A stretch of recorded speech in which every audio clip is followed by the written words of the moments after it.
Turu.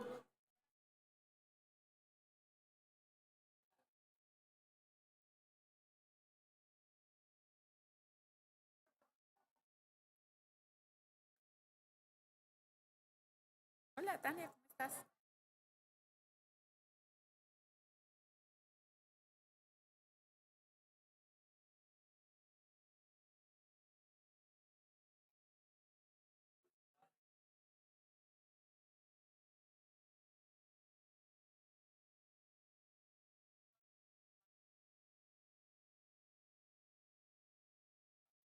¿Qué más?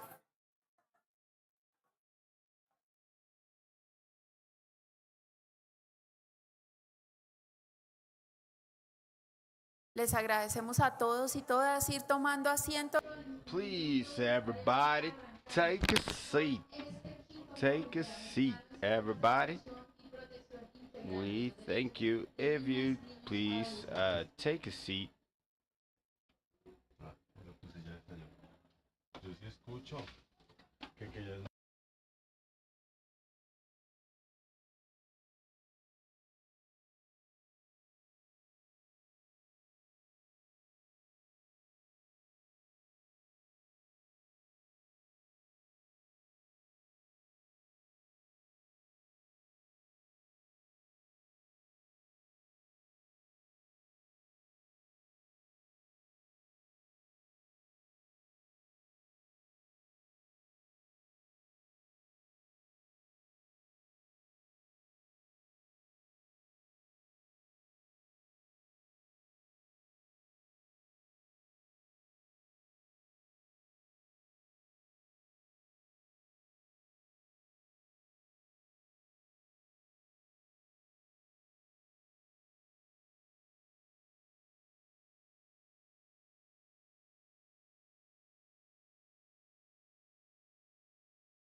Bueno, muy buenos días para todos y para todas. Bienvenidos. So, good day to everybody. Welcome to the second day of the Forum for the Protection and Rights of Children. We greet everybody in the auditorium and those who join us online through streaming through the social networks of the ICBF. Now, we will build a space of collective construction that reaffirms the commitment of the Americas to guarantee a childhood free of violence and full of access to the rights. We invite you to take a seat on this inspiring day. Thank you all. Yesterday, we had great reflections about peace, about this collective call we have in the world to be able to live in environments free of violence and we can have peace.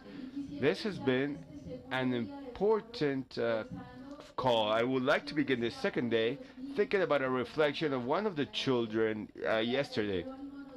Geronimo said that why having good people, we have to break the hearts of children and see how we're gonna rebuild them.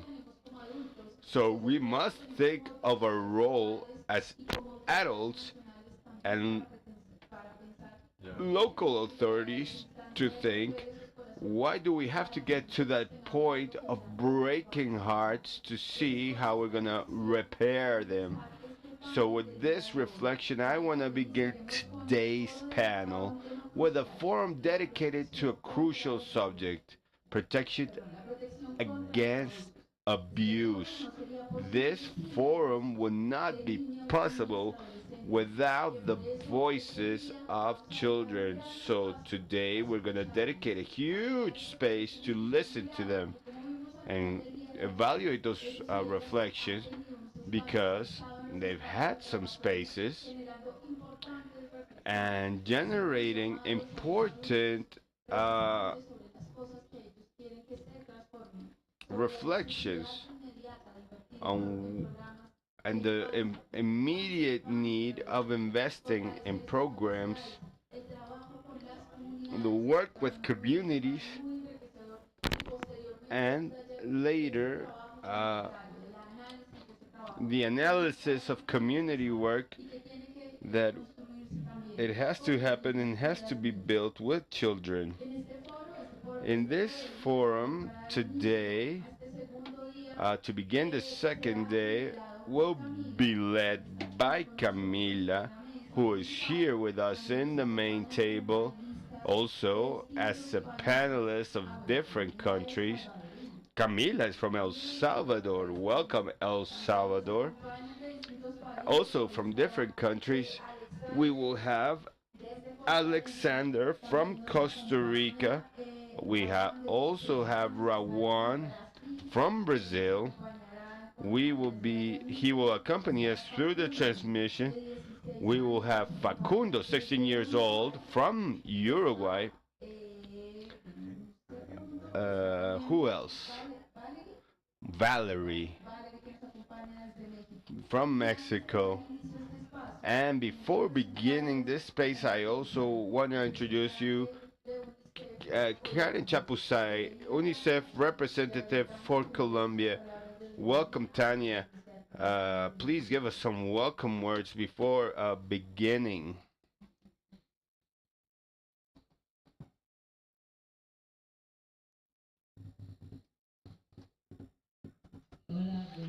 Hello, good day. It is a great pleasure being here with you today, especially a great pleasure of seeing so many young people's faces. So really, thank you for the invitation. I don't want to take a long time because I think what is important of this panel is listening to young people. Hearing an adult as me, so it's not important. So thank you, and I'm honored to be part of this panel.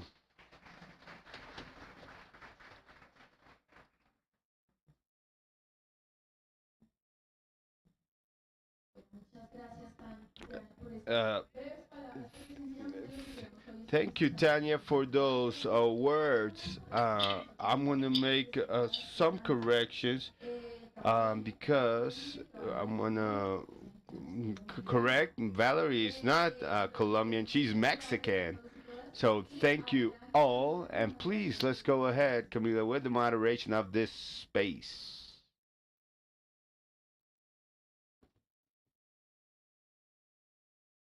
Mm,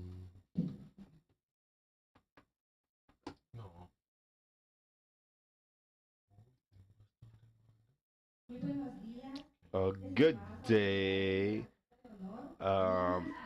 authorities of the board and public. I am representative of El Salvador. I'm very proud to be the moderator. It's an honor. I want to invite you to saw, and we will be sawing a textile of 4 points. And let's leave the cell phones aside so we can be present in this important event. These 4 points represent the four cardinal points of all children and all that accompany us.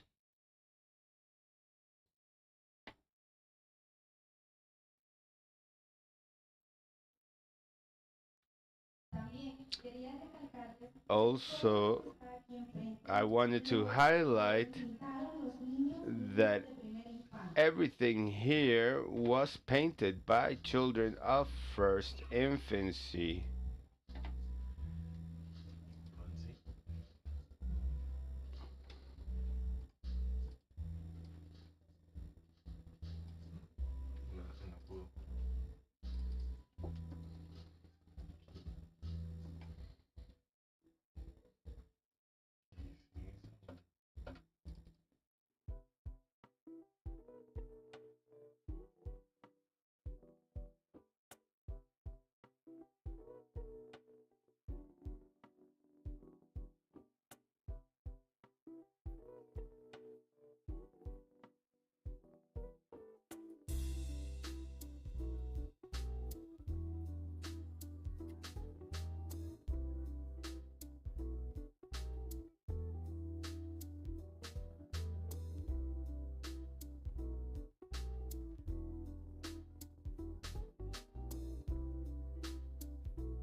Como sabemos, la protección. As we know, protection is vital so all children feel safe and can develop with tranquility.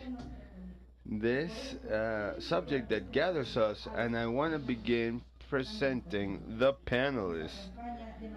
We are accompanied virtually by Rawan from Brazil, Facunda from Uruguay, Valerie from Colombia, Alexander from Costa Rica, and Esperanza from Chile. And we're accompanied also by Del Chapuzay from UNICEF. And we will begin with the first question, reminding the panelists that they have uh, 3 minutes to answer, and if the public, if they have questions, the person from ICBF will get close to you and give you a piece of paper.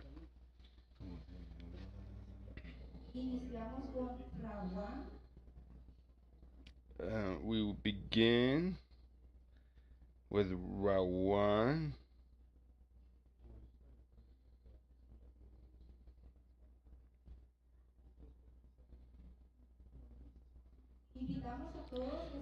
We invite everybody to put on your headphones.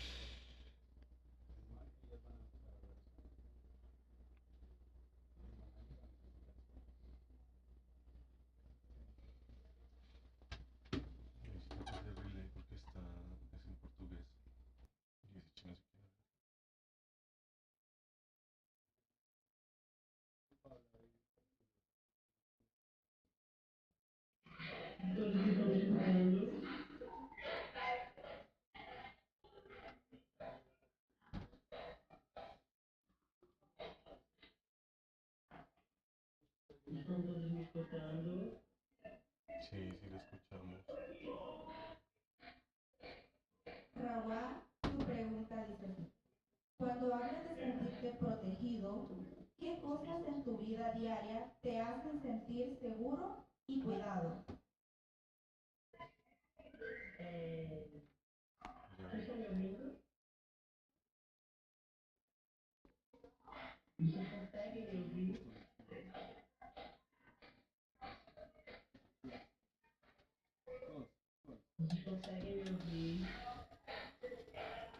¿Todos? No. Sí, los tres. No. No, usted necesita oírlo a ella. Claro, a ella. Ahí. No se oye nada. Todos me escutam? Ahí sí.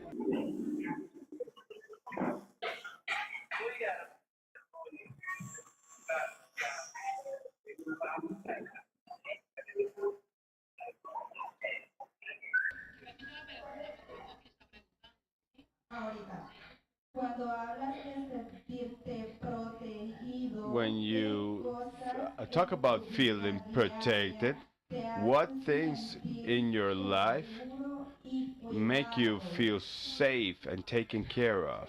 Se alguém poder traduzir, eu vou ficar bem feliz.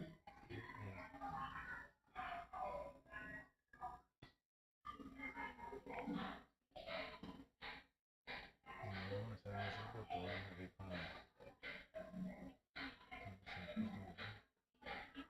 no se escucha. Ah,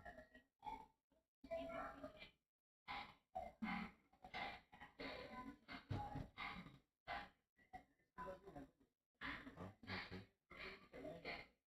No, pero no es eso, Gran Guama, es que no nos escuchamos en tu...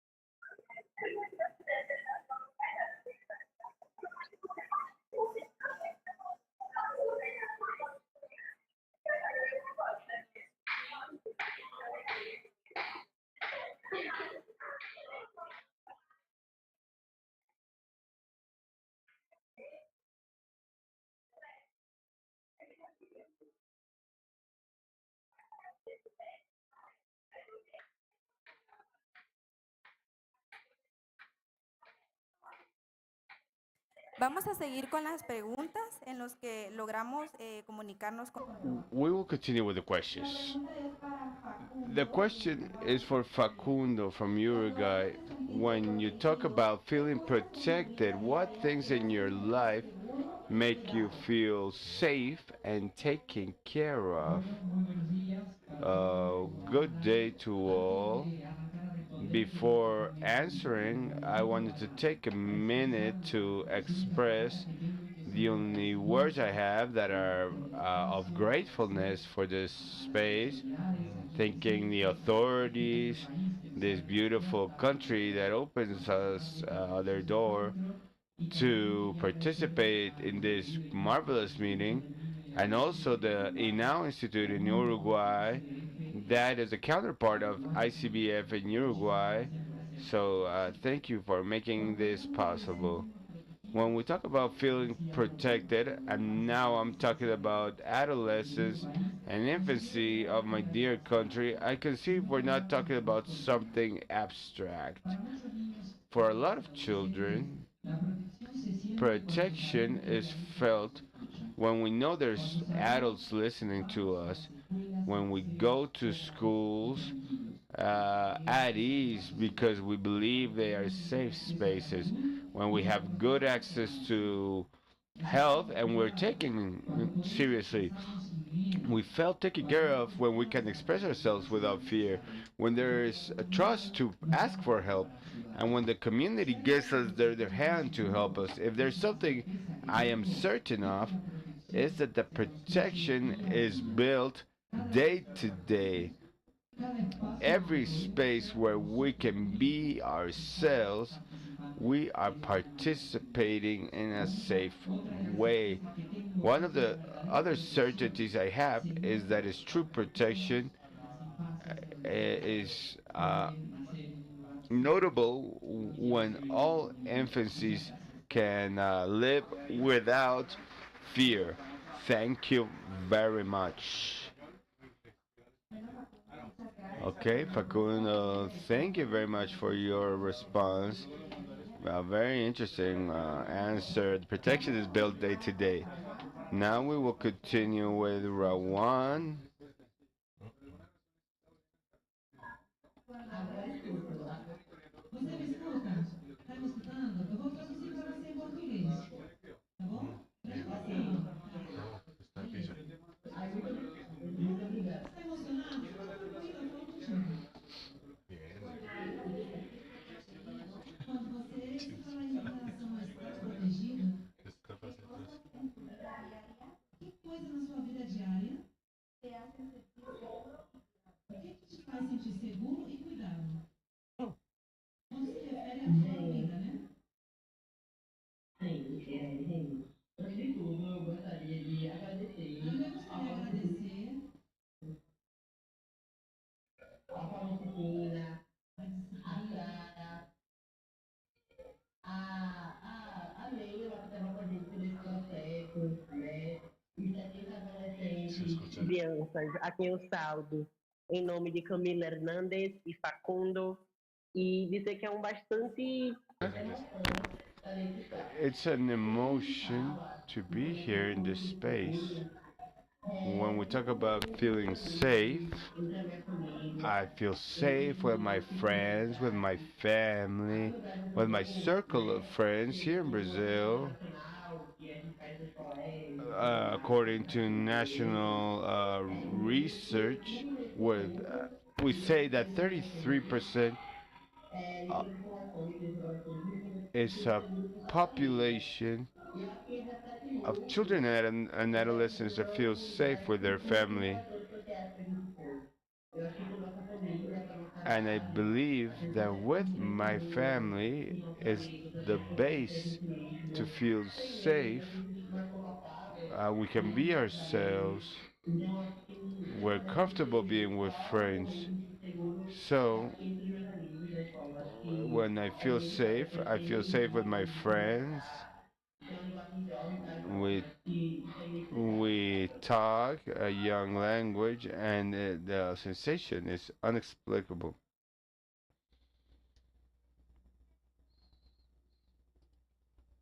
Muito obrigada, foi muito bom te escutar.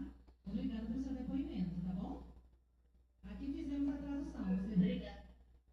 Tudo bem, fica tranquilo. Muito obrigada pelo seu depoimento.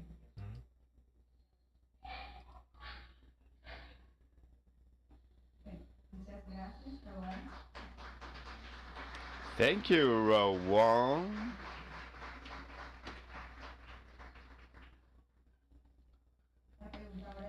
The question is for Valerie. When you talk about feeling protected, what things in your daily life make you feel safe and taken care of? Well, first of all, we must take into account that safety, feeling protected, each of the children, adolescents, is not a individual construction, it's a social construction built on consistency and the commitment of each of the institutions with the guarantee of the rights of each one of us, the children. We must take into account that security is not only based on specific problematics, but also, as my colleague Facundo said, in our daily life, being able to walk without fear, talking without fear of being silenced or being subject to violence, because we must be taken into account that to build security, violence and abuse does not exclude us. It doesn't see political preference, religion, or ethnicities. We are all exposed to violence and abuse. And that is why it's so important to take care of the children, protect them from infancy till youth, because they are human beings, the new generations that are going to lead this society. So thank you very much.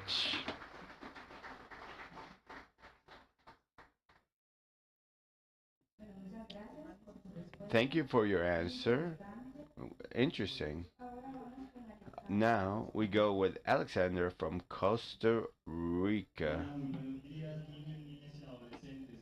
Hello, everybody. I am Alex Mejia from Costa Rica. It's a pleasure to participate in this fifth forum that has the objective of strengthening the coordination and protection of childhood, being a space to remember and value in our countries. We have rights that make us feel safe, but we're used so much to them that sometimes we stop feeling them. For example, education, health, study, freedom are rights that we are surrounded by. But guys, we are wasting them. This, that is why we should not stop thinking and being these defenders of those who don't have them. Since 1998 in my country, we have a code in which we see us protected by different institutions, and a new policy of childhood from 2024 to 2036 is in charge of fulfilling the rights everybody has with no difference. To summarize, with all these spaces that provide participation are the spaces where we, adolescents and children, are protected and free. Okay, thank you very much. Thank you, Alexander. The great importance of spaces so we can express ourselves. The second round, first Esperanza, then Rawan, and then Facundo. The question says, what situations or facts put at risk or vulnerate the rights of children to be protected against all of ways of abuse or forms of abuse?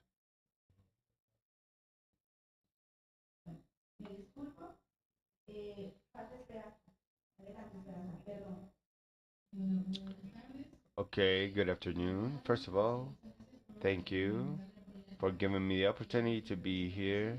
I represent Chile. When children talk about feeling protected, they talk about being heard, being able to express themselves without fear, being able to ask for help. They they talk about the authorities protecting them. They talk about the justice protecting them. They talk about being able to denounce without fear, and that their denouncement has to be heard. Children don't ask for something impossible. They ask for what they deserve. No child should feel alone. Children should be heard, protected, but sometimes it's promised and not complied.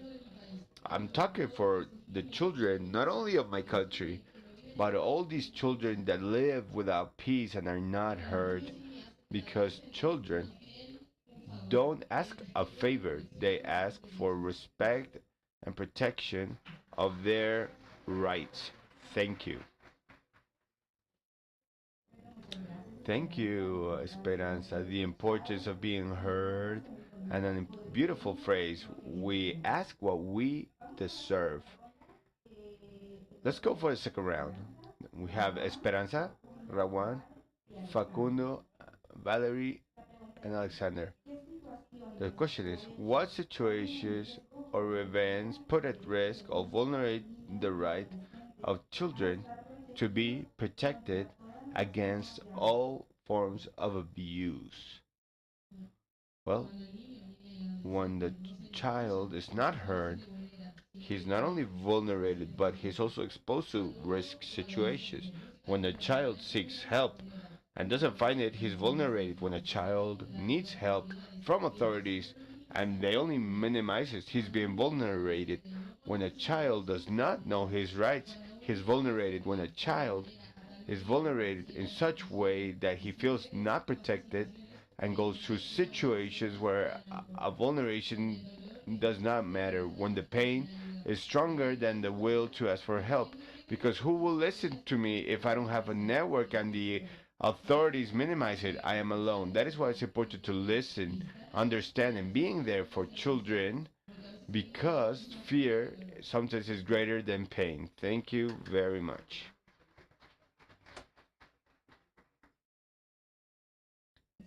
Thank you, Esperanza, for your answer. A phrase very beautiful. Sometimes fear. Can you repeat that phrase, please? Fears. Sometimes fear is stronger than pain is a phrase worth reflecting on. Me escuta? Não me escuta? Sim? Ok. Beleza, eu vou fazer a pergunta. I hear you. Ações ou fatos põem em risco ou vulnerável o direito da criança e adolescente a estar protegido contra todas as formas de abuso.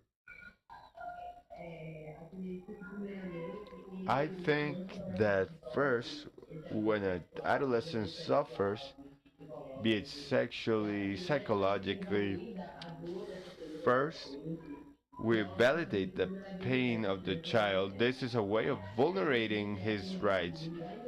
Second, in the IBG in Brazil, uh, there's 1.9 million children in a situation of work as slaves. When we talk about children, we talk about stealing their infancy, their childhood, uh, stealing their time. When we talk about a lot of things, sometimes this child should be at school or playing, but in reality it's not like that. We put them ourselves in their shoes and we minimize the pain of that this child went through. He suffered abuse. We want to remove everything that happened. And these children, we have to give them voice and give them the right to being humans and being adults.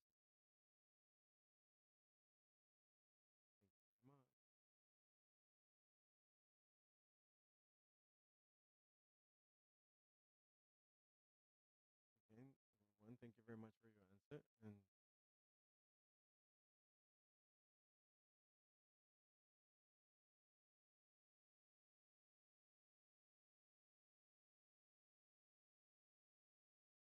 Bueno, ¿qué so I wanted to add something to what one said and emphasize on something that is really, really important.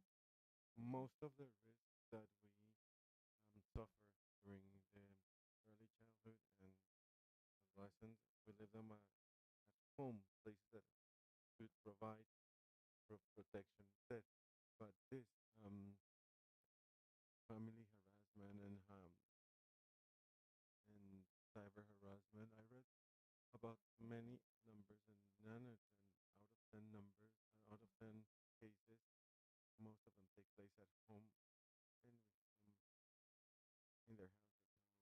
Some socioeconomic factors influence poverty, lack of opportunity, and that makes that it is more difficult that a child or an adolescent receive the necessary support. And something that makes everything difficult is that when we are not believed, when we are quiet, or our voices are um, silenced, or the abuse topics are forgotten. So that silence is a way of silence. The right is when we are invisibilized and we are alone facing the difficult topic of violence. Is that? Thank you.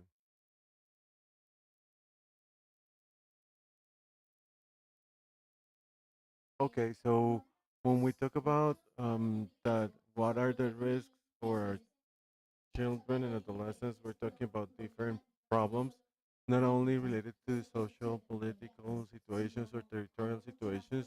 There is something that is more personal that goes from home that makes us feel unsafe and exposes us to different types of violences. And we have to consider that the problems of abuse of violence that are not only big problems like the armed conflict, but instead we live them every day in our schools, in our families, in our houses, in our neighborhoods, and independently from the social context in which we are located. But also we talk about different topics like impunity, the lack of authority, the lack of political will, and this type of problems, right? And we have to think about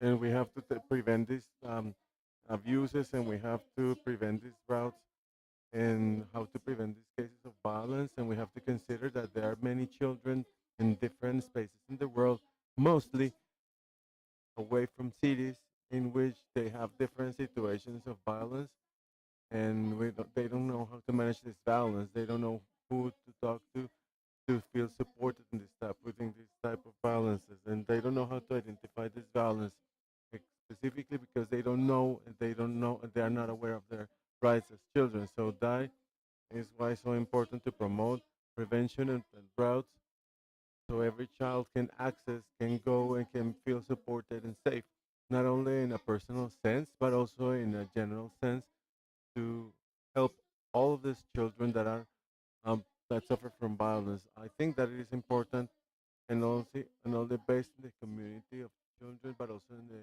parents and the families, because we consider that most of the cases, families are accomplices of this type of violences, and we, as institutionality, as folk, as speakers of these situations, we cannot allow this. So there should be a pedagogy or for these families so they can identify the violence cases, so they can know how to speak wi- around these violences, and not violence should not be normalized, because normalization of abuse and violence is the main problem that we have in the society, in which all the children are violated, and they are not recognized. They don't know how to interact before in this situation. So I think that recognizing violences and being aware of how to act among them, it is fundamental to take an action, not only in a collective way, but also in an individual sense, to spread the prevention and attention routes that we need. Thank you.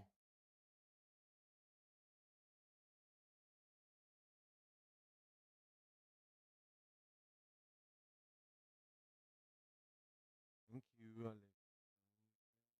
Can you hear me?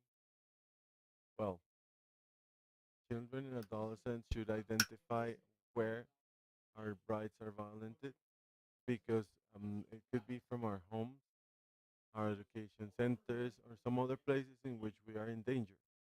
And those that can start these abuses could be the parents that we all need in an early stages of our lives. So the not giving or not providing a timely response to institution, poverty, and also that children should be involved in child labor, and also being part of gangs or criminal groups that takes the lives, the right to live. and also adding that the society sees as objects and not as we are represent as we represent, so because we are subject of rights.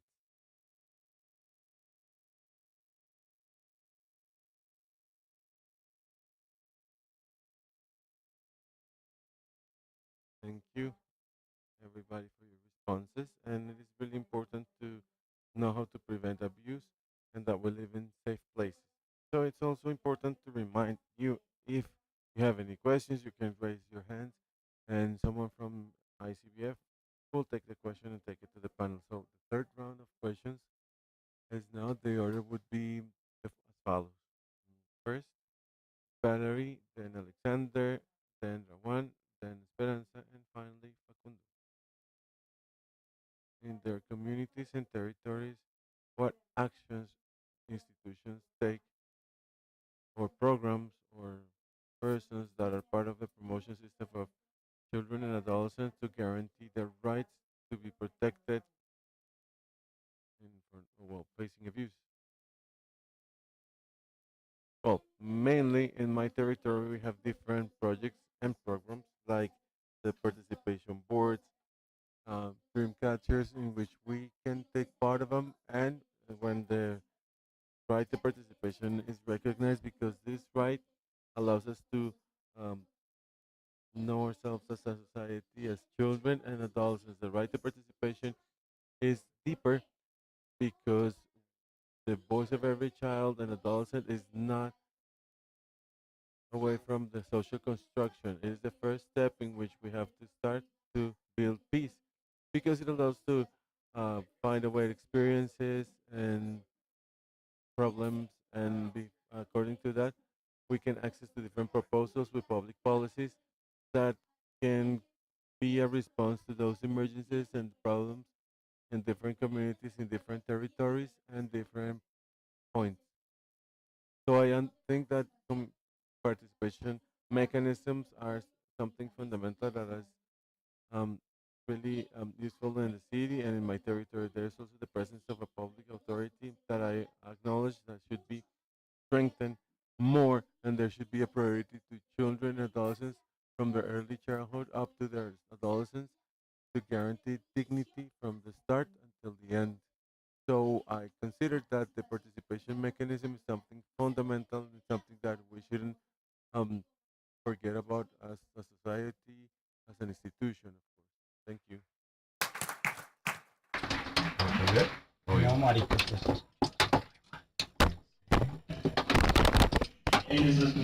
In our communities, we have public situations and private organizations where the subject of childhood is very committed. In some projects where we work against suicide, against violence. Also, at environmental level, we have many projects. Improving relationships between parents and children, the projects for exclusion and programs that are part of the participation of minors, we should be multiplying agents in the support of our community. Thank you. Okay. Can you hear me? Can you hear me? Can you hear me? Yes, I can hear you. So thank you very much. The communities and territories, there's institutions, programs that are part of the protection systems of children and adolescents to guarantee the right to be protected to facing abuse. Okay, first of all, uh, from the rights from the children and adolescents, it is important to talk about the participation and voices of those children and adolescents. And in my country, we have a national committee on the rights of children and the participation from adolescents in the committee that I proudly present. And when we talk about the voice of the children, that is a different community that listen to us and will start listening to us as humans, because we know all children, adolescents are the future. But when we pass to see them. They're like being subject to rights that need to have a voice in my country. For example, we have different areas that we have in different contexts that they have the titular council in which we are protected and they protect adolescents and children facing any type of abuse. We also are a reference center and assistance.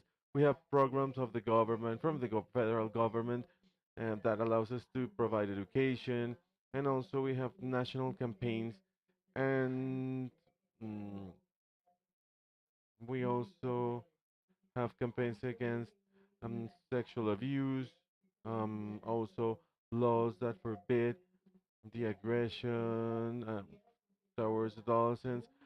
We have many institutions that protect the rights of children and adolescents in Brazil. So many things that help with the rights and gives us a voice. Children and adolescents, they hear us, but I believe that to build something better, building Brazil, Argentina, Paraguay better, we should firstly take care of childhood and take care of early childhood. Speak up and not speaking in a superficial way, but passing the voice of children in active way, blacks and everything. That they have their rights, listen to their, um, they give them their rights. South America is moving forward with this topic, and um, have we are moving towards a path without any abuse.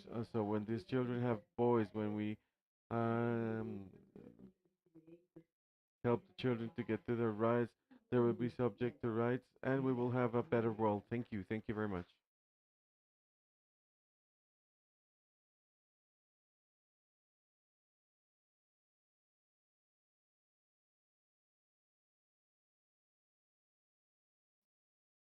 Networks are to be heard to help us to activate protocols in case of any type of vulneration. Networks heard us and help and join us in every process.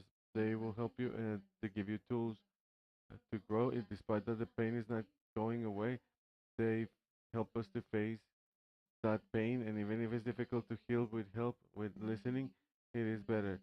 So networks help you and take care of you. They help you with the continuous process of healing. So every child should know their support networks, and that way we will be able to talk about their situation, and the child or adolescent will not feel alone by themselves. So we also have a more participation spaces, so children will be shown. And I'm here today because of the network MIAS, that is Latin American and Caribbean network for children and adolescents, in which we can work about climate change, protection system investment, human mobility, and also taking care of rights. That is to be able to make children to be empowered and promote gender identity. Thank you.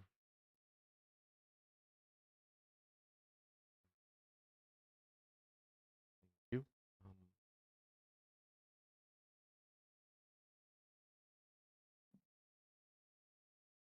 Um, okay, so in my community, small country, uh, at the east of Uruguay River, we have to understand many ways to protect. We have the organizations, the civil society. What is more important are people, teacher that is listening, professor that is helping you, someone that is listening because of your voice that is wrong. Then I celebrate the role of the society in Uruguay in this type of cases. At the same time, we have different organizations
jóvenes. También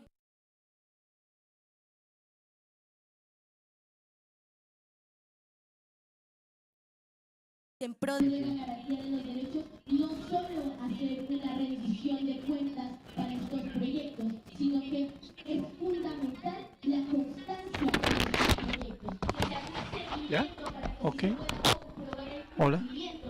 No solo una rendición de 2, cuentas 3, a lo último para ver qué es lo 4, que se 5, hizo, 6, lo que se 7, 8, 9, o 10, que tal vez 11. fueron desventajas, faltó un antes o faltó un después. La construcción So I de believe paz, that la construcción constructing de peace dignidad and para dignity los and niños for y each of the niñas, children and es un adolescents, proceso de it's a seguimiento, process es of un proceso de monitoring, of constancia, following es un up, proceso and de permanent estar process to be atentos, un paying proceso de attention atención. Es por to eso que everybody, siempre se and necesita hacer that I diferentes need to reuniones, make hacer un different seguimiento meetings activo and y efectivo follow para up cada una de estas actively políticas for those públicas public y policies proyectos que and se projects manejan en that are pro managed de la no uh, violencia contra los against niños, the niñas y violence of the. adolescentes. Entonces pienso que la So I think constancia that es the un tema permanency fundamental, no and solo la being rendición de cuentas they're al not final, only sino es un accountability, proceso but also it seguido, is es un a proceso process de that should be atención follow up and prolongada. attention and care.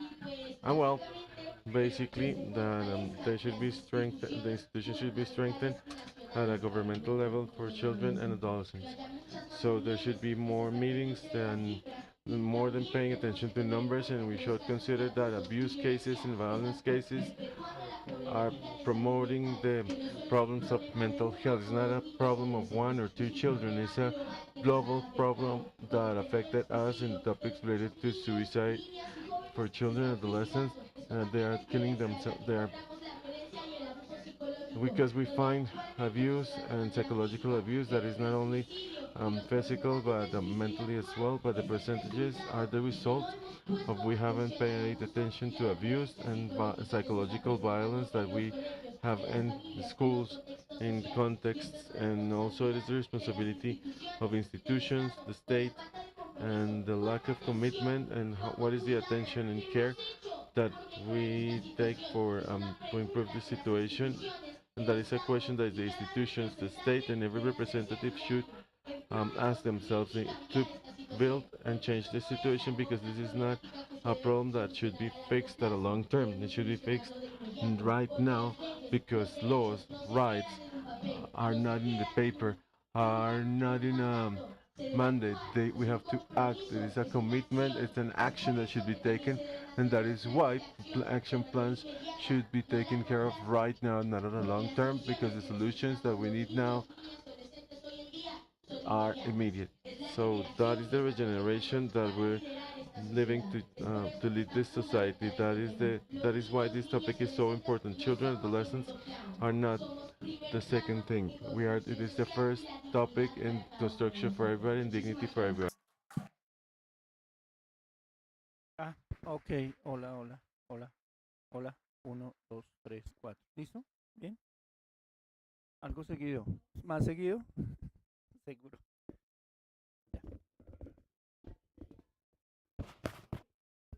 Ya. Sí, tenés razón. You're right. The topics are that right. Yeah. Regarding proposals, what I would like to say is that it is urgent that the rights to participation should be promoted, that to propose projects and working in them, adults should ask what do we need, what not what they believe. So projects in different institutions should be at a long term and they would reach more children so the message would be powerful and it reaches most of the population. We also feel that families are really important because from them we learn a lot of things. Of course, every development should be to what we don't we have to feel that the beliefs should be risky. So we want that parents to be trained and they should do things from home. That we have the best education because that is the best thing in our society. Because adults are called to protect us. Of course, it is true we are the president of the society, but also we need that source of knowledge that adults can provide us because they already have a lot of experiences. But it doesn't mean that because they have a lot of experiences, they have the right to say what is right or wrong. They already lived that, but we are living in a different time.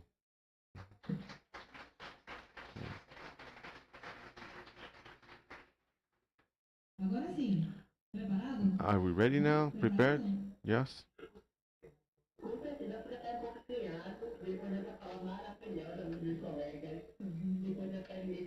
Those are wonderful words from the colleagues, wonderful words from everybody, and we move forward. Se você pudesse fazer uma proposta aos If you were pais able to make a proposal to the state, to children, adolescents will live more protected, what proposal would you do?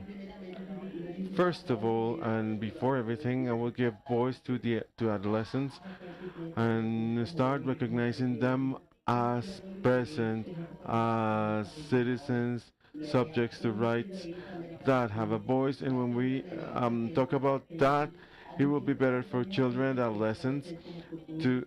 That is the mission that we have, to recognize them as the future and see ourselves as the present. As our friend said, our voice should be alive, and we should give an opinion and listen to us.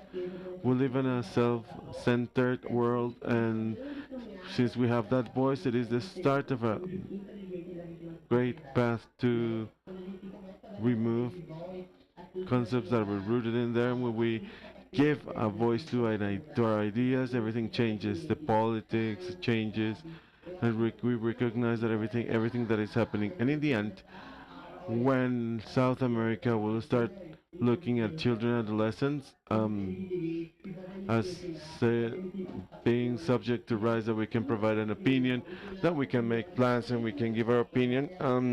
It is extremely important to provide our opinion. We're going to build a better America. So to close, thank you very much for everything, for giving me the space to speak. Thank you. Excelente sua resposta, Mauro. Excelente. It was great to hear you. Great. Thank you. And let me remind you, if you have any question, please raise your hand, and the staff from ICDF will go and talk to you. I have a question for you. Who you will decide who is going to answer. We know that in these countries there are certain organizations that study and investigate or research game as a right. Have you participated in projects free of games? Like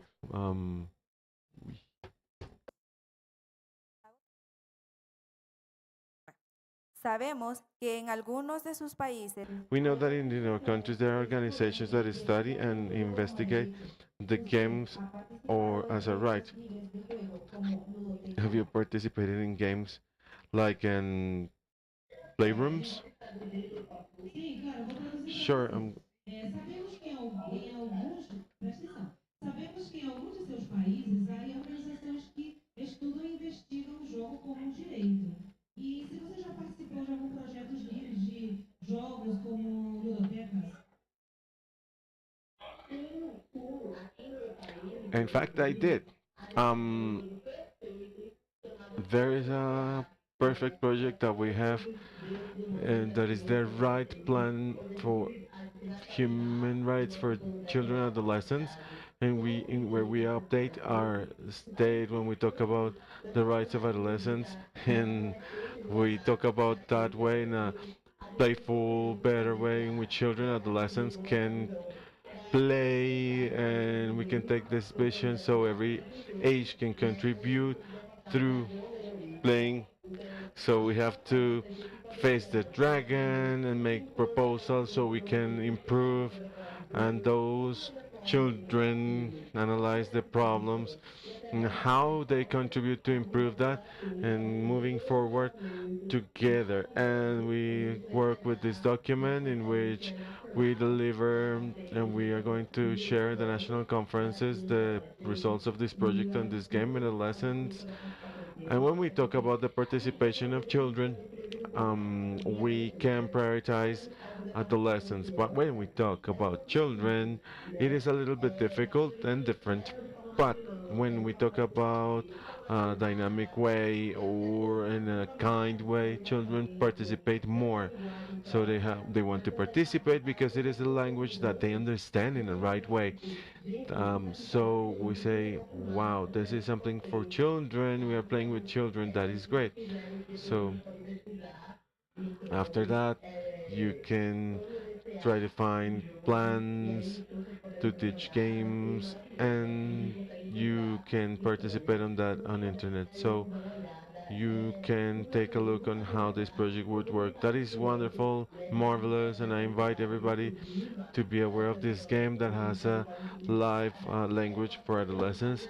That is a simple language because they talk in the language of children in a calm and simple language, and we were able to understand and find out about what is everything.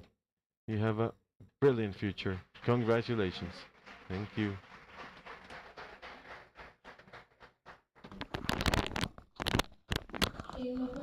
In personal, if you've participated in this type of projects like play centers where they promote the rights and help us identify violences, but we cannot visibilize those children that do not know this type of mechanisms.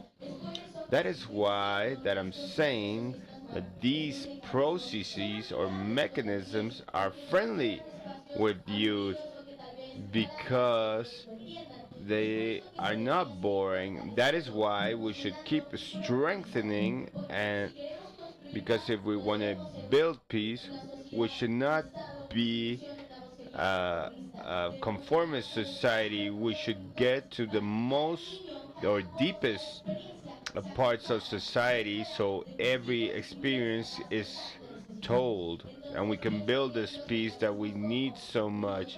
So these mechanisms like play centers are something really possible for childhood and should be strengthened and promoted. Thank you very much. We have another question. What other things should people, adults, learn to better promote the participation of infancy and adolescence? What things should we learn or stop doing, adults, to better promote the participation of infancy and adolescence?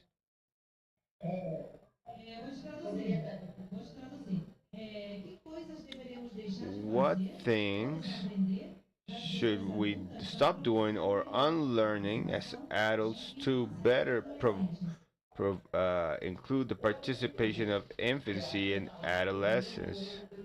It is a word that is summarized in the participation in egocentrism when we stop looking at children, when they stop saying, oh, children are the future, and all of these things they talk about. So it's really giving a voice to the children when we start looking at children as subjects.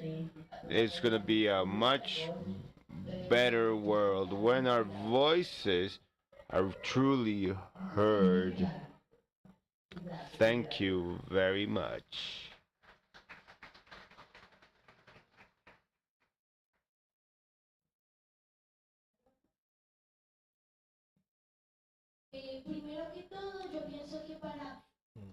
First of all, I think that to advance in the participation of children is fundamental to remove adult centrism because we are political voices.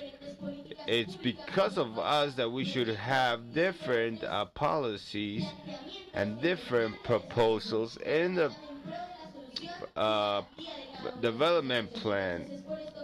This is why that adult centrism should be eliminated in different spaces of politics the children and our voices should be present in all of these spaces to generate an inclusive world and truly equitative and competent with children. Also to generate promotion, because in my territory, and I know a lot of children in my country, do not know how to participate in different environments. A lot of them have proposals and initiatives and want to work, and that is why we leave them aside, because they don't know how to participate. They don't know what are the participation projects. So generating more programs and their promotion is fundamental, because what do we do with a project or with a participation table that is not recognized?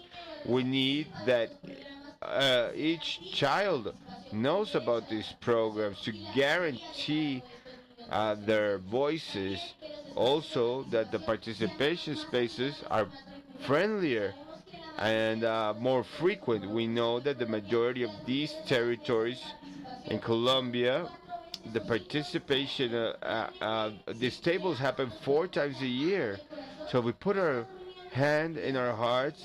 These presses are too few, because there's a lot of children that these 4 times a year, a lot of things happen, a lot of cases of violence, and they're not being prioritized. So they're being left in a second plane. So I say strongly that this should not be allowed, because each voice is fundamental to build this equalitarian society. So I think promoting and generating programs in all atmospheres is fundamental. Thank you very much.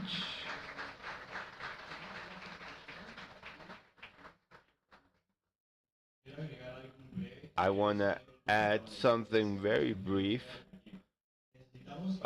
We need to be heard.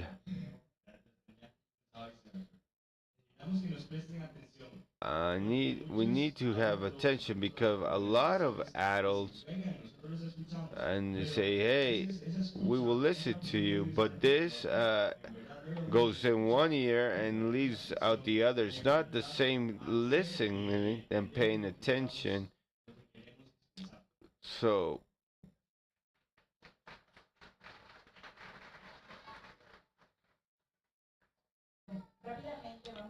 quickly, we're going to read some comments. With Valerie's response, I wanted to comment that the homicide rate of young people in Latin America is urgent, that these processes are updated, are not left when the victim is an adult. So thank you guys for your answers, very impressive answers, and that the participation of children to be more effective, that we can build a peace where we all participate in these spaces. Next, we will give the word to Tanya. And thank you very much. Raul, muito obrigada pela sua participação. Todo mundo gostou muito das suas respostas. Você tem um futuro brilhante.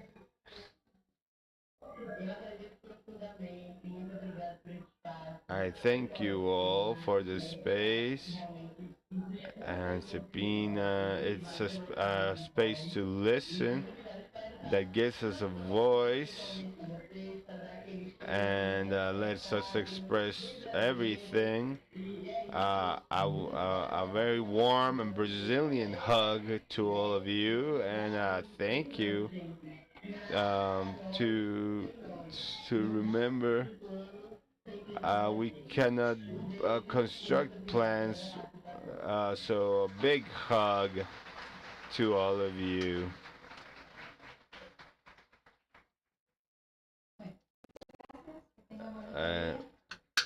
Thank you. Have a great day. So thank you, Camila. So you've given me a lot of points because young people have so I want to highlight some things that I heard and I try to listen to of what I've heard about this process because it's the key point of all answers. So we not only limit or invite young people to conferences, because we also take them as actions that we can perform. So to summarize, this would be the key point. And I want to summarize briefly because the interventions were very, very good. So from Facundo, I heard that security is every day, everywhere, in school. So it's really something day to day where we can say, oh, this could lead to security. From Valerie, the commitment of institutions, which is the responsibility of all. There's no institution in a country that can provide this type of protection or services. Here, as we know in Colombia, the presence of the government or the services, if they are not there, if they cannot get to these children, how can we really hope to listen to them and also give us the necessary routes that they need in this situation? So really the presence of the state from Alexander, the basic services, also spaces to listen. We have to have mechanisms or spaces to hear free expression. The fear is stronger than pain. So this we will take with us when we leave this room. And so we've heard a lot about the responsibilities of the families and giving space to young people, and also how we're gonna reduce violence. And when there's violence, who could we turn to? What are the routes of attention and prevention? So I'm gonna finish with your word because in the end you said this was all for a better world, and we've talked about young people that unfortunately are committing suicide and have mental health problems. They're so critical, not only in Colombia, but in the whole region and the world. So, how can we really create this situation of preventing these types of violence that are really a priority for our society? And as we've heard, I think the first critical step for this is involving children, young people, hearing them, and giving them the mechanisms to later be part of the decisions that are their right, but so necessary as well. So, thank you.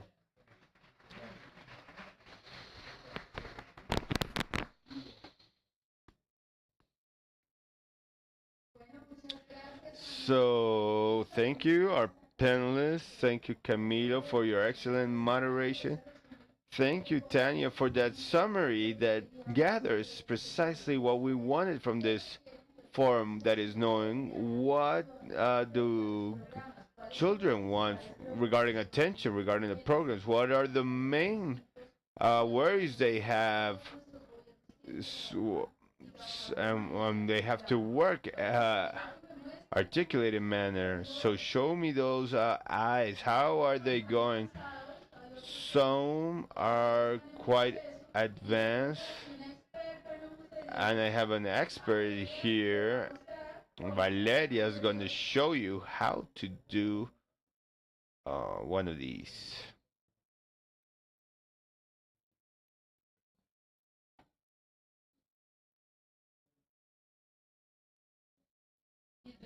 While we listen attentively, Valeria was doing God's Eye.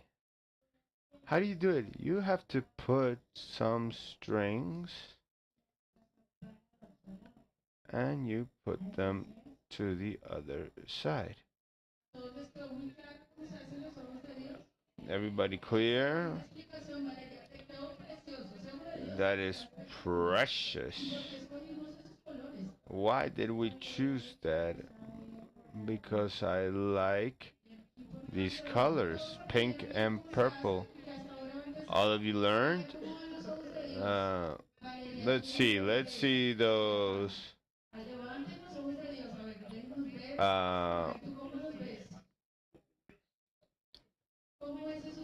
Let's see those God's eyes.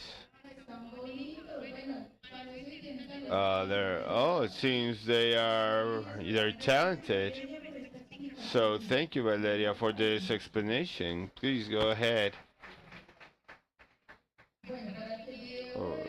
So that the video, the explanation, I hope with Valeria's explanation it was good enough. In this space, it is important. We had from yesterday some proposals. Some spaces with children where you saw we had great reflections.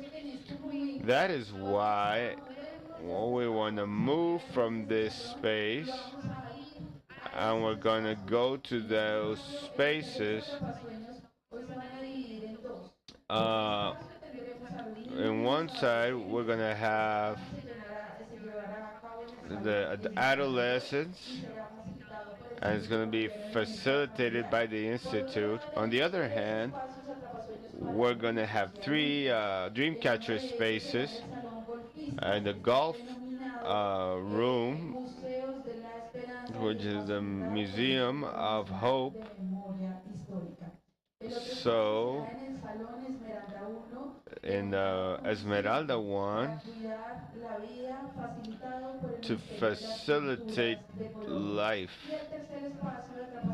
And the first space of Dreamcatcher is going to be done in golf factor, facilitated by the ICBF. We remind you to keep the indications of the teams.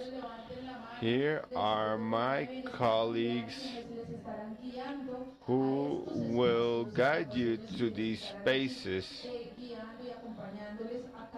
and guiding you and accompanying you. We ask you to go. We have 45 minutes and to move quickly to the rooms, and we will see you later in this black room. So Angela, please share some recommendations. Thank you, Angelica.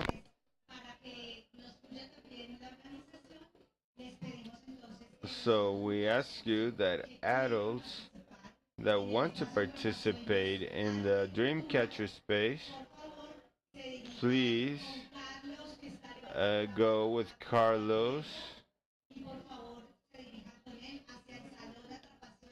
to the Dreamcatcher space, where they will have an activity called Hope Museum. Here we're accompanied by Francisco Casanova. So please take advantage of the time and move towards the room.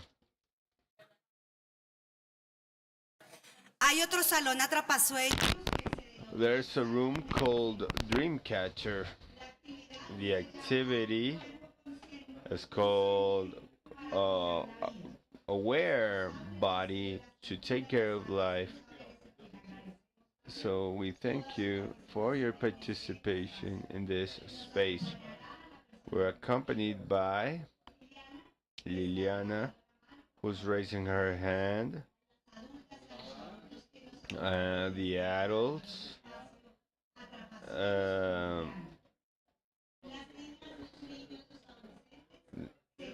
Children, please stay here. And we have a third space, which is a Dreamcatcher room. Here, we are gonna have a workshop. And in this room of science and our own narratives, we are accompanied by Alejandro Wilson, own narrative. Children, we can continue in this space while adults accompany us to the Dreamcatcher space, where we hope you enjoy an amazing experience of love and tenderness, and that we can take care of time as well, so we take care of water, and please do it in an orderly fashion. We treasure time. That is why we asked our colleagues that are still sitting down to please go to those rooms.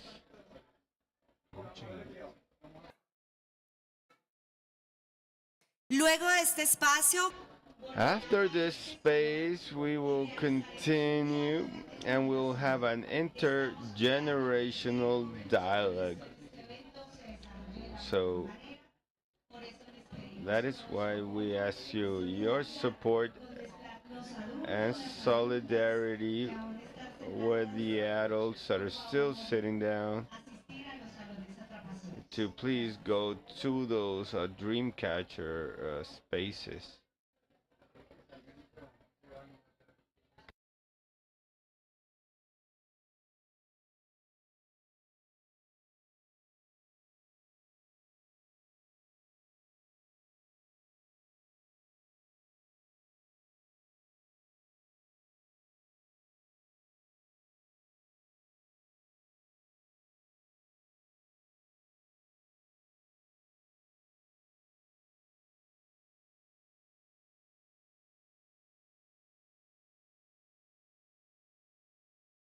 So meanwhile, boys and girls, we're gonna enjoy some workshops, different workshops, photograph workshops, and we're gonna have a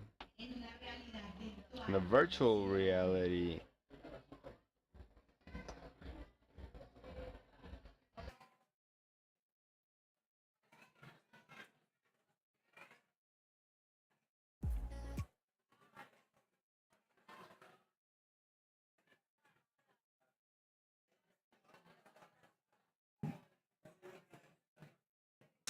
Bueno, a los adultos que aún se encuentran en este espacio. The adults still in this space, we invite you to accompany us, and I remind you, we will see you in 45 minutes.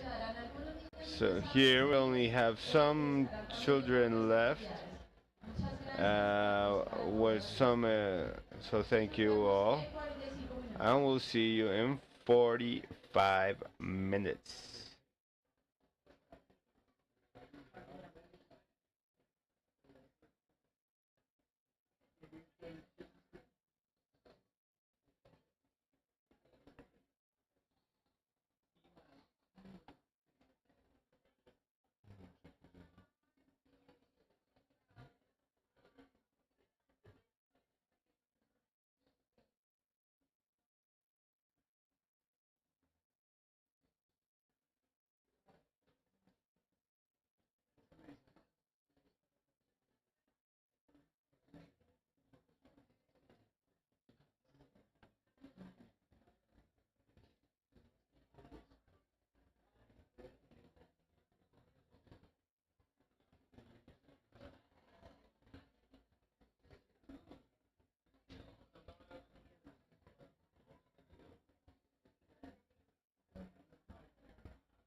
1, 2, 3, 4, 5, 6, 7, 9. 1, 2, 3, 4, 5, 6, 7, 8, 9, 10. Probando 1, 2, 3, 4, 5, 6, 7. Me leo un diario preciso, tiene por ahí las... Vamos a ver, le leo algo acá de noticias, dice... Cortará el agua en barrios de Bogotá y en Chía. Este viernes 26 de septiembre, Acueducto publica listado oficial de cortes de agua. ¿Cómo me escucha? Va a decir una vuelta, a ver, 1, 2, 3, 4, 5, 6, 7, 8, 9, 10. Probando sonido, sí. ¿Qué? ¿Escucharme? No sé. ¿Qué? Decía una vuelta. ¡Eso! Usted es el hombre, dijo mi mamá.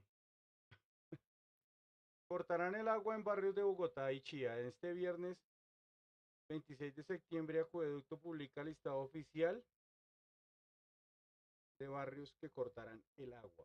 Regresa la suspensión del servicio del agua un amplio sector de Bogotá y como novedad a Chía, municipio de Cundinamarca con una población de más de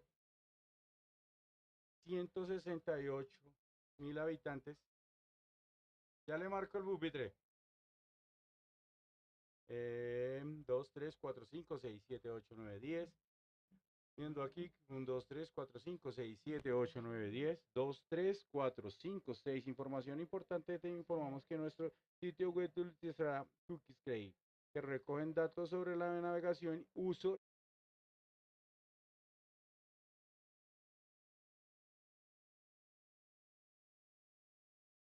experiencia online y si continúas navegando, entendemos que aceptas el tratamiento de tus datos personales a través de cookies.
Muchachos. No, nada. No llega nada, Manuel. 1, 2, 3, 4, 5, 6, 7, 8, 9, 10. Probando sonido. Encontramos desde la cabina de traducción. Desde la parte bonita de Bogotá del Hotel Tequendama. 1, 2, 3, 4, 5, 6, 7, 8, 9, 10. Probando sonido. Sí.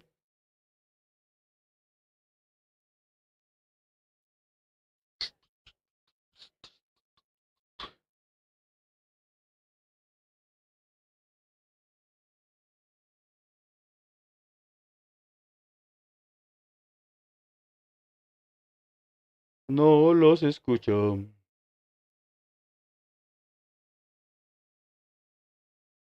No, nada. ¿Pero bien? ¿Se me escucha bien? Ah, listo. Lo importante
Ya voy, ya voy.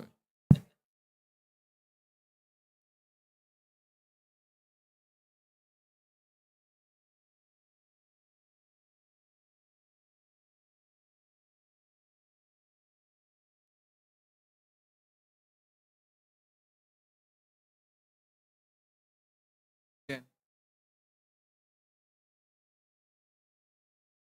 Sí.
Retirarse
Hola, buenos días a todas y todos. Continuamos con la transmisión desde Bogotá, Colombia. Soy Camila. Hello, we continue with the transmission. I am Camila and I am from Mexico. From the fifth forum. Today, we're doing diverse panels. Y adolescentes, nuestros meros protagonistas de este foro. Pero antes de pasar directamente a estas participaciones, me gustaría presentarles este cartel que se... I would like to introduce you to this billboard. The forum is taking place in different parallel rooms, and in each room we have billboards with our opinions. Can you imagine? So our these statements have been discussed in the panels, in the boards, and even in the interactive activities that we have. So now let's continue and let's go into ping pong with the adolescents. Ping pong with Jane Duseche. Nice to meet you, Jane. Where are you from? I'm from Colombia, from Cucuta. Great. So tell me, we are in the fifth forum. So for you, is it really important to participate? I mean, girls, boys, and adolescents? And why? It's really important because our we are the ones that live the violation of our rights, right? Adults only say, well, they're vulnerable, but here we are the ones that are suffering from those things. So it's important to speak up and they consider our opinion and listen to it. Thank you very much, joiner. Goodbye. Your opinion and your voice will be heard. Great, thank you. So let's continue. Let's find out who can we get. Hi, Pim Pom Santiago. Where are you from, Santiago? I'm from Ibagué, Tolima, from the Rum Gitano people. So we participation is very very important in this type of forums. But tell me, what have you learned from the participation of all of the rest of the people? Well, I've learned that the value of the word is worthless and it worth so much, and we have to take action on that. So mostly taking action, just children or everybody, everybody. Super, thank you. Goodbye. So who would be now? Who would be now? Let's see. Bim Pom with Angel. So hi Angel, please stand up so you can be seen. Tell us, I'm from Colombia. Colombia. So this is the first panel, and we discussed where were the problems that affected us. So for you at an international level, or maybe in your country, what is the main problem that affects girls, boys, and adolescents? Well, one of the main problems that we can see every day in Colombia um, is at an economic level, a financial level, because of need. Sometimes the rights are vulnerated, and they are used like material, well, to force work, and this it shouldn't be like that because a child, instead of being working, should be playing or educating at a school. So thank you very much, Angel. So who would be there? Let's see. I'm really glad that what Angel said. Sometimes we are um, treated like objects or something that should be quiet because when there is a child, it depends to someone. But we have a super powerful voice. So let's see, who can I find in here? Here.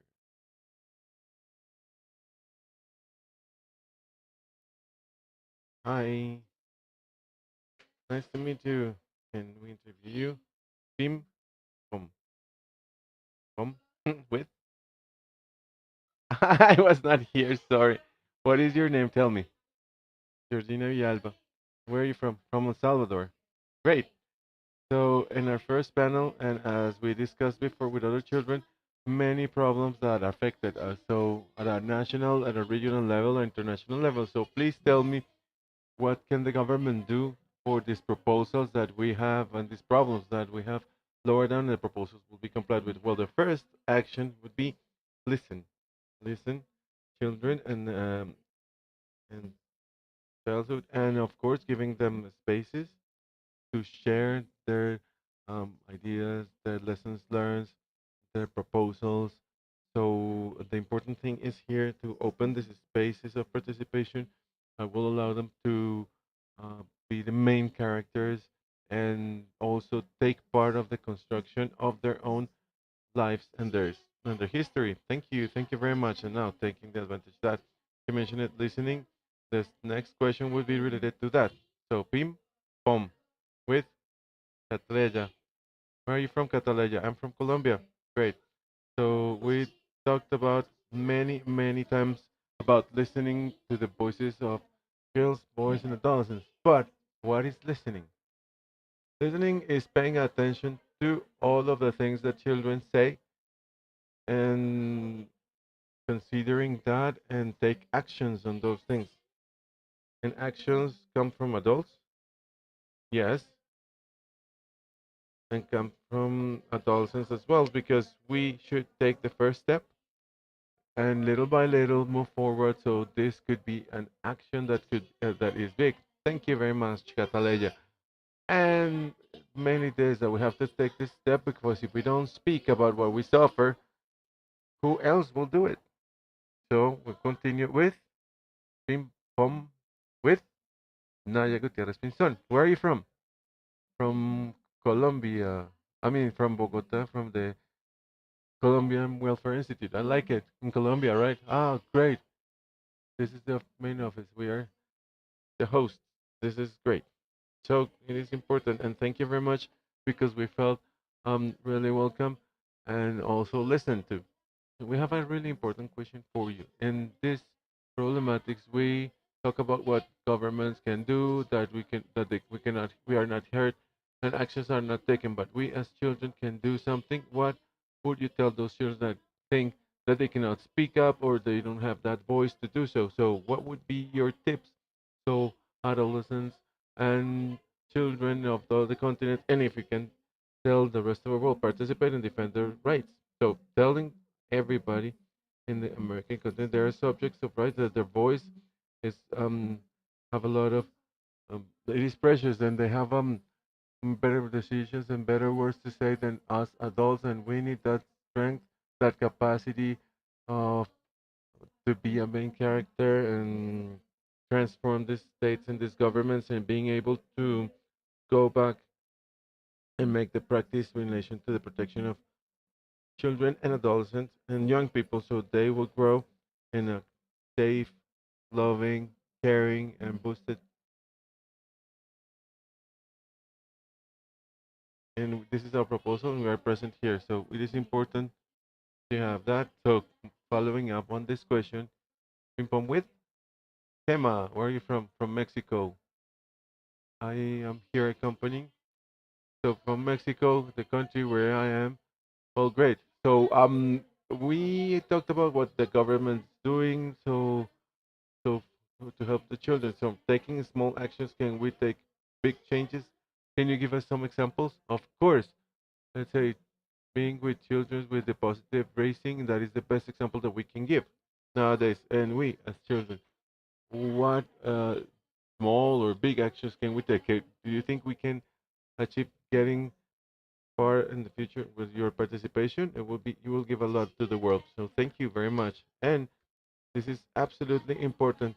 Participation, that is being part of these exercises when our voices are heard and we can hear our rights. Ping pong with Valerie Rodriguez. Where are you from, Valerie? From Colombia, from Pasto.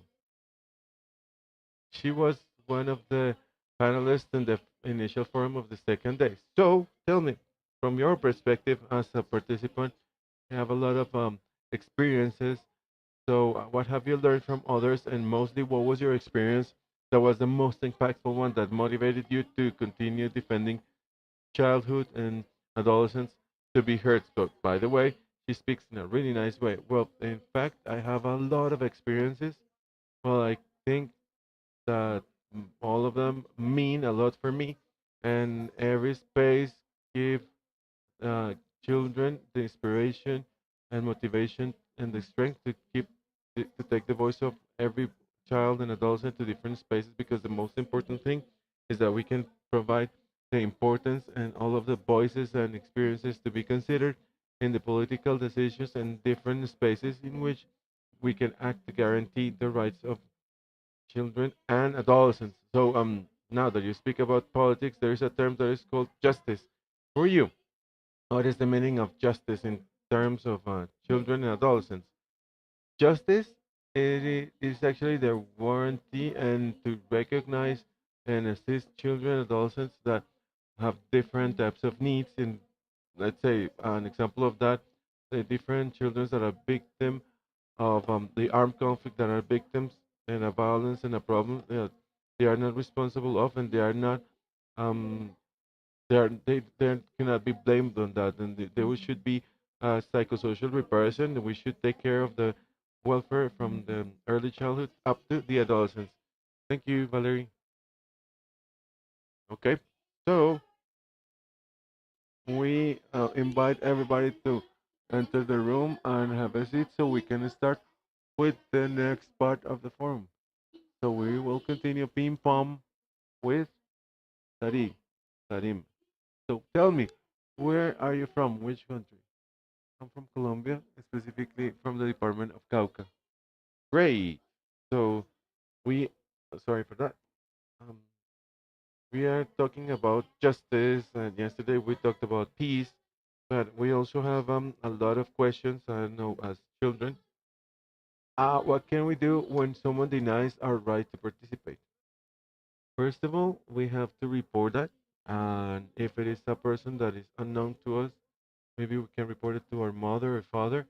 And if they cannot help us, we should go to the protection bodies uh, or other children or adolescents. So thank you very much.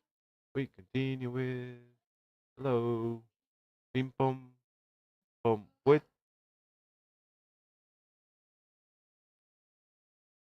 Well, my name is Paola Franklin. I work with UNICEF. And where are you from? Coming from? From Italy. It is a beautiful country. So considering that you're from Italy, is there any action taken as a civil society, part of the organizations from the government or even minors or from same parents to boost this participation and this active listening for children and adolescents? Please let us know. I've been away from Italy so for more than 20 years, but I can tell you a little bit about it. Yes, there is a civil society that is really active. There are some spaces of participation for children, adolescents. Um, in Colombia, like at the level of townships and the municipalities at a national level too. And also, the participation is like key. It's a right. It's super important, like some other rights, of course. But uh, children and adolescents work a lot for for their voices to be heard in Italy and also in Colombia, where I live. So this is a powerful voice that we can hear. So thank you very much that you're pioneers in this change and voices could be heard. Thank you very much. So we can continue now. Well, let's see. So hi, Pim, Pom, with Caterine. Well, tell us where are you from? Colombia. Do you know? Have you been participating in a mechanism that is not the forum from your own country or in any organization or any movement or what would you recommend to those children that do not know about these organizations? Do you know about any of those, and can you tell them about them? Um, we should make a company that we should use. Oh, tell us. There should be promotion. Any idea? Are you part of this? And I'm representing this in this forum, this council. No. All right. Thank you. And let's hope that in the future and in the close near future there will be a council of children and adolescents. Okay. Thank you. Thank you. So we invite everybody to come in and have a seat so we can continue with this forum.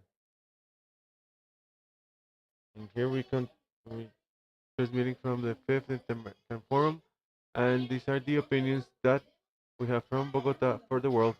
Goodbye.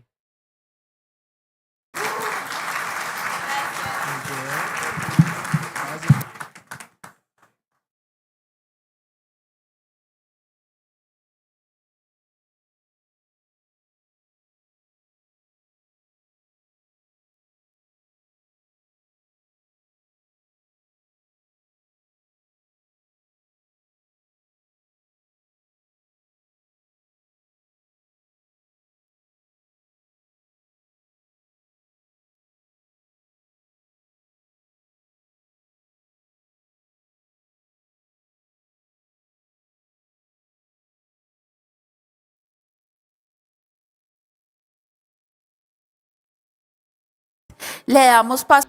After we have these interventions, we want to continue and invite you all, so you can go back to your spaces or your seats, and we can start with this emotion, with really nice part that with this event that is the fifth Inter-American Forum of Promotion System and Comprehensive Protection of the Rights of Girls, Boys, and Adolescents.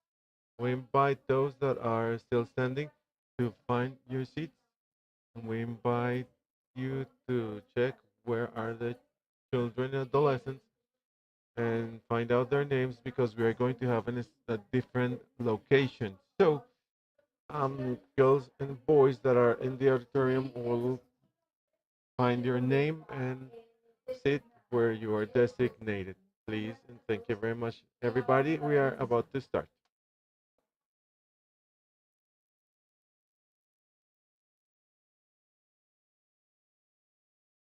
Hola, buenos días para todos y todas. Morning, everybody. For the next activity for intergeneration dialogue, we need to have a specific dialogue so we can actually discuss adults with adolescents and children. So we can ask everybody that every child should find their names and have a seat in that table. There should be a child or adolescent in every um, table of four. The adults together with them should have a different sticker. So we have different stickers on the table. So don't forget to sit down and let's start quickly.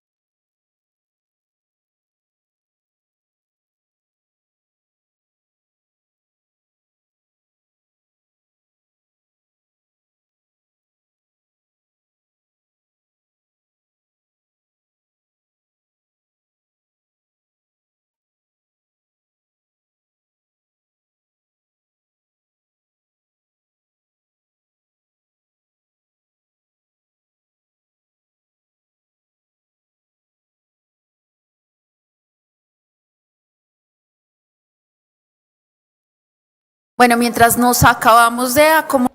Well, we all have a seat. In the back, as we were able to see, we have some stands that are important for all of us, and many of them we have entrepreneurship and dreams projects, which is Proyecto Sueños, one of the strategies from the direction of protection that intends to visualize and materialize and be together with these dreams. So you have entrepreneurs that are um, part of the system of protection and adolescent responsibility. We have a lot of initiatives that were created by all of them. So let me tell you who is outside of this forum. So we have the Fundación Niña María, which is one of our um, associates that work with people with disabilities, and they came to show their entrepreneurship of dolls that have an important idea, and they are made by children, adolescents, and adults that grew with the system, with the protection system in Colombia, and they have their own entrepreneurship. So we invite you to meet this fabulous entrepreneurship from the Segundo. Valle del Segundo, we have ethnic communities with wonderful necklaces and some other figures using um, Shakiras. You can find birds, animals from our own forest, and we invite you to find out about this initiative that come from the Valle de Segundo. We find Luciana, and Luciana has a crochet entrepreneurship that Luciana um, makes. She's part of the modalities of social legal responsibility. So Luciana has some important entrepreneurships in crochet. So we also have Manuel Artes. Manuel Artes has some um, fabric preparations, and they are considered to take care of the planet. So they're coming from the Amazon with this entrepreneurship, and you will find a lot of bags and prints that show the richness of our country, the country of beauty. So we invite you to see or to visit these initiatives. We have also Raíces Decora, some really wonderful candles inspired in Colombia from our girls that are is in a modality of a university case. One of the initiatives that come from the protection um, initiative. So she creates some wonderful candles with different colors, um, odor, and we invite you to find out about this initiative. So we also have from Quindio an entrepreneurship from selling here um, ornaments for the to the care of the long hair, and you can take advantage to find out about many things. We have Christmas with some wonderful printings designed by him, and with this entrepreneurship, it is um, an adolescent that is part of working from home. Is one of the modalities of protection from the Welfare Institute. We also have Pinceladas de Paz, with the pictures from girls and boys that are part of their legal responsibility. So we have some pictures with images from different Colombian territories. We have these pictures painted by all of them from different places in the country. We also invite you to visit this space, Pinceladas de Paz.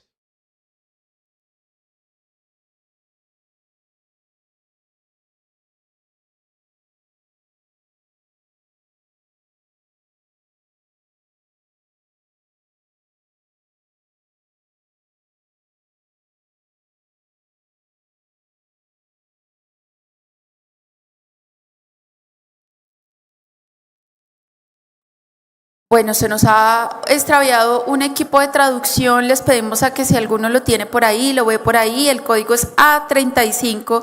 Porfa, nos ayude a ubicarlo y a entregar.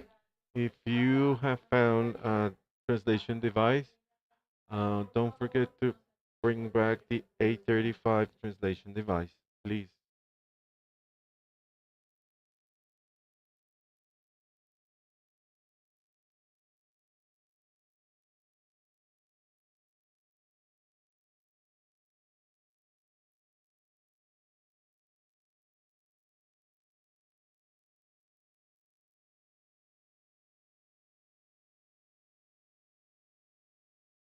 Bueno, regresamos nuevamente aquí. Now we are back to the red room, and we are getting the snacks. So please take your snacks in your seats, well, in your tables, because there is a space that is coming. We welcome again all of the ones that were part of the other spaces that were called dream catchers. These spaces were designed with a lot of care and love for all the delegations. And I hope it was the best for the experiences.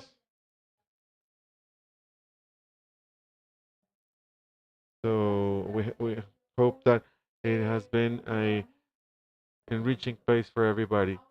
So we will continue with this journey with an experience that is an intergenerational dialogue. So this dialogue would be hosted by UNICEF. We take the advantage to say hello to those that accompany us in the fifth Interamerican Forum for Promotion and Comprehensive Protection System of the Rights for Girls, Boys, and Adolescents in the streaming. So we're going to try to find to build these bridges and those opening channels of understanding to those that build public policies and those that live the effects of those public policies, children and adolescents that are in this space and are in all of the boards trying to start this intergenerational dialogue. So we have experts and committed experts committed with from different countries because children and adolescents cannot wait. Agreements cannot continue waiting, and promises should become a reality.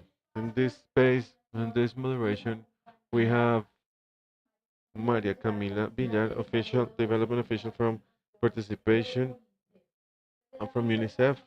So we have Maria Camila now, so she can come here and telling us how this activity is going to be performed today.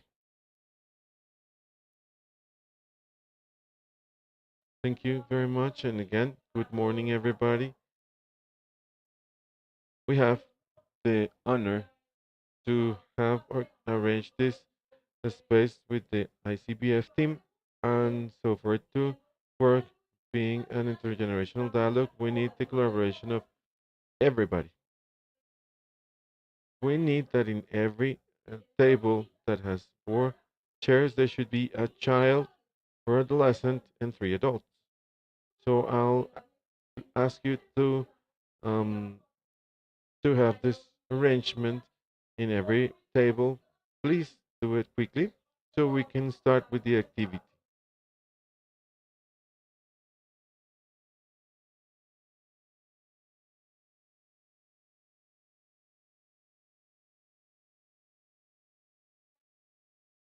Boards that are ready, please raise your hands so we can see where we are working. So we're great. We have another table. Where do we have any other table to start? There, third table. We have a lot of tables already. Great. I love it. Where do we have some other tables so we can arrange the tables? Who needs adult?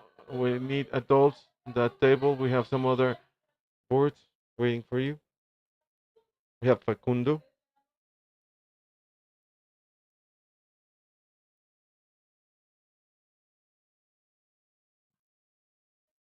Here we have some other girl. Here we need some adults. Which table needs adults? Here an adult and another adult in there. Adults. Great. So girls arranged here. Okay, we completed this table. Around here we need more adults and we need some other adults. Who else is full? Okay. Raise your hands if the board is full. Okay. 4 full boards. Then we need some more adults.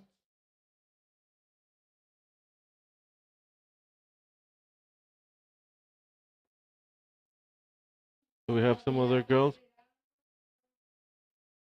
So we're waiting for some other adults to come and sit here in the tables. Okay, so we're looking for um we need another adult in here. Great.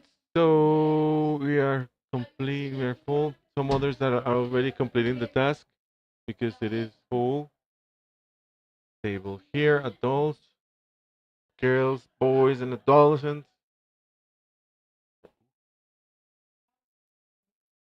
Cataleya is here. ¿Cómo están? Aquí me están faltando. So we need other two adults. So adults, we need them here.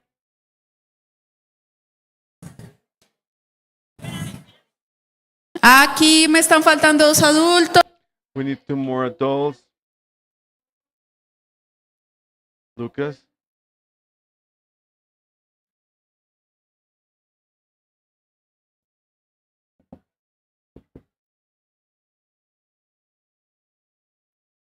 So who's missing here? We need some other adults.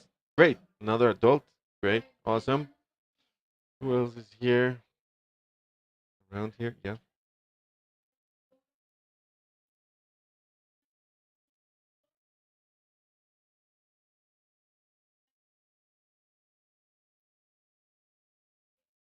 We have the board ready. Who else is here? Great. ¿Listo? Adolescentes. Aquí nos falta un niño. So we have another board here. Y aquí falta otro niño. Bueno, ¿dónde están los niños y las niñas de este espacio? Aquí nos falta otro adulto. Aquí, mira, acá falta un adulto. ¿Listo? Ahí falta un adulto para completar esta mesa. Y por aquí. Listo. Aquí falta otro adulto. Listo, a ver, por acá. Nos sigue faltando adultos. Por aquí, ¿ya tienen a su niño, niña, adolescente? Acá está. Everybody ready? Okay. Por allá atrás, los compañeros, no los veo completos. A los que están afuera, les invitamos a que continúen entrando y se ubiquen. La ubicación y la organización. Nos falta otro adulto por acá. Y acá nos falta un niño. We need children and adolescents and some other adults for many tables.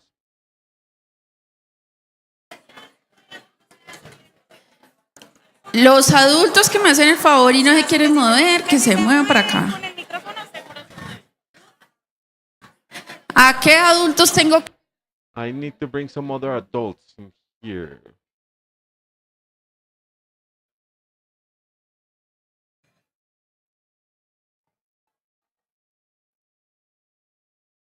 Bueno, ¿dónde más está por acá?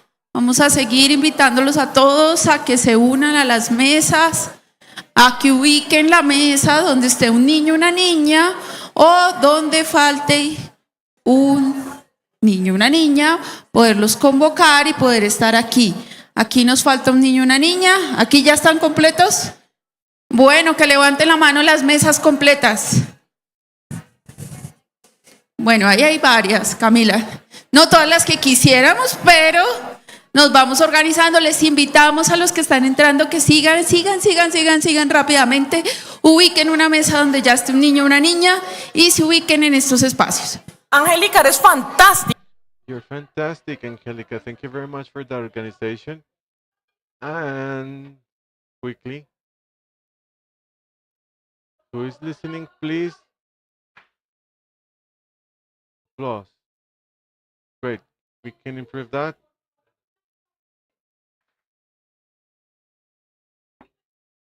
Another attempt. Those that are listening, please, an applause. Please raise your hands if the table is complete. Great organizer. Thank you, Angelica. Bueno, entonces muchísimas gracias. Again, thank you for being here. Those that are listening to me, please, an applause or clap one more time. Clap once. Escuche, por favor, aplauda una vez. Clap once. Thank you. So, considering that this activity that we're going to have, it's a dialogue, intergenerational dialogue between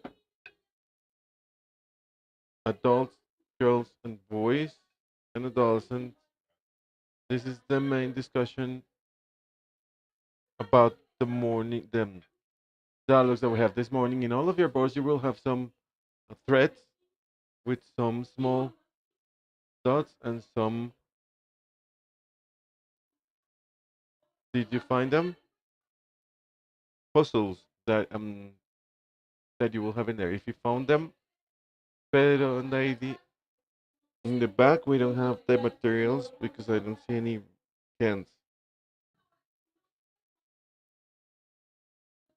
Those that do not have any materials, please bring the materials to them. So, to start the conversation, I'm going to give you 2 minutes so you can greet each other, introduce yourselves, telling your names, where are you coming from, and what are the things that you really like to eat, that you really like to eat. De mesa. Y empiezo ya. So 3 minutes to do so.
¡30 segundos quedan!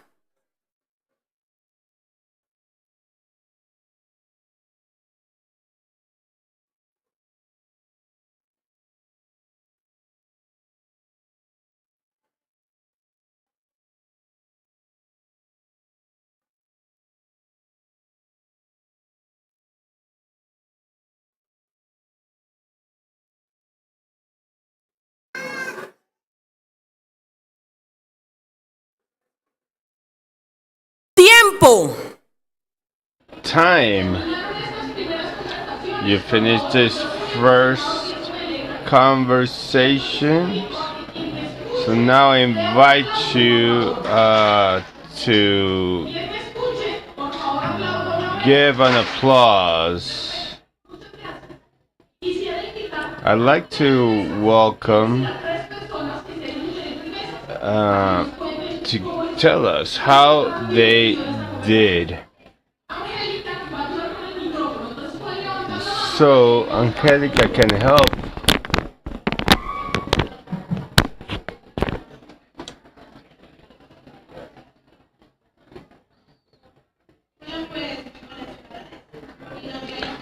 So thank you, Michelle. I come from El Salvador.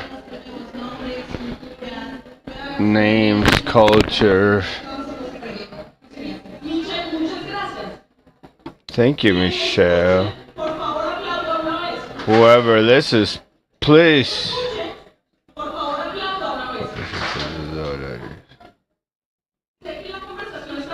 I know the conversation is very exciting, but we need to listen to you.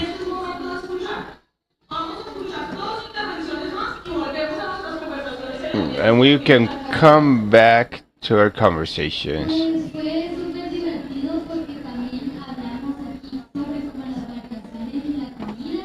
Hablábamos de que hasta las verduras se llaman diferente. Y algo que me We gustó talked about the mucho names, the different names of the vegetables. I said I love to try the octopus, Spanish octopus, and also chicken soup, sancocho or chicken soup, and it's prepared differently than here in Colombia.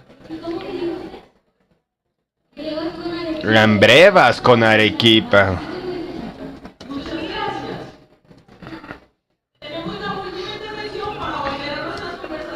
And we need the last intervention. Angelica, I'm gonna give you the word. Thank you.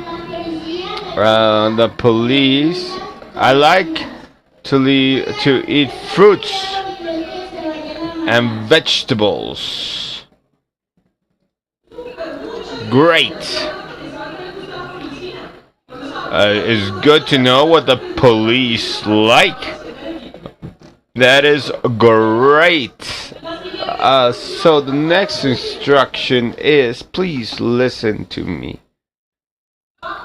We're gonna respond. We're gonna talk about 3 questions in each of the tables. We have 5 minutes for the first one, and I'm gonna share what these questions are.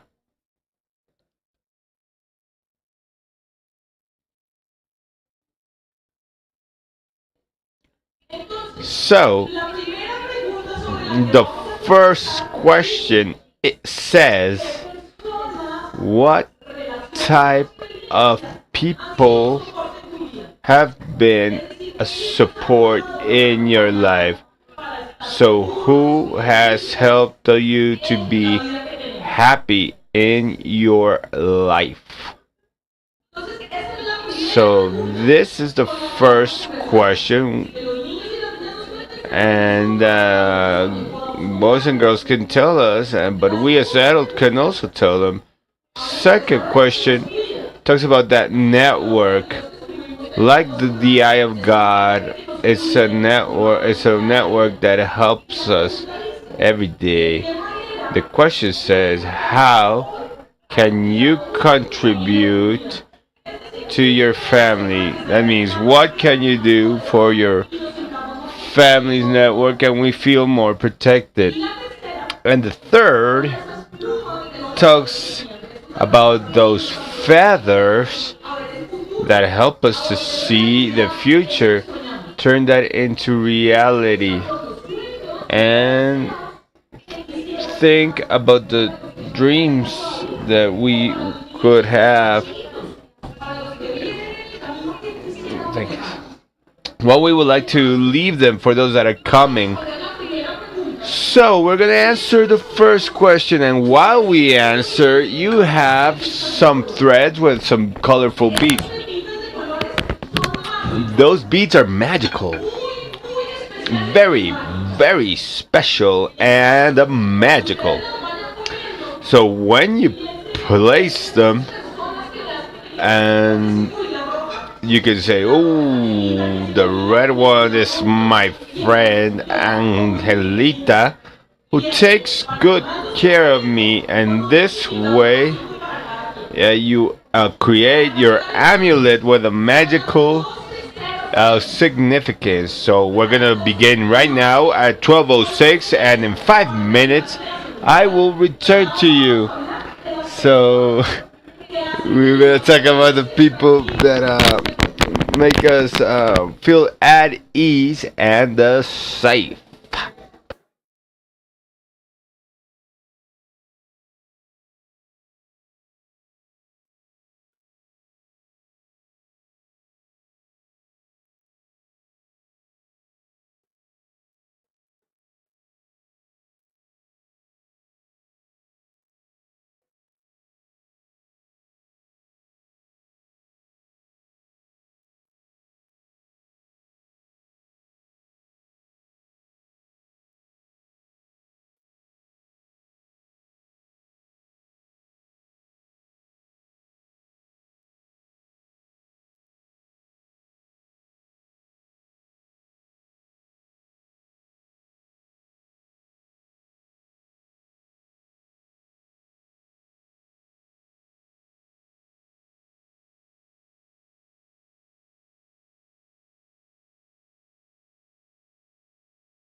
1 minuto.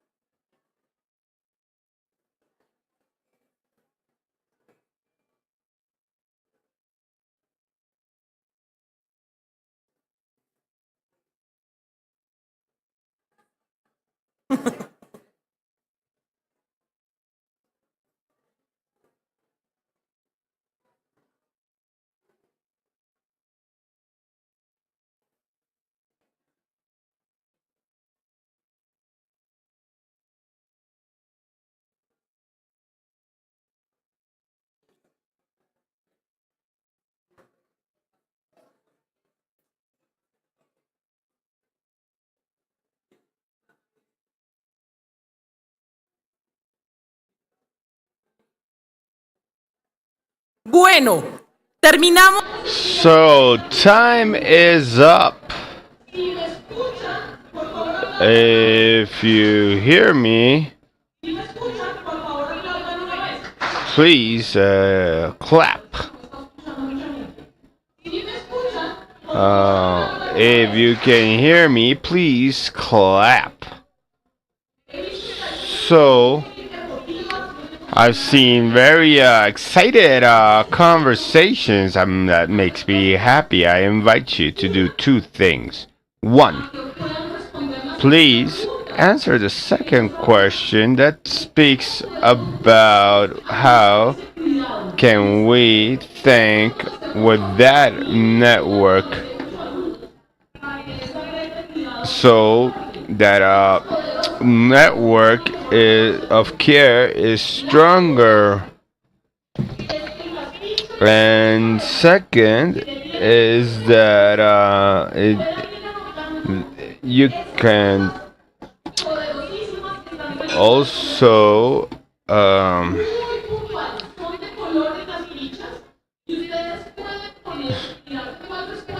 so you can see what here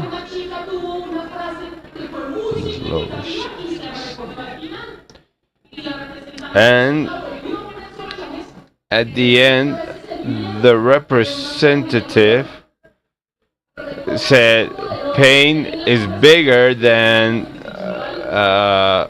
fear. So please, we have 5 minutes to talk about this network and what are we gonna do so this network becomes more and more powerful.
So we're gonna have a housekeeping announcement. Marta Liliana, and Lisette Salazar, you must do your check out. So please, go to the checkout. These people are in the Ibis Hotel.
Bueno, ha pasado el tiempo de la segunda pregunta.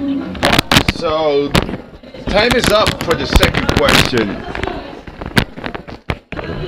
So, please, quickly, let's continue. If you listen to me, please clap. Clap. If you're happy and you know it, clap your hands. Perfect. So,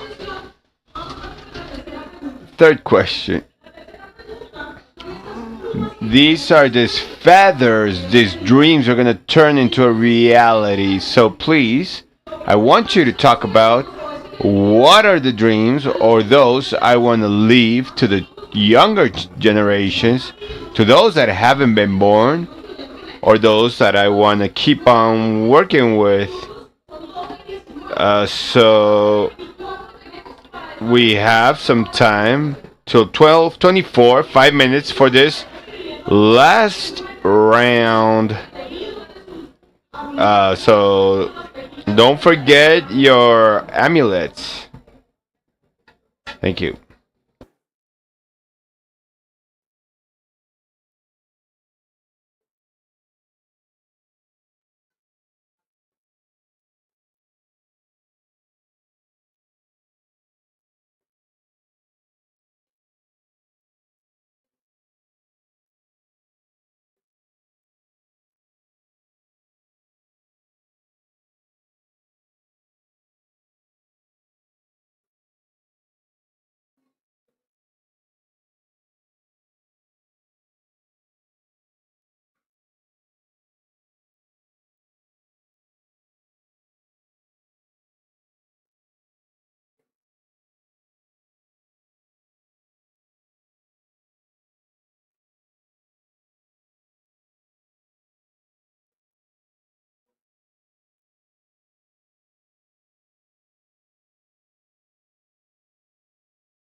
Bueno, ya van a ir cerrando este espacio y les invito a todos.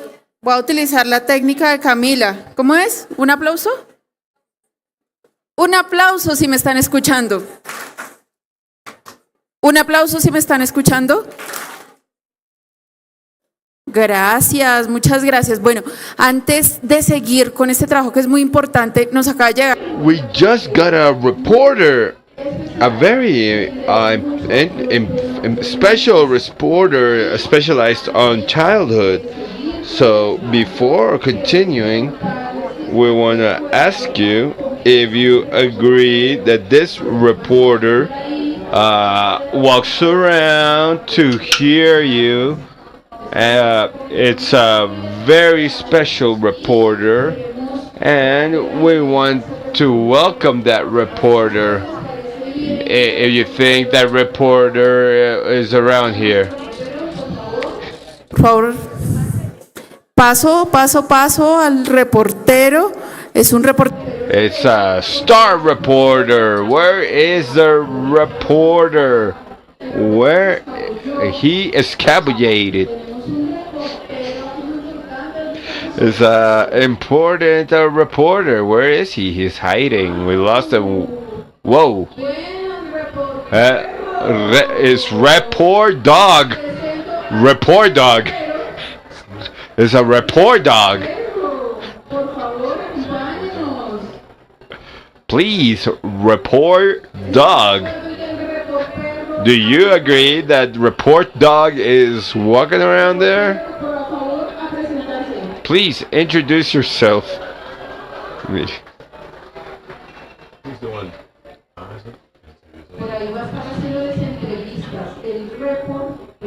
Report dog. Report perro. So, all of you in agreement with report dog?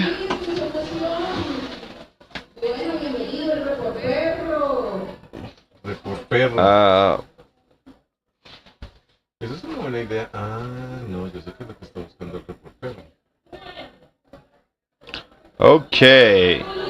How did you do with the dialogue? Good? Okay, great. I'm so happy. So, right now, okay, let's greet this dog.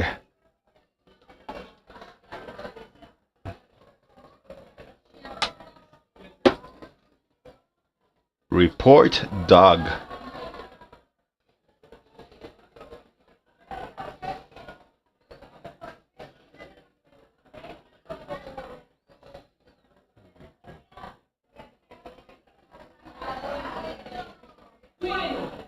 Well, so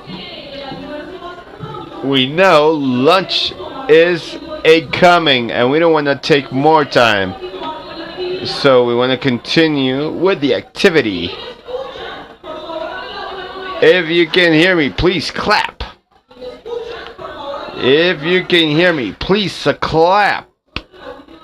One more time. If you can hear me, please clap. Right now, in this moment, we want to share, get to know the treasures that came out of these conversations. Lady, my friend and colleague that works with me, is standing on the corner with a huge bowl. In Colombia, we have a game that maybe a lot of you know, and in the Americas we're so close that it might exist. The game is called Tingo Tingo Tango. Tingo Tingo Tango. Raise your hands. So, let's explain how this works. If you can hear me, please clap. If you can hear me, please clap. I need attention so you know how it works. It's gonna work as such. Pedro and Lady are gonna pass the ball, and you're gonna push it and not let it touch the ground. And I'm gonna be saying tingo tingo tingo, and when I say tango, you must share your answer. So please, let's keep the ball in the air, okay? So let's keep it in the air. So we're not gonna throw it, okay? What we're gonna do is that we're gonna pass it around, okay? So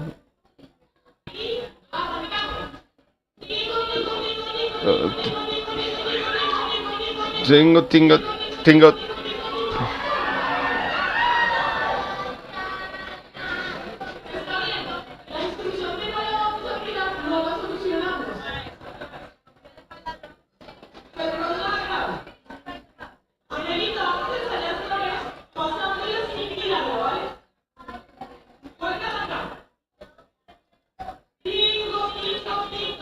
So,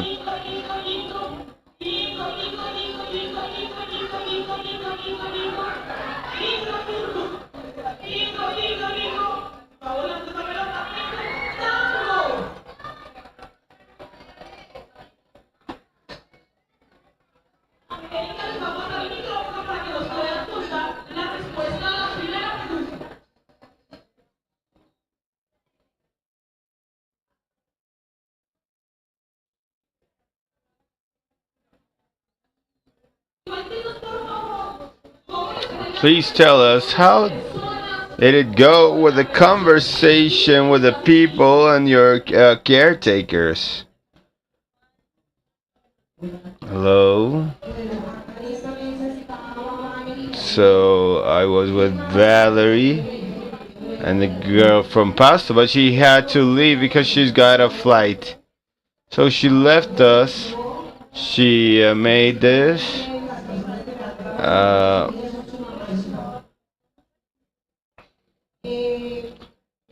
In the majority of the group, we coincide that this has been a support in our lives. En este plano también. Even though the mother is not in this plane, but we all have this gratitude for this as beings. So the importance of family as a support niche. Thank you for sharing.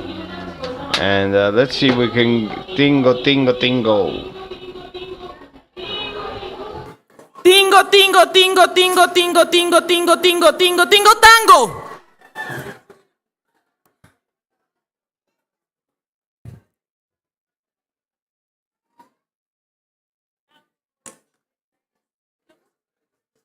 ¿Qué tiene? Esta. ¿Aló? ¿Me Tú no, escuchan? eso sí, muchas. Okay, thank you very much. So please share the first question. Of course, the first question though that means something for you and make you feel happy and also take care of you. Well, for me, the people that are really special for me, of course, my family, the people that are here that help me to grow a lot every day, my teachers, and those that help me to have to express myself in a good way, to have some clear ideas.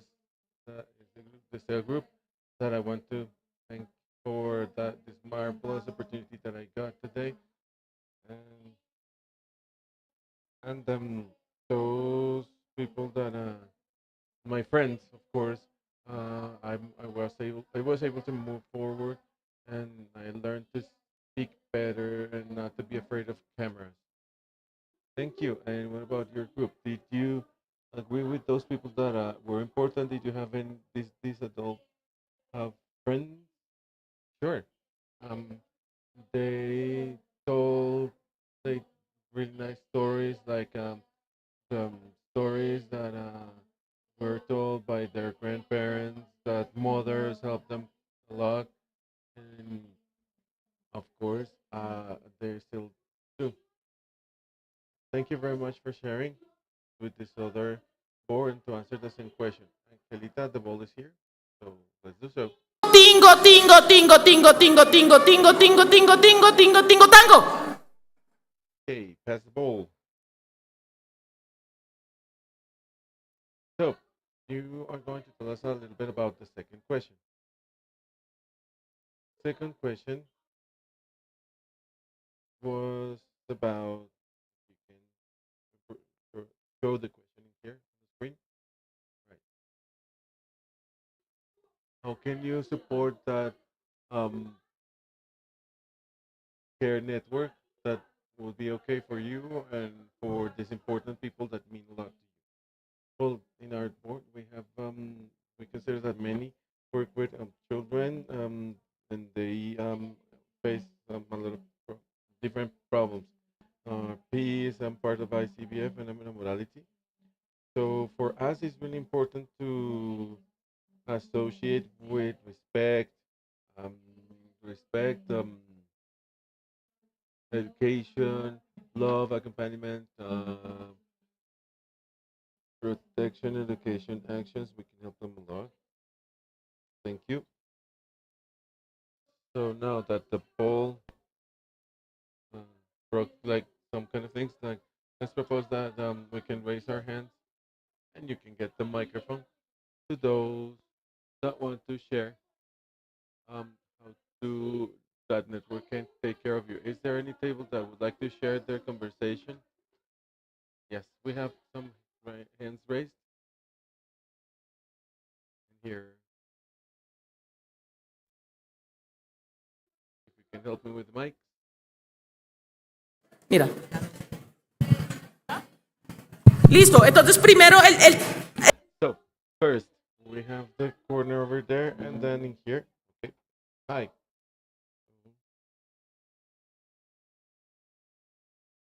Here.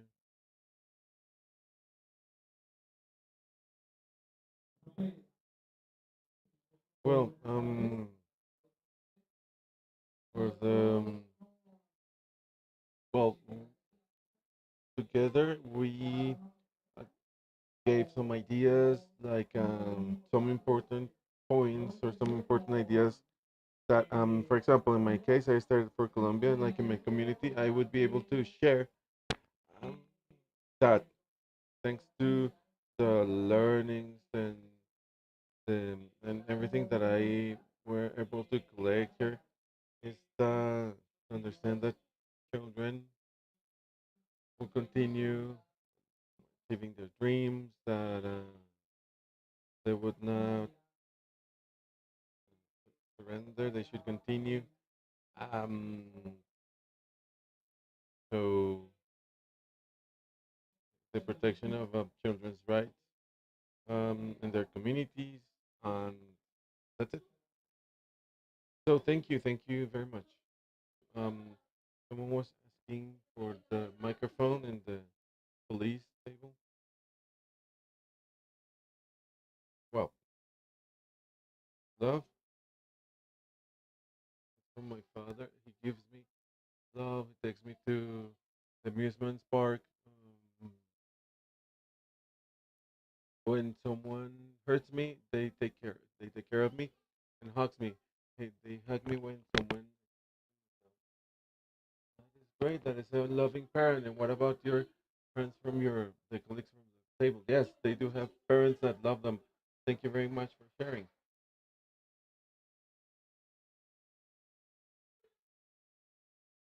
Another answer. We'll continue with the next question.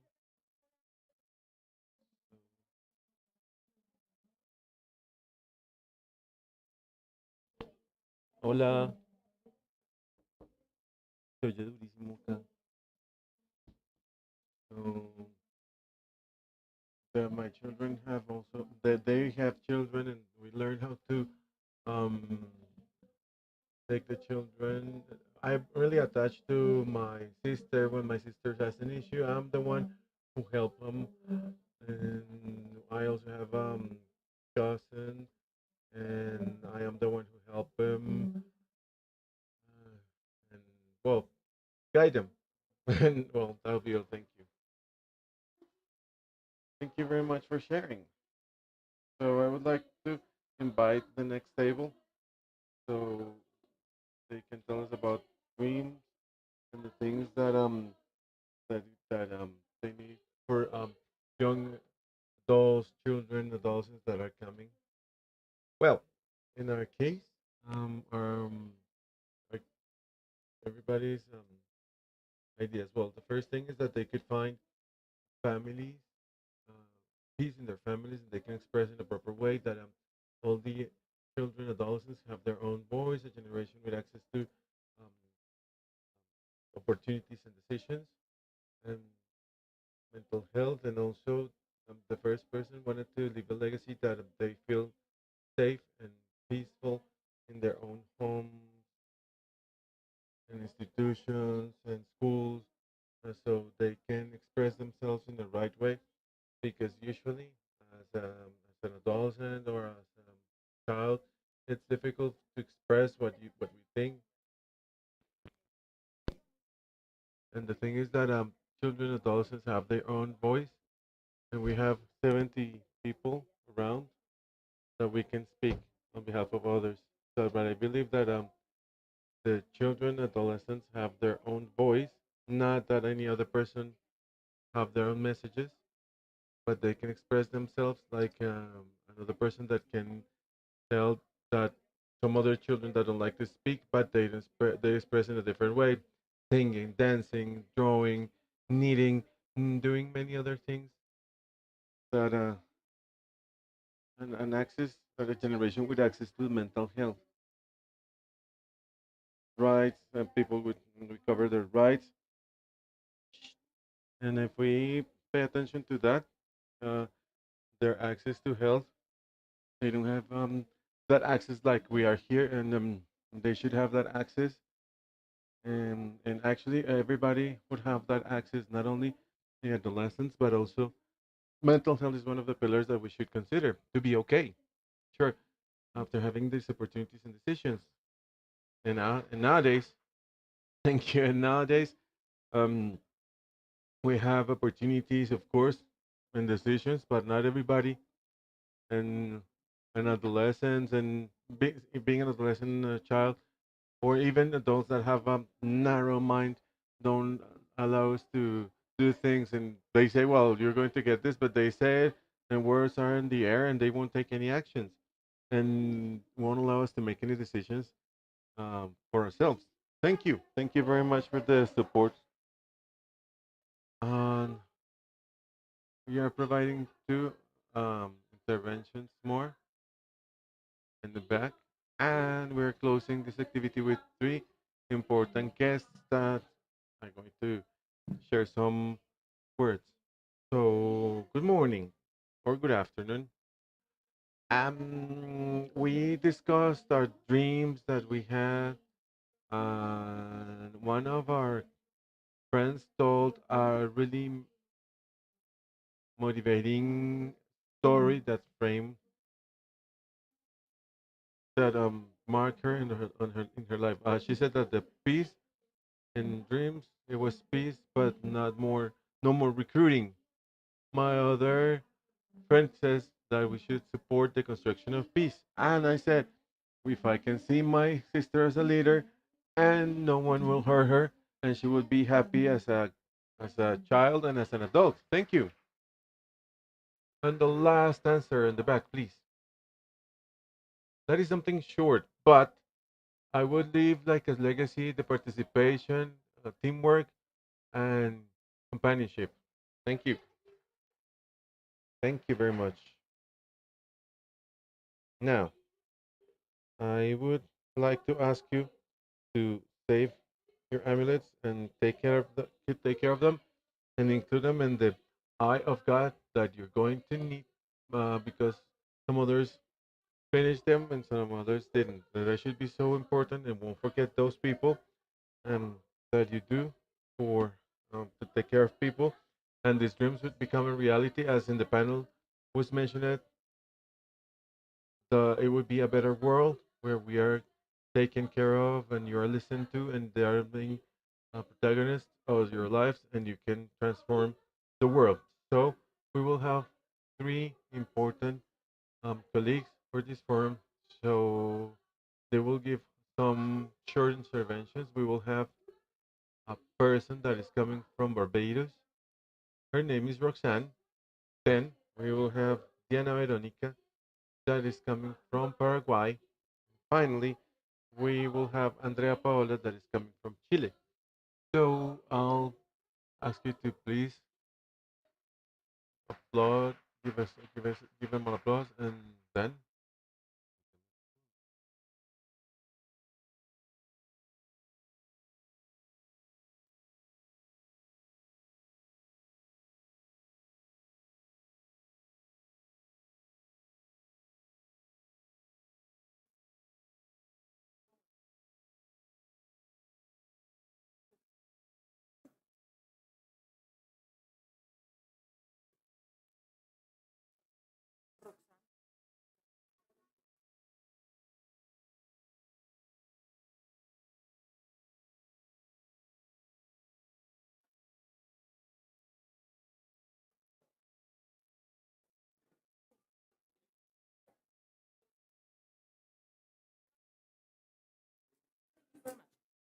Por un tema logístico, vamos a darle primero la palabra a Paraguay, porque no tenemos nuestros equipos para entender todos, para que nos traduzca del inglés. Entonces, mientras resolvemos para que exista la traducción para todos y todas, le damos la palabra a Diana Verónica Argüello del gobierno de Paraguay, que viene con un importante mensaje para nosotros y va a conversarnos desde el lugar en el que está en la cabecera de la U.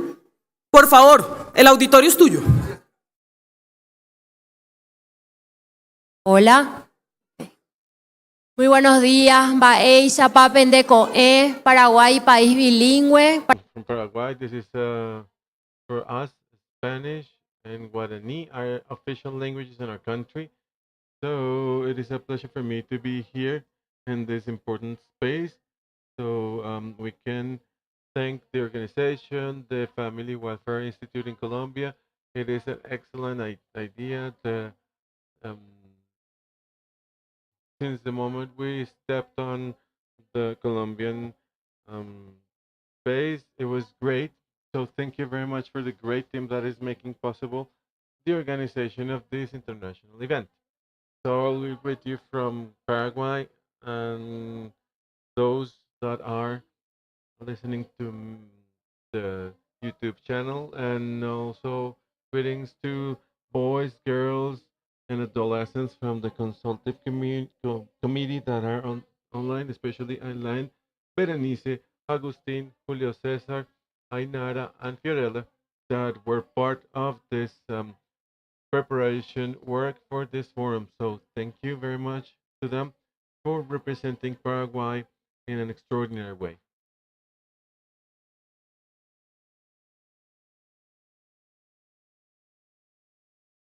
Well, for me, it's difficult to speak after the dynamics that we just completed, but I would like to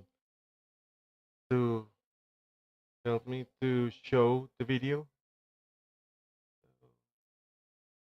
If you can help me with that.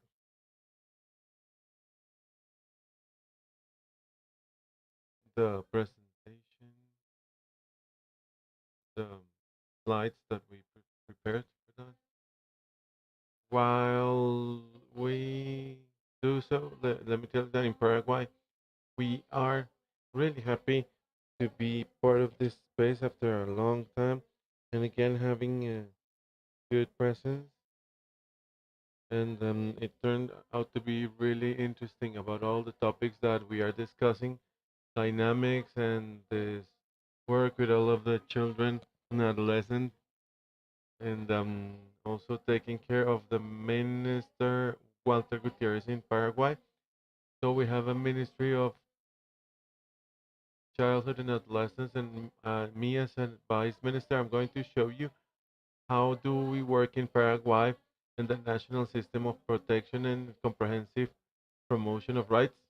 and that is a strong challenge, a a big challenge that we had about the protection in other countries. So, well, they prepare the presentation. I don't know if you are ask yourself what are these little guys that I have in here. This, did you ask why do I have this little dolls around here? Do you want to know who they are? Do you want to meet these little guys? Well, let me introduce you to Aramis, and he is Amaru. And these little guys that in Paraguay we use for the prevention of sexual abuse in children.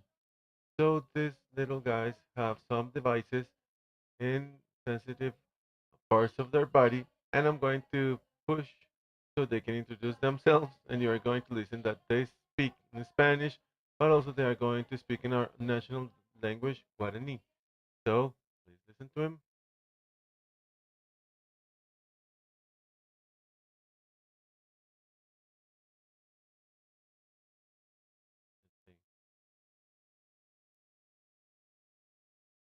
Don't touch me there. Take your hand out of there.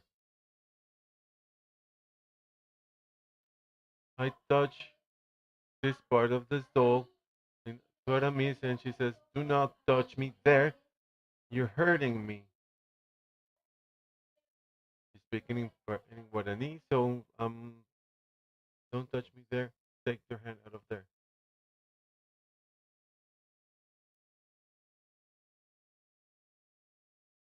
And it means take your hand out of there. I'm going to touch another part of her body.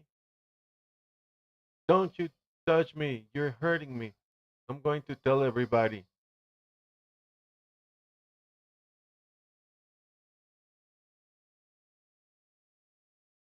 No, let's switch to what was his name? Amaru, right. So let's see if he can introduce himself. Let's see.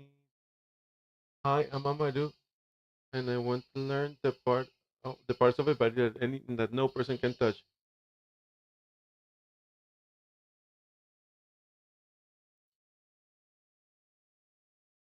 So my name is Amaru, and I'm going to tell you we're going to learn what parts of the body cannot be touched. Don't you touch me, you're hurting me. I'm going to tell everybody. I touched the different parts, but it is how to show you how are we working in the prevention line of abuse, because definitely most of the children we have to try to find some strategies, and this is a strategy that it is implemented by the Ministry of uh, Health together with the Ministry of Education, and I wanted to take this space to show you. So my presentation, is it ready?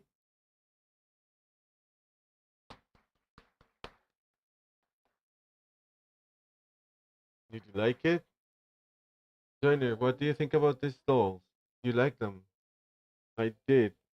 That is a strategy that actually it's an implementation strategy that is very effective for early childhood, and we will not be able to talk to uh, we will not be able um, to children like adults because they're little children. So I consider this is an effective way that we could work with these children.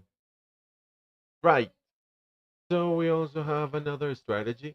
For example, I'm going to improvise while I get the presentation. So I want to share that this line of for abuse prevention, we're working from the ministry through this guide for the prevention of sexual abuse. This is available in our website from the Ministry of Childhood and Adolescence. This is a guide that you can download, and you can work with that at home or in the community spaces. And the interesting of this proposal is that it has sections, and according to the sections, it says how to work with children from 4 to 7 years old, and also to have the activities that we can um, take. I know about my body, goals, materials that we can use, guide for parents and educators on how to develop these activities with their children. And also, we have the adventure from Maria and Lucas, or Maria and Lucas Adventure. So we use this workshops, um, body traffic light that is similar to the dynamics that I showed with the dolls. It has a section for children from 8 to 10 years old because one thing that we have in Paraguay when we speak talking about sexual abuse, do you have any idea what happens? That we, we did not speak about that. So how can we talk about something that you didn't discuss in your entire life? How to prevent abuse if we were not told how to take care of our our private parts.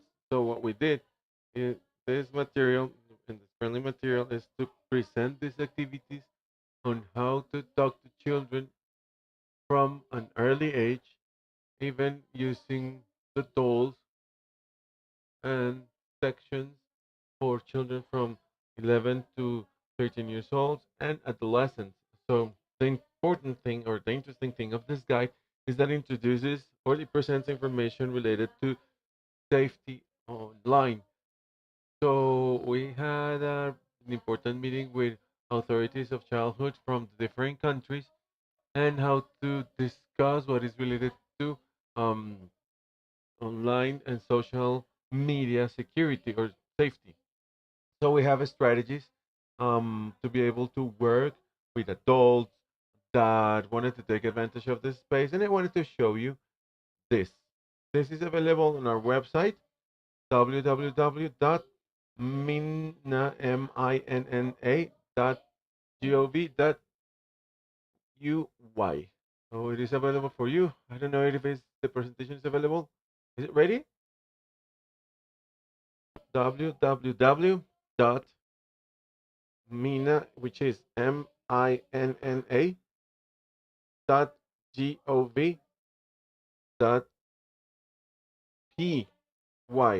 So you can scan that and download the guide. You can tell me ready.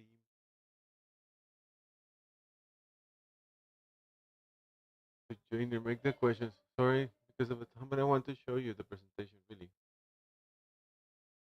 These tools that are there to present them to the children, and those are to show them to the children. So thank you very much for your question, Joiner. These tools that are part of this bag that I have here, um, they come with a guide for the facilitators, and those that are going to facilitate the use of the tools have a guide to show how to work with them. And it is impressive on how these children uh, go and take a look, ask questions, and then they don't want to return the doll. So that is a dynamic that is moving forward in the education institutions, but levels, at the level of the small ones, initial and first cycle of the basic primary school. Right, we have a small video. That was the presentation should be first, but if you want to show the video first, we can share that too. I don't know if you have if you have audio available. This is the participation as these were enriching presentations. So this is the opportunity to participate, and we can express themselves. And sorry, this they are speaking really fast. We have the chance to express our feelings, our ideal feelings and projects, because no person know more than ourselves. Actually, this is an experience that was a unique experience that we all have, and it was a fruitful day and being able to visit and everything is an opportunity for us. We had the chance to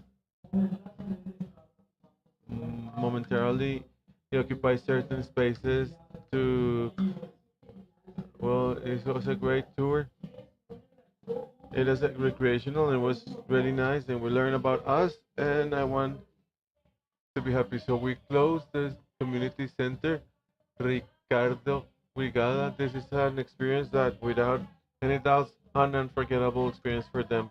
We are planting the seed of leadership that is around and each and boosting them. So we thank the families that joined the Secretariat of Government, good government municipalities that made possible that they come from different places in the country. Hello. Hi. There. So, let me tell you something because the video did not start from the beginning.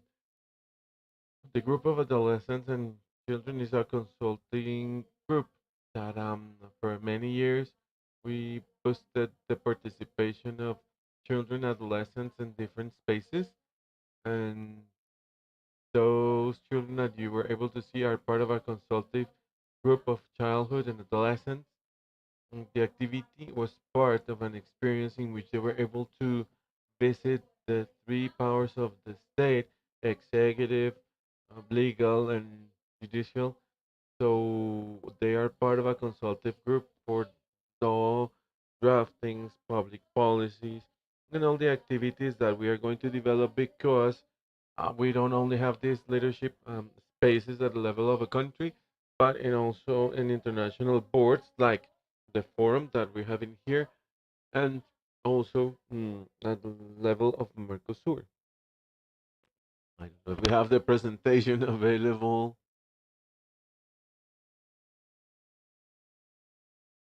Key. I think it's not going to be possible, but I wanted to tell you that in Paraguay, in the 1990s, we approved the Convention from the Rights of Adolescents and Children, and also it was part of after complete dictatorship.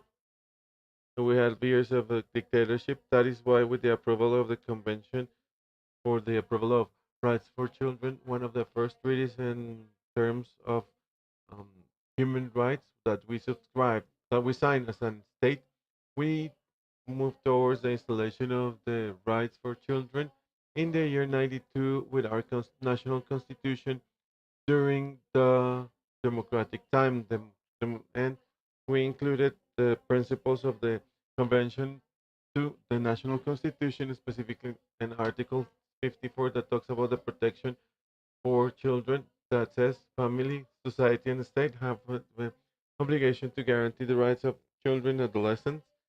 And there is a part that I really love, particularly the national constitution. In case of conflict, the rights of children would prevail.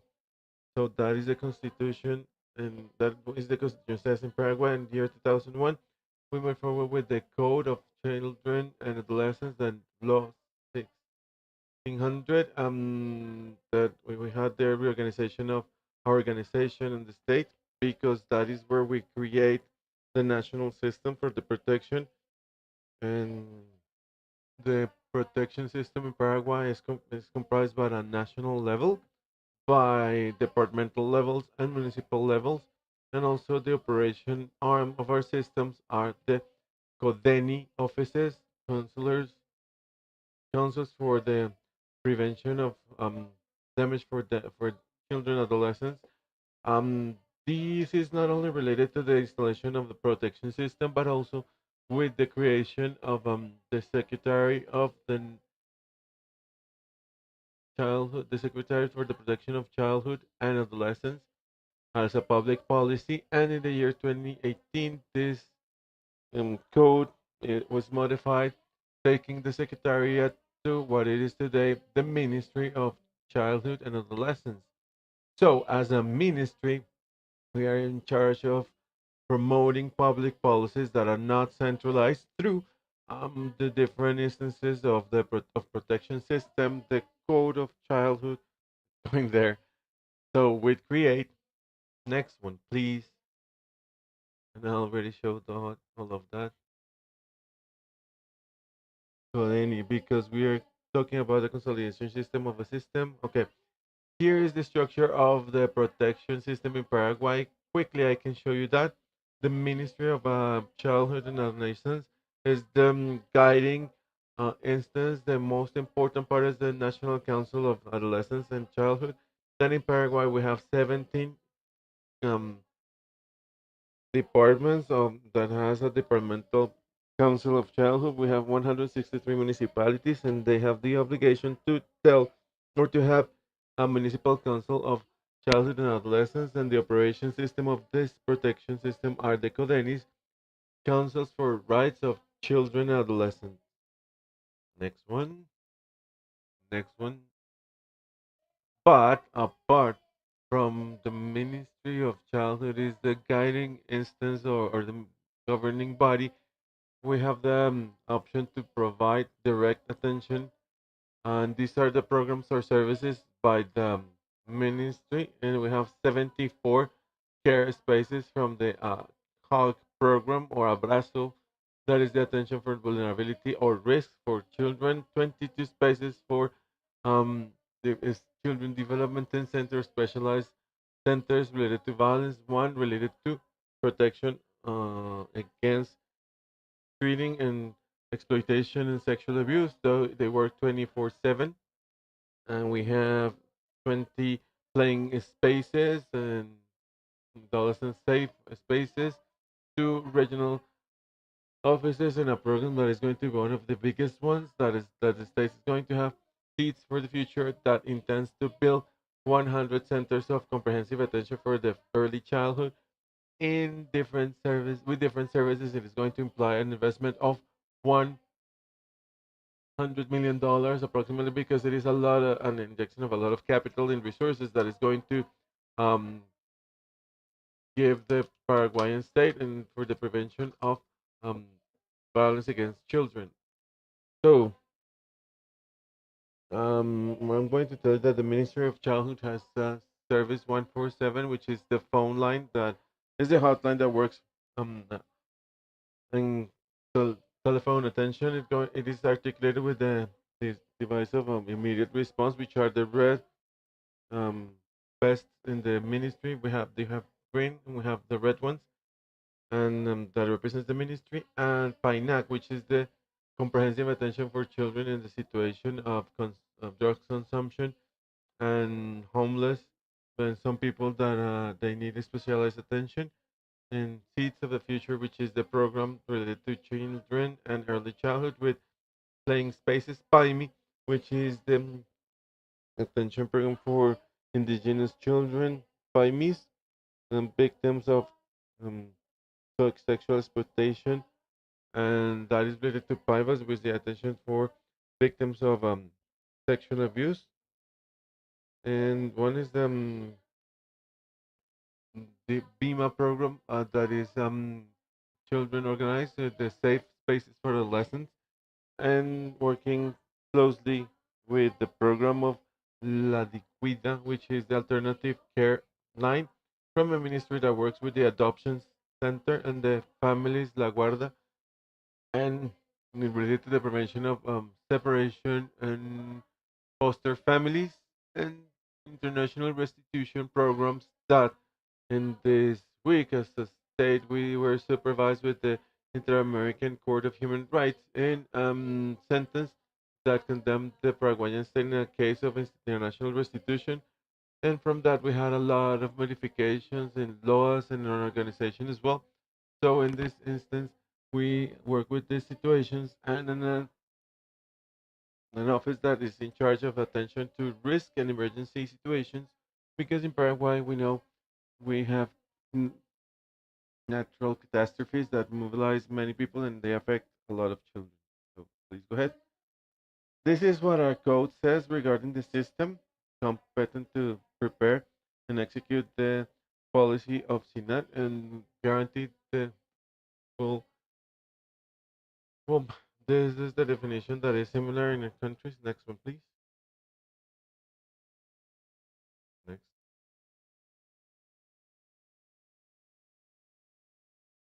This system shows that we're going to work in public policies through the National Council Department on the COENI, which is the operation body. Next one. We are comprised by different institutions, which is the next slide that includes institutions, organizations of the civil society, and prevents, and also includes the participation of children and adolescents in these councils. So the system is very dynamic, organic. Um, it has an important work in relation to territorial level, national level, and this is the current situation of our system. And currently, we have 100% of the colonies installed at a level of a country, so we have to strengthen and participate, and we are doing it through different actions. Next one.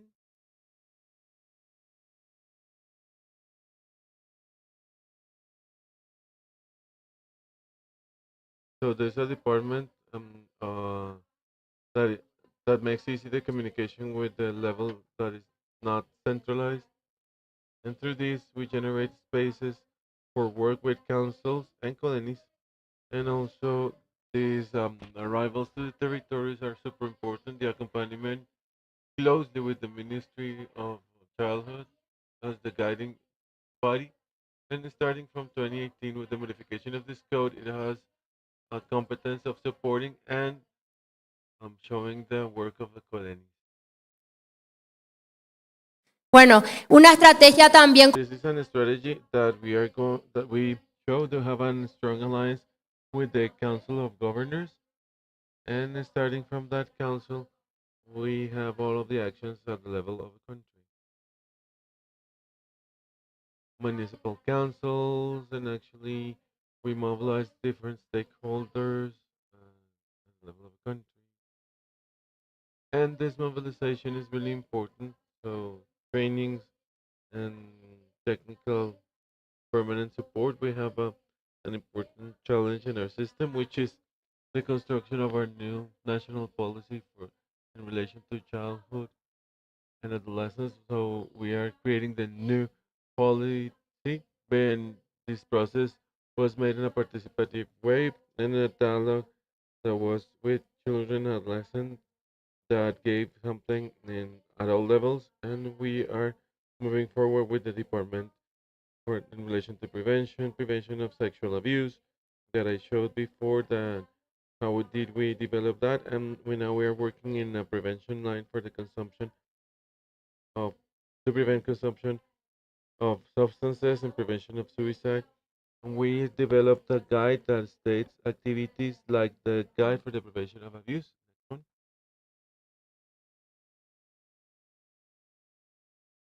Next one.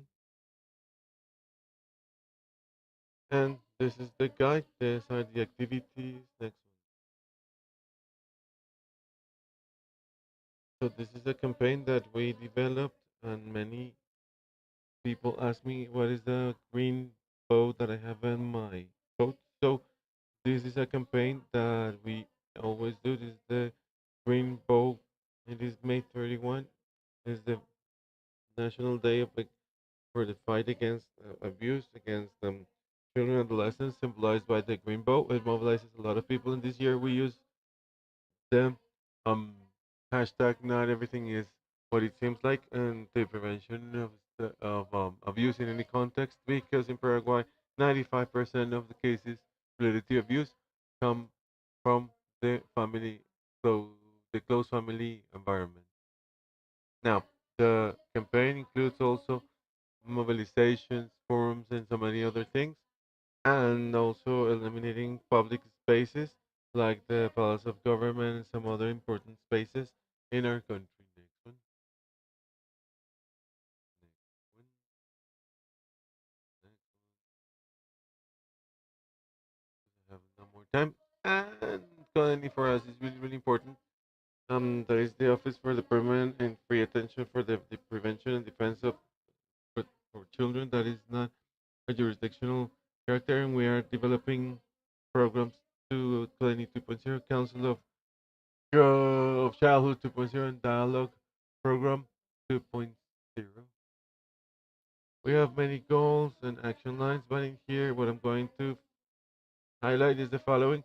For us in the system, it is really important, colony and mostly a colony that has the profile, and in this sense, we are training the operational guide for the servers and counselors of colony, and we are helping them to be professional. And then October the 1st, we have a big event accreditation to colony, and we are giving them a registration.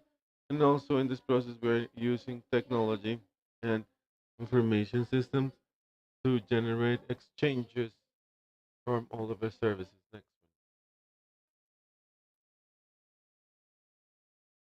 We created the registry, and every counselor has a credential accrediting their profile because it is important, and they are public officers. Next, the guide, digitalization of processes through the National Observatory of Children and Adolescents in Paraguay. So an important tool that we have donde tenemos toda la oferta is the Paraguayan state, and we have a public offer and public and social programs among all the others that you can check according to any situation. Next one. It is important to understand that we know that a challenge in the system and investment we have worked in this guide for the preparation of municipal budgets with the approach of rights for the offices of Codeni, right? Next one.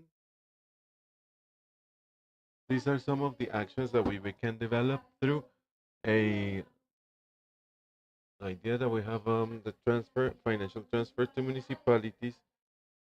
This through this um,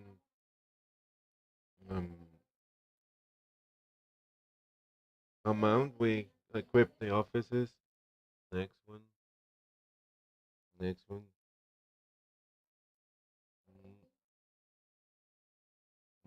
Cars. Cars to verify the corresponding information, human resources. And now, here was what I wanted to show you. So we are available for any questions, and sorry if I took a little bit more of my time. Bueno, Verónica. Verónica Arguello Canizares, Vice Minister of Regional Minister for the Adolescents. Thank you very much for your intervention. And now we have Andrea Paola Saldana. But Andrea, I would like you to ask a few seconds because we have a special intervention.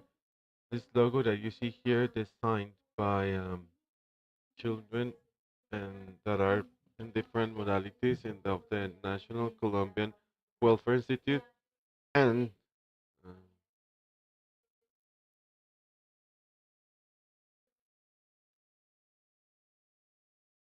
Paula has to um, leave because she has a participant from her early childhood that has to leave. So we want to give this space to Paola, that was the winner of this participation, of this contest that we made with the adolescents and children about the construction of this logo.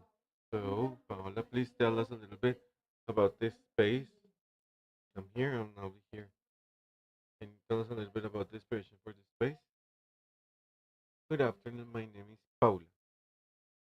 Thank you very much for choosing me as the winner of the logo, and I'm really glad and happy that my work was selected, and I thank sincerely the recognition and the opportunity for participating in this project. It is an honor for me. Thank you.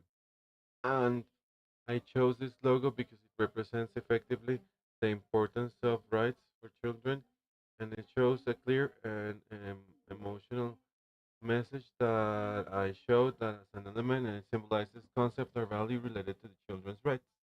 Thank you.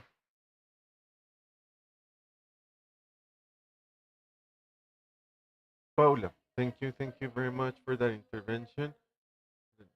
Paula's words motivate us to continue working because this logo, and this is the first time in which the space and this logo is designed by children in their early childhood, and the participation that we had in this space, participation of early childhood is fundamental. And now, thank you very much, Paula, for your words, and I thank you a lot because it was difficult for you to stand here to share that information. So thank you and welcome to these spaces. You and your child are welcome to these spaces. So now we give the floor to Andrea Paola Saldaña, Regional Director of BOBO from the National Service of Protection and Specialized Protection for Children.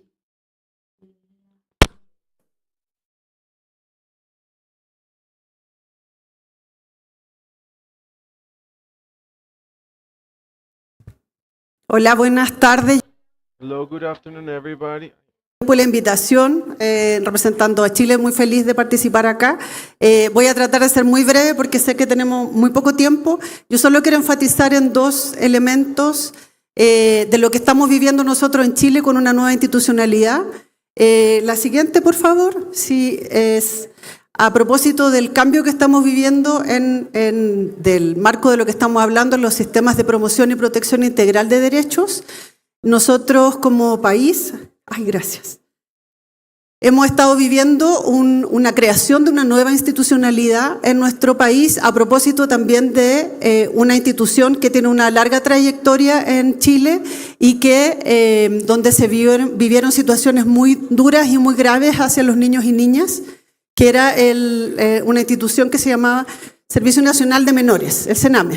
Y hoy día en nuestro país ya nuestro presidente Gabriel Boric creó una comisión de verdad y niñez para las víctimas, niños y niñas que estuvieron en hogares de protección del SENAME y que vivieron situaciones graves de vulneración de derechos. Todo este cuestionamiento llevó a que el Estado decidiera ir especializando la institucionalidad y creando otras instituciones que se hicieran cargo de la situación de los niños, niñas y adolescentes. Hoy día estamos en un proceso todavía de instalación, ampliando también los programas que heredamos del SENAME. Nosotros como servicio nos hacemos cargo de todo lo que tiene que ver con la protección especializada, o sea, niños, niñas y adolescentes que han sido gravemente vulnerados sus derechos, y tenemos hoy día un sistema que permite que nos hagamos cargo no solo el Estado como principal garante, sino que también las familias y la sociedad en su conjunto. Ese es el gran cambio que tenemos y una ley de garantía que recientemente promulgada el 2022, entonces todavía estamos en esto de ir dando eficiencia a un sistema proteccional que tiene sus debilidades aún y que nos ha costado ir engrasando un poco eso para que el resto de la institucionalidad pública especialmente puede hacerse cargo de lo que es garantizar los derechos de niños, niñas y adolescentes. Tenemos dificultades con el área de salud, por los problemas de salud mental que tenemos, como ya se ha hablado y se ha abordado en este foro durante estos días, pero también con los sistemas educativos que no dan respuesta y que más bien excluyen. Entonces tenemos muchas dificultades con las situaciones de discapacidad que viven nuestros niños y niñas. Así que todavía tenemos que ir operacionalizando la ley de garantía que tenemos. Y aquí quiero detenerme solo para presentar lo que es nuestro sistema, podríamos decir, de promoción y protección integral de derechos, que está amparado en nuestra ley de garantía. Entonces tenemos distintas... So we have different institutions nowadays. Now they work together and they are government institutions and we depend from different ministries. In the case of, let's say, comprehensive attention from the institutions, the promotion and rights of that depends on the Secretary of Childhood. That is a new. We have a specialized protection for children and adolescents that are victims. Que yo represento y que también depende del Ministerio de Desarrollo Social y Familias. Y luego. So we have the new services for social and juvenile reinsertion. So it depends of the Ministry of Justice, and they are in charge of the adolescents that in Chile, elders than 14 have a legal responsibility. So this structure after year 2001 was in charge of a single institution in the Senate. So this is the effort that I'm going to be with them, and it is specializing Solo contarles que esta nueva institucionalidad tiene su representación en los distintos en los distintos territorios, tanto desde lo local hasta lo nacional. So, En el ámbito regional. Y lo que tenemos hoy día desde... so we have in Argentina we have local institutions for childhood that were developed from, so we have the promotion. So these are the details. We have crisis that regarding the birth rates that are going down. However, the amount of children and adolescents that are part of the system for the protection are older than those that were born in our country. So that is a situation that is complicated, that helps us to continue working in the context, and that is simple, and we as society are delivering. That is what we're going to say. Our parents they decide that they don't have any children, but we know that we have many children that are part of the system every day. We have an average of 480 people starting, so we have those people in the system. So this is the summary. This is our service that assists 114,988 children and adolescents. The one that is more concerning is that more than 5,000 that are under protection. Fortunate that we have to reduce these numbers because many foster families are part of it, external foster families that are not related to the children, and that is part of the effort as an institution. We are moving forward, and when I wanted to show what happened with the care of alternative residential care when they don't have any family to provide any support. The state intervenes through legal matters in residential context, and we reduce the amount of children that are part of a system and residencies and external families that included their care. So it is the motivation nowadays, and we have to move forward to improve the standard that we are giving to children and adolescents. Thank you very much for this space.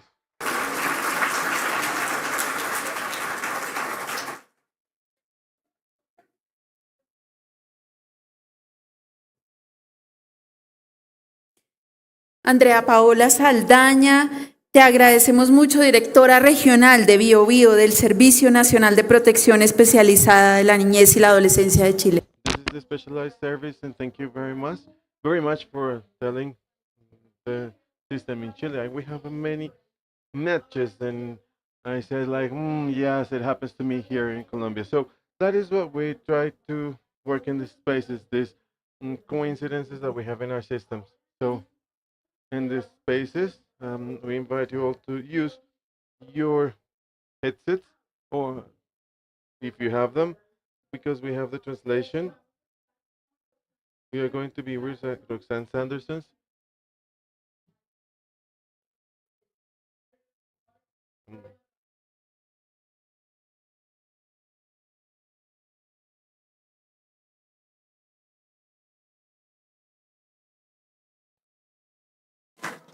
I bring greetings from Barbados and say thank you for affording us the opportunity to share in this dynamic forum.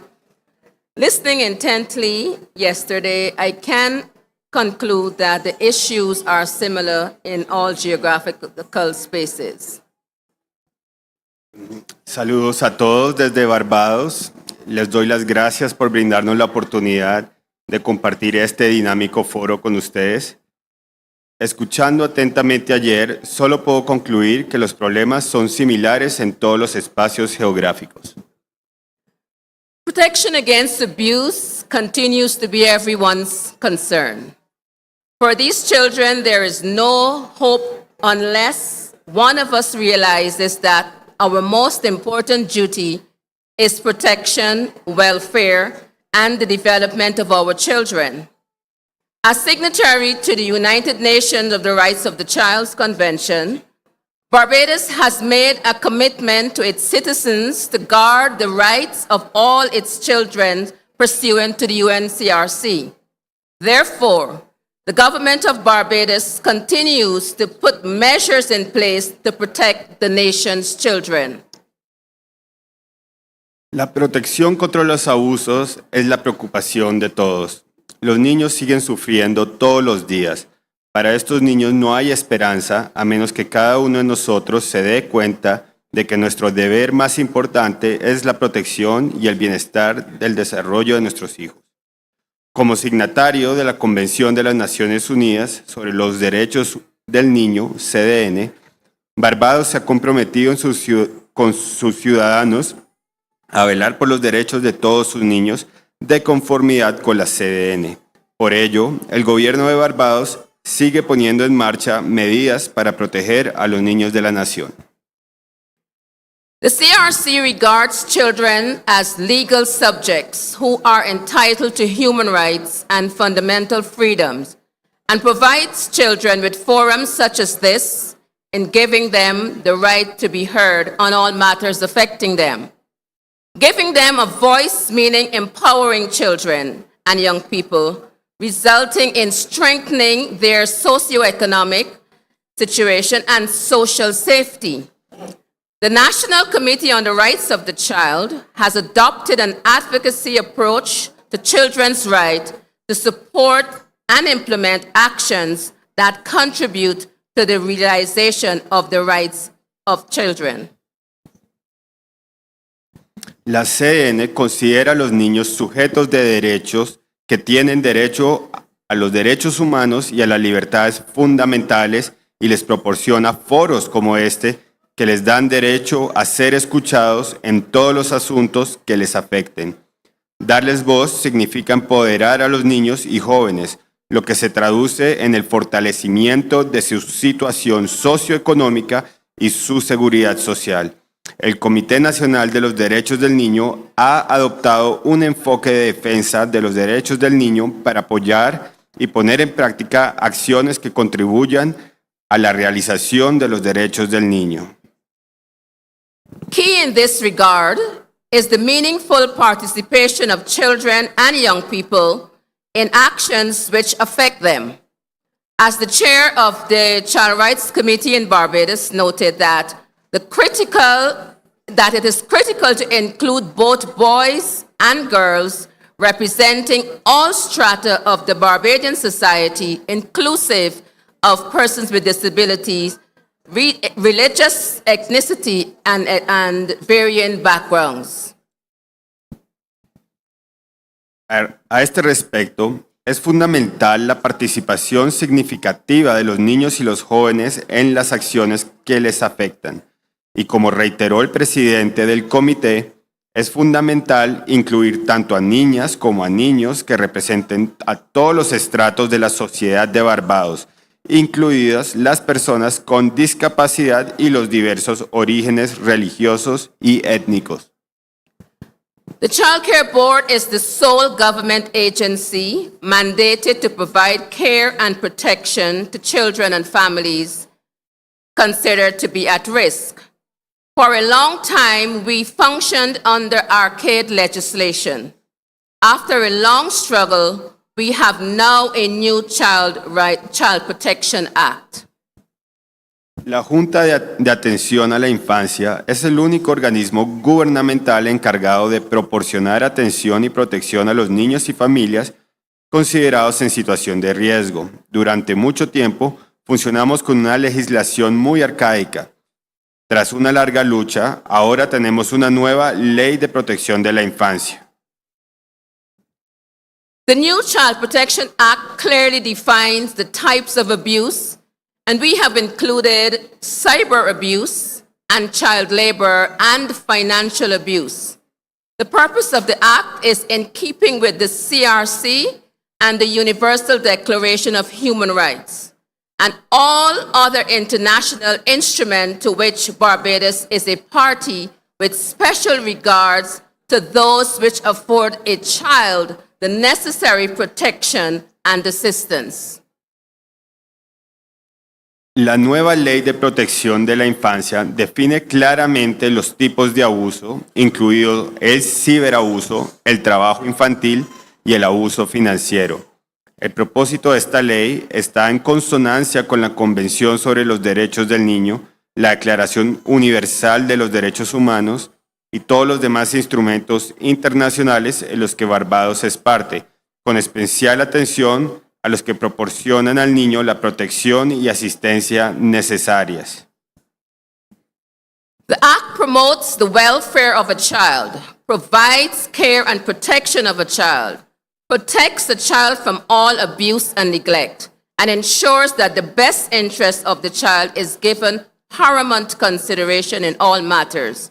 It allows for children and adolescents to be afforded an opportunity to freely express their views in all matters concerning them.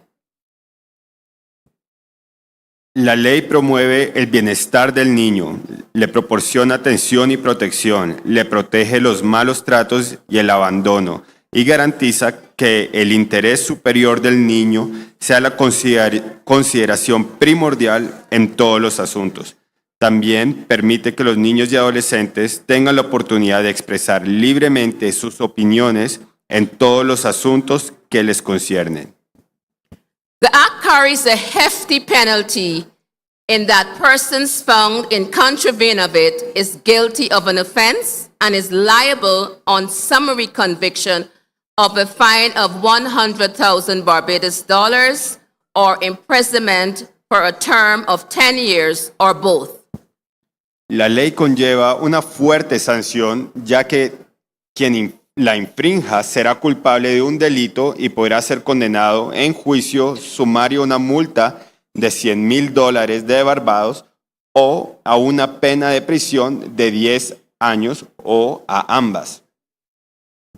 The Act also speaks to mandatory reporting, and every stakeholder, they are mandated to report child abuse cases.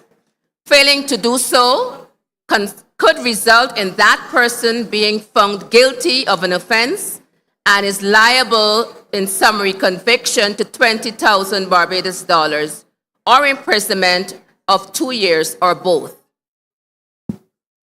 La ley habla de la obligatoriedad de informar y algunas partes interesadas están obligadas a informar sobre el maltrato infantil. De no hacerlo, podría ser declarada culpable de un delito y podrá ser condenada por sentencia sumaria a una multa de $20,000 de Barbados o a una pena de prisión de 2 años o a ambas. But I must say, though, that the new Child Protection Act requires an established, secure treatment facility. And we are currently working on building that so that the act can be proclaimed. That secure facility places children who are in need of care and protection and also need therapeutic intervention, that they could receive this and not at a regular center. También debo decir que la nueva Ley de Protección de la Infancia exige la creación de un centro de tratamiento seguro. Y actualmente estamos trabajando en su construcción para que la ley pueda ser proclamada. Este centro de seguridad está destinado para acoger niños que no solo necesitan cuidados y protección, sino también una intervención terapéutica que no podrían recibir en un centro de atención ordinario.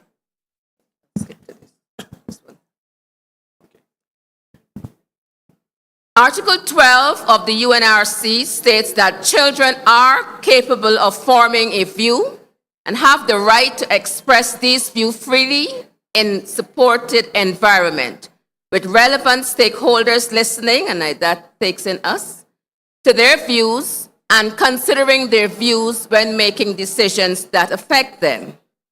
Therefore, in partnership with the National Committee on the Monitoring of the Rights of the Child, the Ministry of People Empowerment, which is our ministry parent body, and Elder Affairs, as well as UNICEF, brought together a wide cross-section of children under the theme, Keeping the Promise.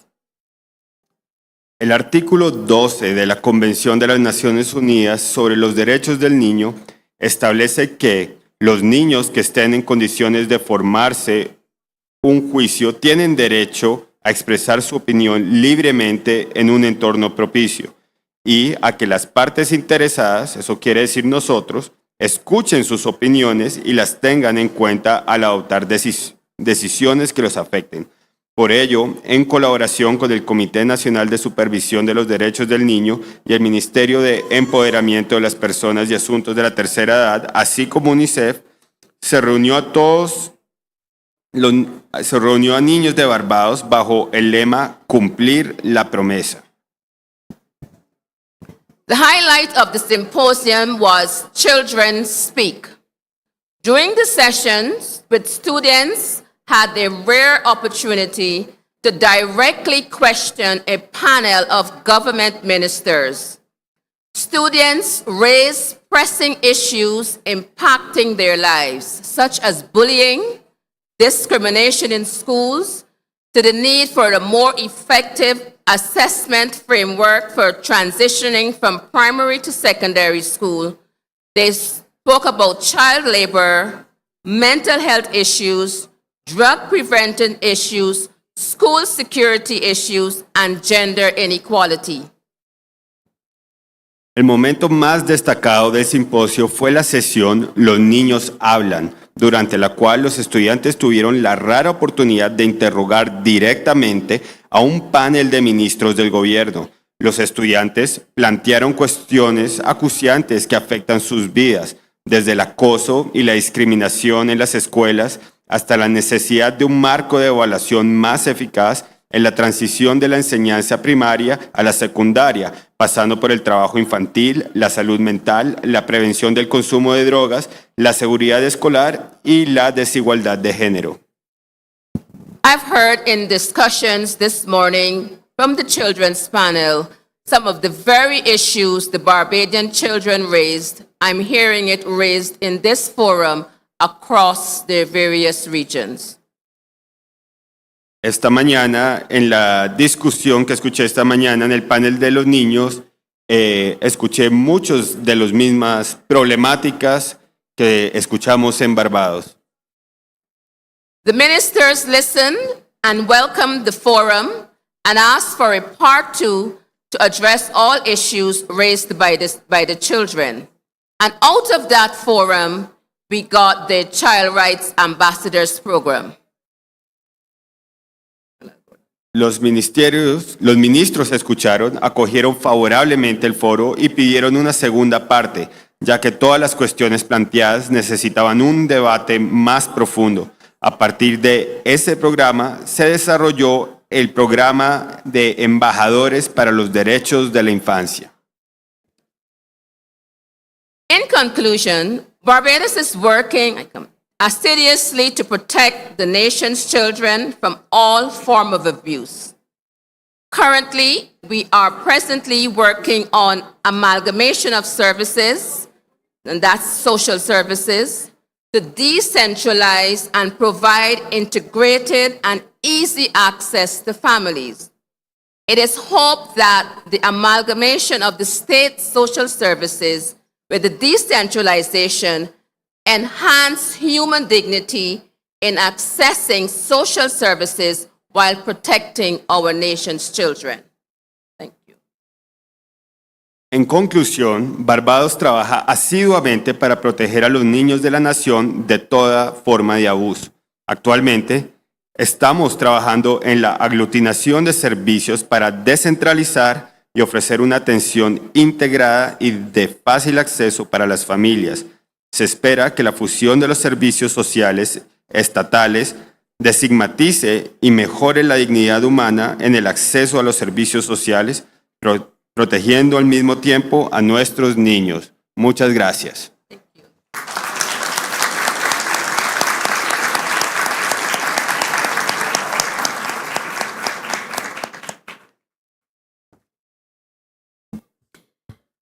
Bueno, agradecemos mucho las palabras de Roxanne Shields Anderson, Senior Child Care del Child Care Board de Barbados.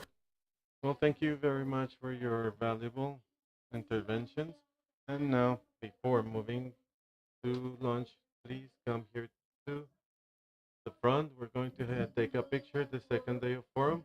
And thank you very much. That it should be right now because many of our colleagues that come from other countries in other regions in Colombia will leave after lunch, and that is why please come to the front of the room. So this is an important registry of the FEB forum.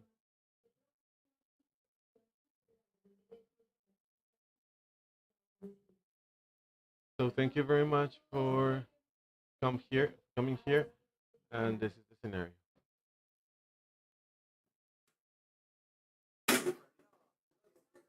Arriba y abajo. Bienvenidos acá.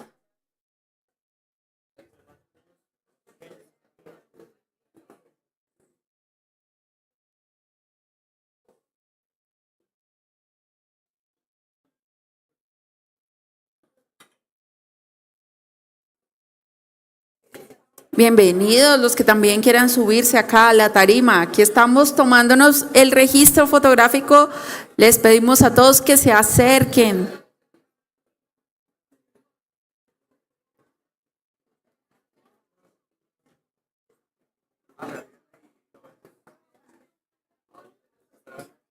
Aquí, niños y niñas, adultos, todos.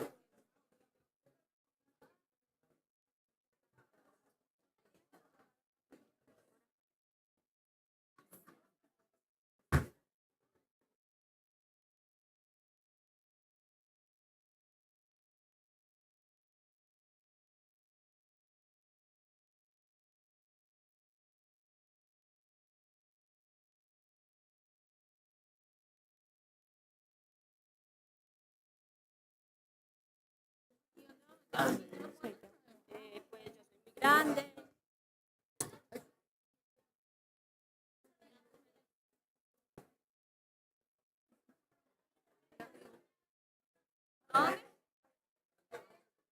Hay que bajar porque están los dedos. Sí, vamos para allá.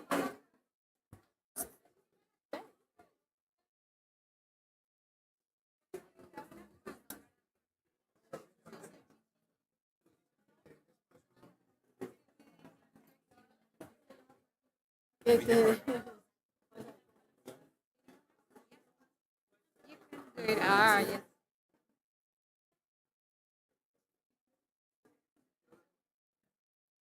¿Saldremos?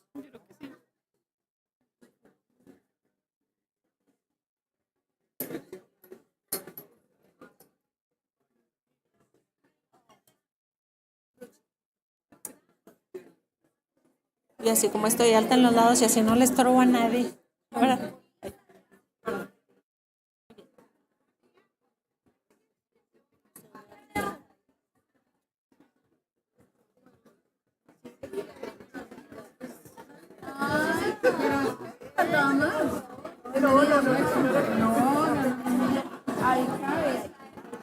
Creo que tú sí te tienes que pasar más para el frente porque no.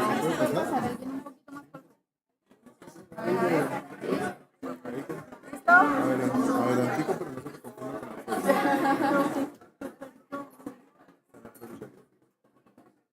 Bueno, ¿dónde miramos?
Para que todos se queden quieticos, no se muevan de los lugares donde están.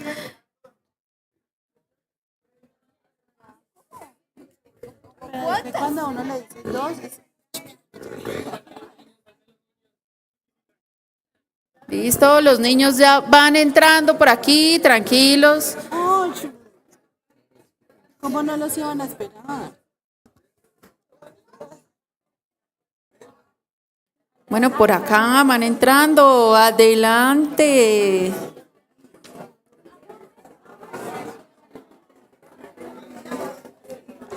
La bonita, mira.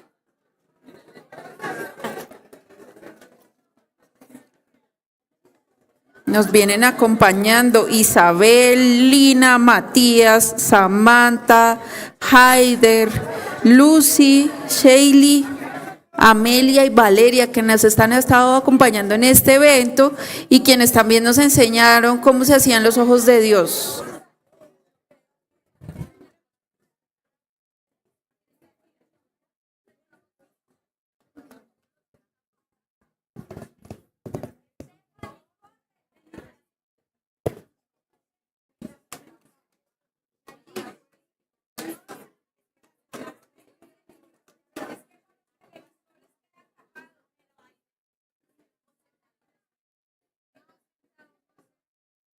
Que mientras los organizan les toman fotos.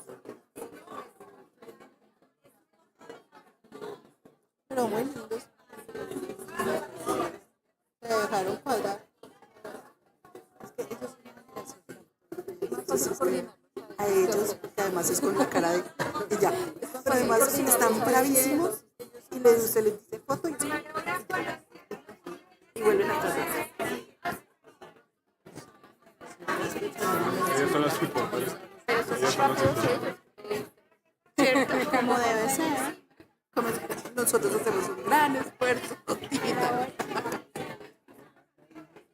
Ahora dice Angélica, no, es que eso es de la generación de usted. Antonio.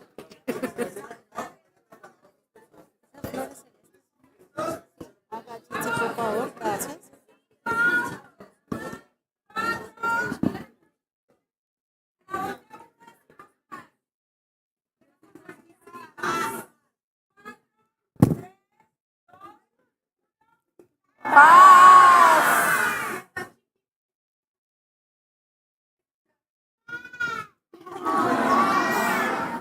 Sigan gritando paz.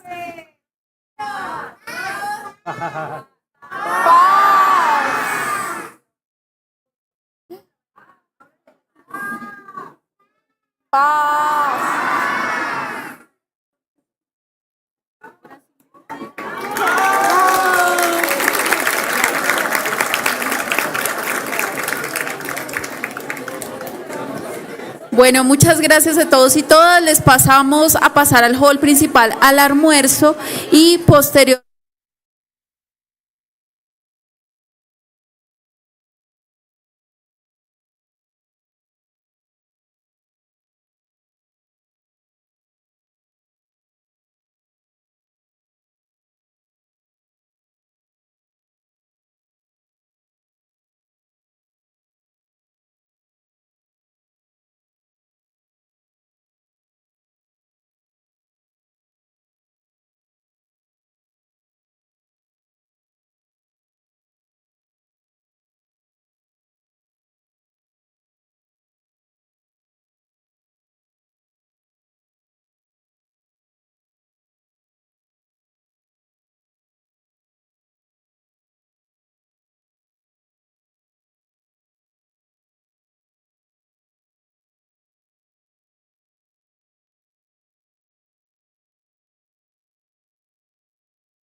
We invite everybody to take a seat.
And I want to present someone who's going to tell you what the children are doing. Good afternoon. I want the purpose that all children learn to do it as right, to say, hey, this is what I'm going to do my whole life. This is what I'm going to dedicate.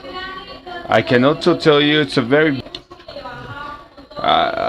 everything. It has its advantages, but I've done quite well because thanks to my project and Dr. Olguita, Marlene, all of them who've had me in their life and have taught me that I've learned so many things, and they still are learning. And now I can tell you that I hope I have a huge corporation where all children can work with me and they can say, hey, I have a job and I can make my dreams come true.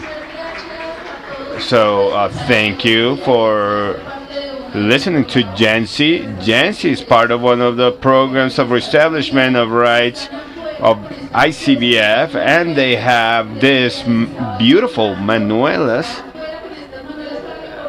So please get close. Take your gift home. We have all sizes, all colors, and they will explain to you who the Manuelas are, and they'll tell you a bit of their story and what they've lived in the reestablishments of rights modality. So we invite you to get to know the Manuelas. So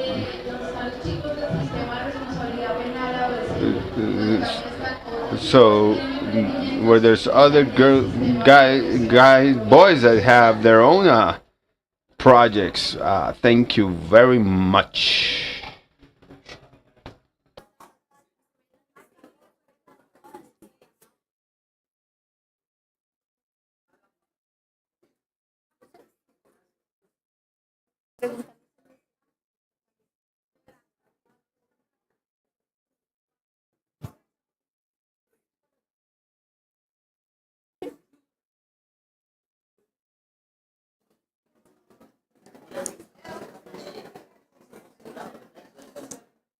Sí. Oye,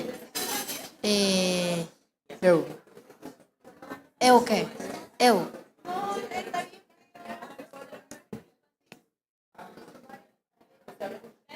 Mas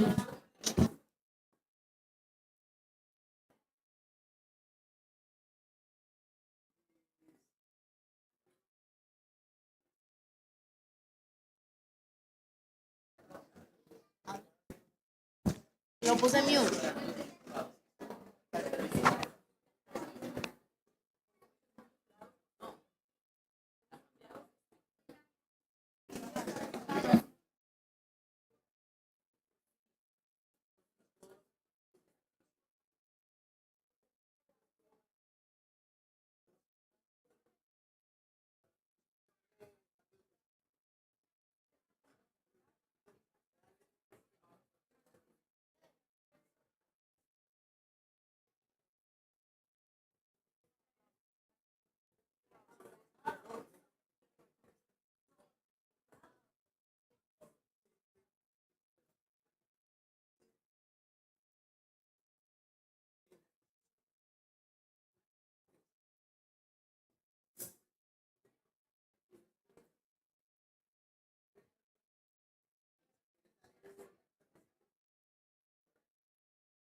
Perfecto.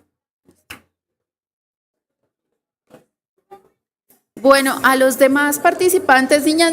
To the other participants, we invite you, those who are going to be, to come on stage, and the adults, please take your seats quickly.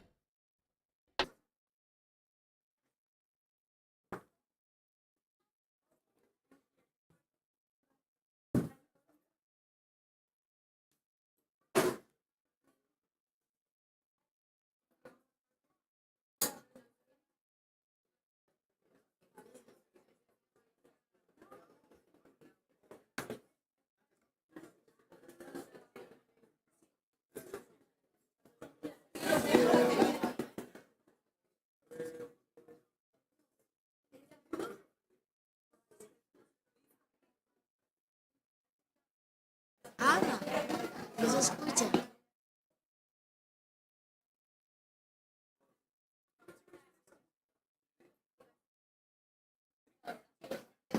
¿Por qué?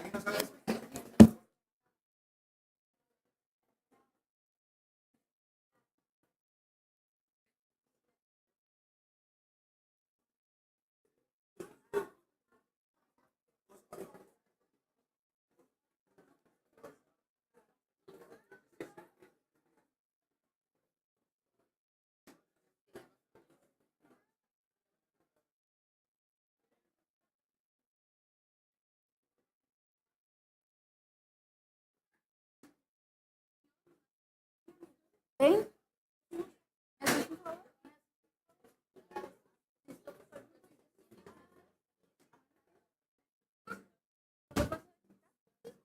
Voy a invitarlos, por favor, sienten rápido que estamos tarde. Que se siente rápido. Por favor, que se sienten rápido que estamos tarde. Sí. Les invitémoslos a todos a que se sienten rápidamente. Sí. A ver, cuéntale, diles, por favor, los invitamos a que se sienten rápidamente. Sí, invitándonos para que se siente rápido. Rápido. Diga, pero ya. Ya. Urgente. Ya. Digo que ya. Urgente, a las ya. Ya. ¿Están todos y todas sentados? ¿Cómo es tu nombre? Milan Felipe Muñoz Ospina. Milan Felipe Muñoz Ospina nos está pidiendo que por favor todos y todas se sienten rápidamente. Mándelos a... Por favor, rápido. Por favor, rápido. Rápido, necesitamos empezar y no estamos listos. ¿Qué hacemos para que los adultos nos hagan caso? ¿Por qué que se siente rápido si no enciendo la cámara? Miren, que tenemos que encender la cámara y los adultos no se han sentado y Milan está muy preocupado porque nadie se sienta. Sí, si no está sentado le grabamos la cámara. Ay, que el que no está sentado grabe la cámara. Gracias por tus palabras. Vamos a tratar de sentarlos a todos. Tú también vas a invitar a todos a...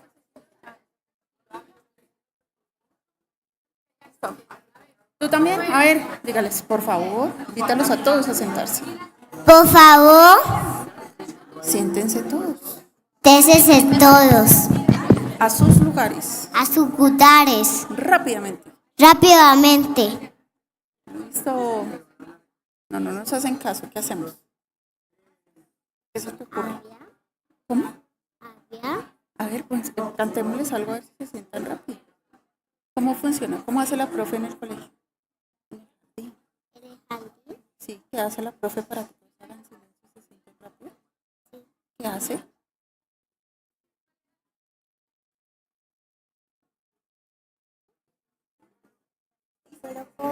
¿Qué quieres decir? ¿Quién eres? Isabel Arauca. Ay, a ver, ¿quién eres? ¿Higo? Sí. Pero ¿cómo se me vio? Dile, yo soy. Yo soy. ¿Quién eres? ¿Quién eres? Isabel de Arauca. Isabel Arauca. Bueno, acá Isabel de Arauca nos está invitando a todos y todas a sentarnos y también queremos Isabel is inviting us to sit down, and we want to tell you that the boy that's going to be in the panel. So it's important that those of you that do not have your translation devices, please go quickly, go get it.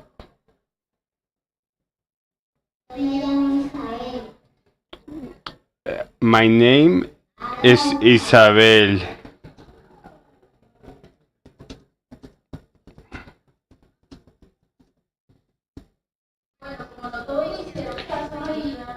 So no, but we're gonna begin.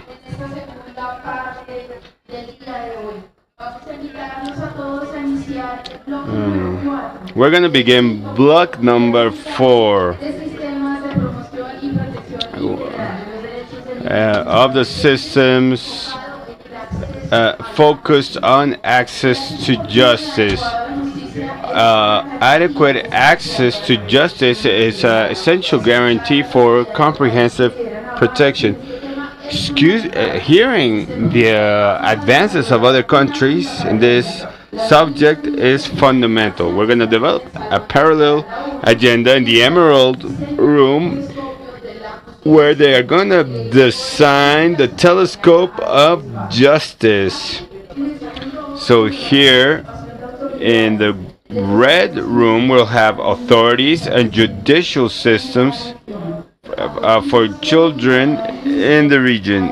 We're gonna begin this space. We invite Mauricio Fuentes, Vice President of the Child's Institute from Uruguay, and he will share his story. Please, Mauricio, go ahead.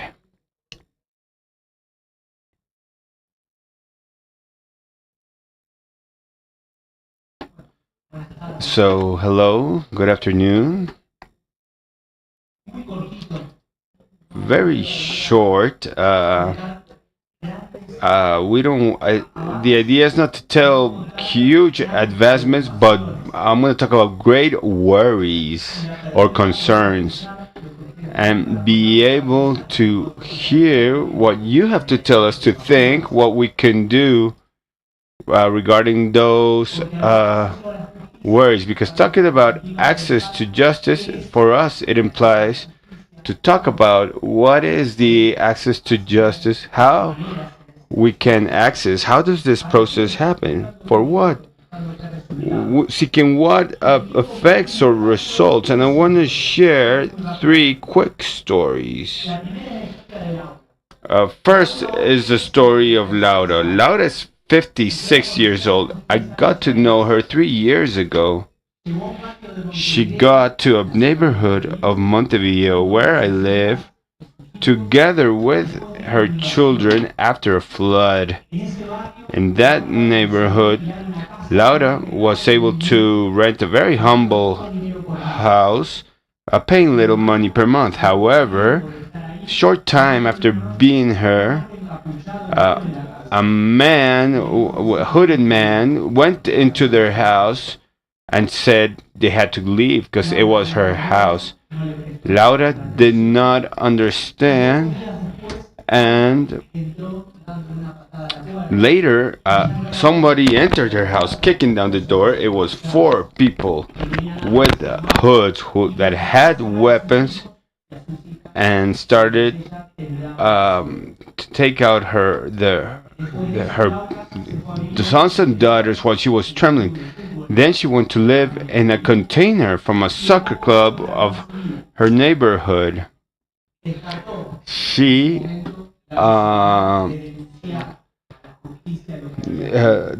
did not choose to denounce what she lived through because she was so scared of what may happen. Jesse's 16 years old today, and she was screaming to live in one home of the now, to be institutionalized. Maybe she thought it was her only exit. Her mother lived with a guy named Raul. Raul had been accused of homicide. It was never proven if he was the author of the homicide or not. Jesse had denounced years ago an abuse by part of Raul. And Raul had a measure that prevented him from getting close to Jesse, but his mother did not believe her. And she blamed Jesse that Raul could not felt had been aggressive with her. And once again, she went to the court, and in front of the judge, she said she could not believe that she was not being protected. How many more times had she had to tell what she lived through? Federico was 14 years old and also lived in the periphery of Montevideo. An afternoon, like many others, he went to play soccer. And then he was sitting on the grass drinking a beverage, and something happened quick. A motorcycle went by, somebody heard gunshots, and Federico was on the ground. They say the bullet was not meant for him. They say who shot was another teenager called the Rabbit. They said that the brother of the Rabbit had died some days ago in a gunfight, and the Rabbit was looking for vengeance because in the neighborhood there's hate and things don't get fixed by denouncing, they get fixed this way. So why do I think we must go in depth and talk seriously about the access to justice? Precisely because of this, because we must provide protection, because we need a justice that listens, that is sensible, that does not expose. We need a justice because it's the only way to build a peace, because when there's no justice, vengeance prevails. And we need justice because through justice, and only through it, can we repair damage. I strongly desire that your reflections from today are mobilizer and help us in Uruguay and all states of the region to advance in the path of access to justice. Thank you very much.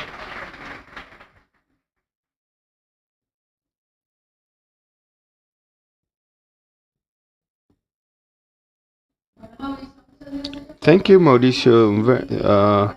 This exemplifies that the situations we live on a day-to-day basis, and I think these exercises are very good to know, to get to know this experience. And I saw the faces of a lot, and like saying this also happens in my country. So we find things in common. So now we're gonna give thanks to Mauricio for his presentation and his time. It is important. Well, we are a bit late in the agenda, and now we'll give the floor to Lorena Villavicencio Ayala, Executive Director of the National Protection System of Mexico, also host country. Thank you.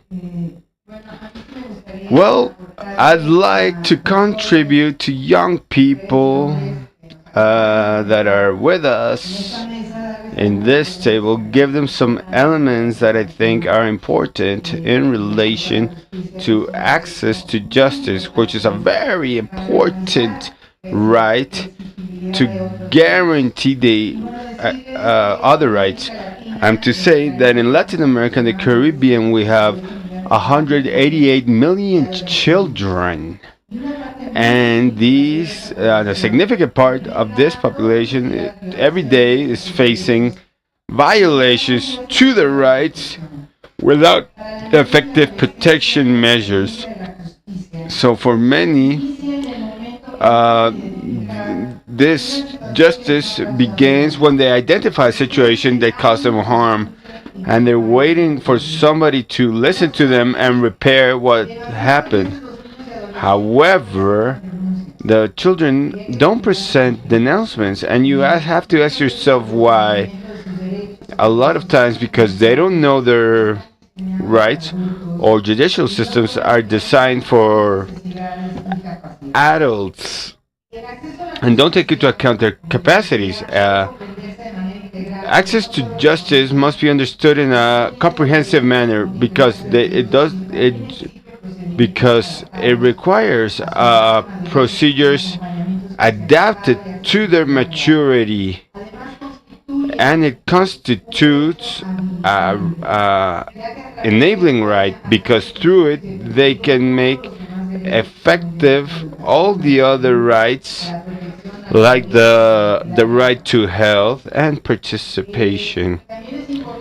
It is also important to say that it's sustained in fundamental principles like non-discrimination, that requires that no child is excluded from protection mechanisms, and the right to life, survival, and development, and it is the right to be heard. It's a very important right because their opinions are taken into account in an effective manner regarding their own faculties as an enabling factor, and the due process that ensures that resolutions are fair, transparent, and impartial. We think also that sometimes that like adult centrism, so behind some of these discourses, paternalist discourses about protecting, but sometimes they exclude and make invisible children. So I must say that justice must be adapted to the perspective of infancy or childhood, according to their characteristics, their development and capacities. I think this is fundamental, and it is recognized at an international level. Also, the great challenge of access to justice for adolescents and children is not only have courts that have an adapted justice, but we must also strengthen and recognize alternative mechanisms that guarantee effective preparation, that in context are the first road to conflict resolution. And we also have the human rights defenders that offer impartial attention to receive complaints and accompany these process. What we've seen today is to highlight that the community also has a fundamental role, and citizens and support networks are usually the first to identify violent situations before formal instances. So this allows to generate immediate responses that are culturally pertinent, with a greater trust, and that a lot of times they found more accessible to this community. Also say that we have some proposals that we consider important, like consolidating of normative frameworks that guarantee these rights and guarantee judicial assistance that is free, generate friendly environments and safe environments that avoid re-victimization, eliminate economic, linguistic, cultural barriers, and ensure the active participation of youth in the design of justice systems. I came here with a very important proposal because I think the lack of access to justice has generated a lot of impunity and has strengthened aggressors in countries in general, and we must establish a clear commitment with that right. And we want to propose for this fifth forum the creation of regional observatories of access to justice for children that allow to share diagnostics and comparable data and good practices.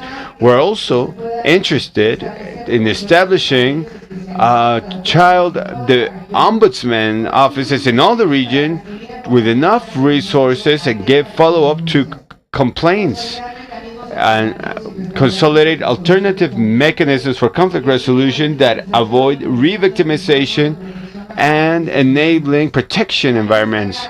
Also, guarantee the direct participation of children in the design, evaluation of justice policies, overcoming adult centrism, and recognizing the right to live in the present. And to point out that it's important to establish regional cooperation that is permanent with joint protocols that allow institutions of countries to respond in a coordinated manner to thematics like digital violence, migration, and human trafficking. And to close, to tell you that in my country, we have a president that is completely committed to the access to justice and fundamentally with the principle or right of a life free of violence. We have absolute clarity that So we have a lot to do in the topics related to violence, and exactly to that, to reduce violence, it is necessary to establish systems of justice that will work and that sanction those or punish those people that commit this type of behaviors. And in this road we are. But we have recently the reform of integration of the legal power, and of course it was a process that was a little complicated. There were some different ideas on how these systems would be integrated, but in the end, it was the systems support all that was established in the agreements, international agreements, laws, and its rights.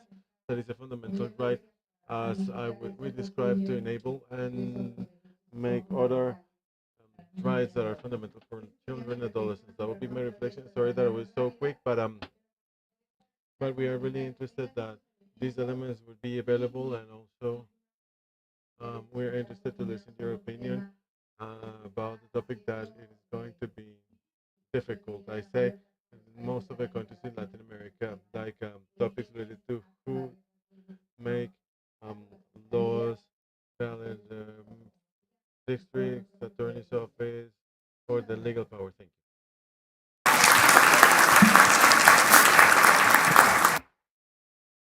Well, Dr. Luna, thank you very much.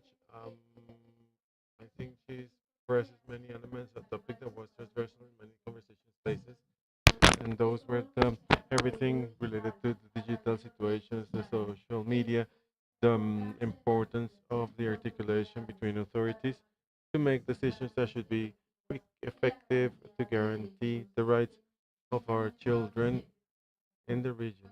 So we continue with this fifth Interamerican Forum. We give a warm welcome to all of those that are online in our social media. We invite you to join because I have to give a really special announcement. I want to tell you that right now we have a reporter that is making a special coverage. So we're going to the city center with Ian, in which we have an important trial that is going to start. So Ian, go ahead with the information. So hello, good afternoon to everybody. My name is Ian Jael Corincha Espinosa, and I am here today in the first Inter-American Forum and the trial to ask different questions as a journalist. So hello, what expectations you have from this judgment? Unas muy buenas expectativas ya. I have a lot of expectations. The voices of children will be listened, and they are going to be considered a lot. You now we have the attorney's office. So what are your arguments? Of course, I am caring from. I am 16 years old, and I'm from Mexico, and part of the attorney's office. I cannot tell my arguments, but the truth is that I really like to share all of that. But this is an important trial, so it will be important so you can see the trial and recognize that we have a lot to defend. And on behalf of the um, attorney's office, it is important to find out that the participation of children should have character, a binding character with the decisions related to the environment of the legal and administrative environment. Now we're going to the defense. So good afternoon. What is your name and what are your arguments? Hello, good afternoon. My name is Oita Cayetano. I'm 15 years old and I'm coming from Uruguay. I cannot tell you my argument since it is a very delicate trial, and it is an important thing as well. So I think that we agree that the participation is a fundamental right, but the rest of the things will be analyzed during the trial. So I'll leave you. We have to um, move on. So we'll later you will have more news on the fifth Inter-American Forum. Thank you.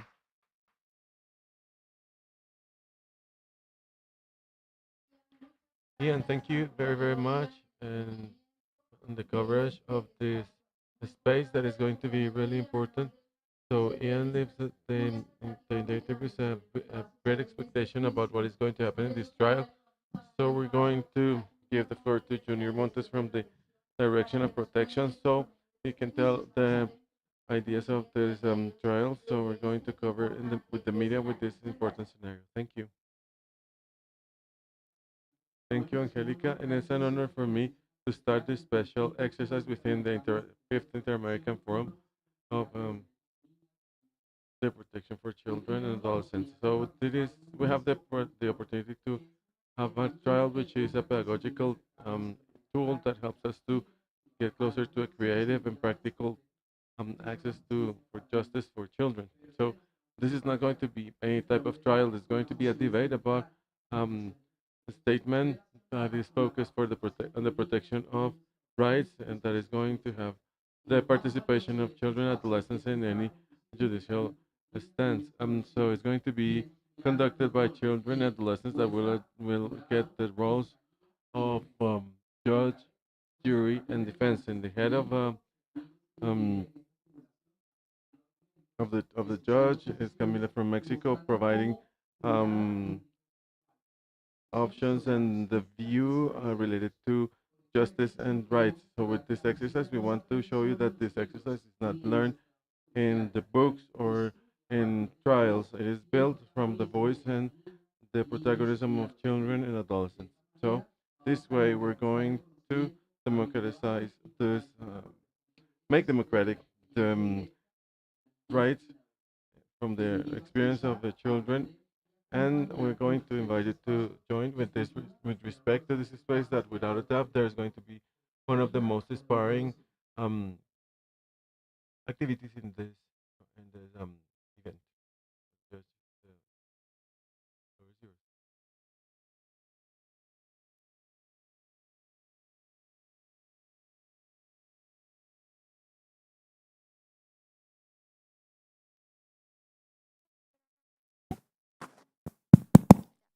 Gracias. Please be quiet. And working with childhood is not something related to goodness. It's something transforming. It's an investment for the society. Good afternoon, everybody. Before this quarantine of childhood, um, quarantines for childhood, it should be considered the opinion of children and adolescents as a binding character in legal processes that affect them directly, or it should be limited only to be heard and assessed like another criteria within the final decision. So the defendants are going to state that the opinion of children and adolescents should be should have a binding character as long as they constitute the materialization of the principle of progressive autonomy and the recognition of subjects of rights. The defense and the demand for it requires that the opinion of children and adolescents, even if it is fundamental, cannot binding because it corresponds to judges, authorities, and administration apart from adults that are responsible for them guarantee the highest interest of the child, assessing in an average weight multiple factors. So this tribunal remembers that children and adolescents express their opinion. It is recognized in Article 12 of the Convention of the Children's Rights and different national regulations. However, the interpretation on the scope of this right and the practice, if it is binding or not, should constitute the core of the debate that we have today. In merit of the exposed, we open the public audience asking children and adolescents part of the jury to present.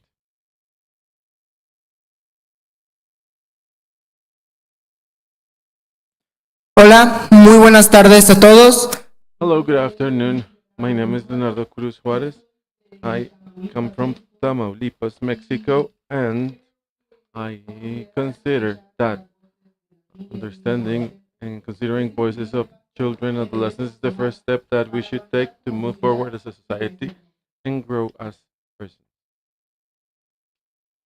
Hello, good afternoon. My name is Joyner Useche. I come from Colombia. I'm part of the jury, and the voice of children and adolescents in justice should not be only an echo, but it should be mm, forced to make decisions, including us.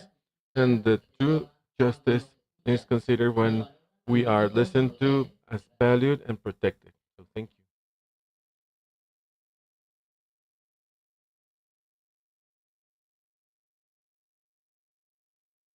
Good afternoon. My name is Mariana, and proudly. I proudly represent Mexico. Justice is right that we should demand. These are not favors or gifts. If people are concerned that adults are concerned about everything, but we should do the same because they should do more about that what they are doing.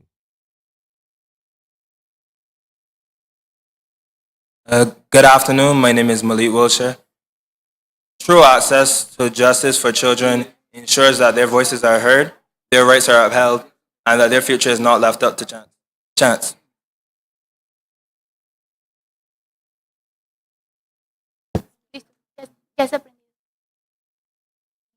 Hello. Good afternoon. I'm a jury, Lucas Nunez. Come from Panama, and I want you to know that rights are really important, like for children and adolescents, and rights can work for the present and for the future. Thank you. Good afternoon. My name is Jahim Moreau, and I am representing Barbados. And allowing a child to have a voice is very impactful, and it can bring the community together against weakness and so on. Buenas tardes. Good afternoon. My name is Camila Perez. I proudly represent Salvador. The biggest loved action is participation, a world in which every child and adolescent is included and heard and believe their truth and act with the urgency every life deserves. Thank you. Good afternoon. My name is Sandra Peña and I represent IVAGE. Protecting the rights, it means that if someone does not respect those rights, there are institutions and persons that can help you. If someone maltreats you and want to do something, FBI, teachers, the police, and infants and adolescents, offices, and physicians will be there to protect you. Judge, it's your turn. That's Yuri. Hi, my name is Miguel. My mom.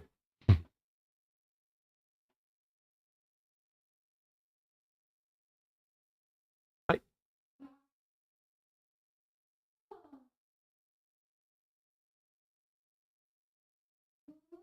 The children's right are concerns from my mother and father, of course.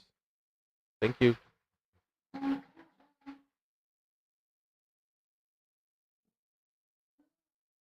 Take care of children. Protect children and girls and boys. Muchas gracias. Thank you very much for your words, juries, and we are going to call the parties to present the allegations of openings. Go ahead.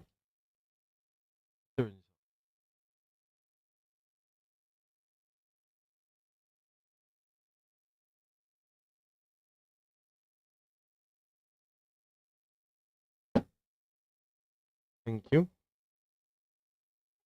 Honorable Judge and jury. Today, this prosecutor's office states in current an unbreakable voice from children and adolescents starting from 7 years old should not be symbolic, it should be binding in all of any decisions and administrative situation that it is attaining to us. It is not an experiment, it is a human right enshrined in the most important law at a worldwide level. Article 12 of the Convention on the Rights of Children, ratified by most of the states in the American continent, establishes that our opinion should be considered, duly considered. So, the original observation number 12, the Committee of the Rights of Children clarifies that listening is not enough. States should guarantee that the voice of children should have an actual effect in the results of the decision. Apart from that, the American Convention on Human Rights in the Article 19 obliged to comprehensively protect childhood, and the Inter-American Court of Human Rights also pointed out that being listened to is an essential part of this protection. So it means that when we are not listening to and with a binding character, international commitments are violated that our countries already accepted. So, honorable members of the jury, we are the ones that live the or that have the consequences of this decision. So it is not a theory only; it's about our daily life, and it is not anybody apart from us can say what we feel, what we need, and how it affects us.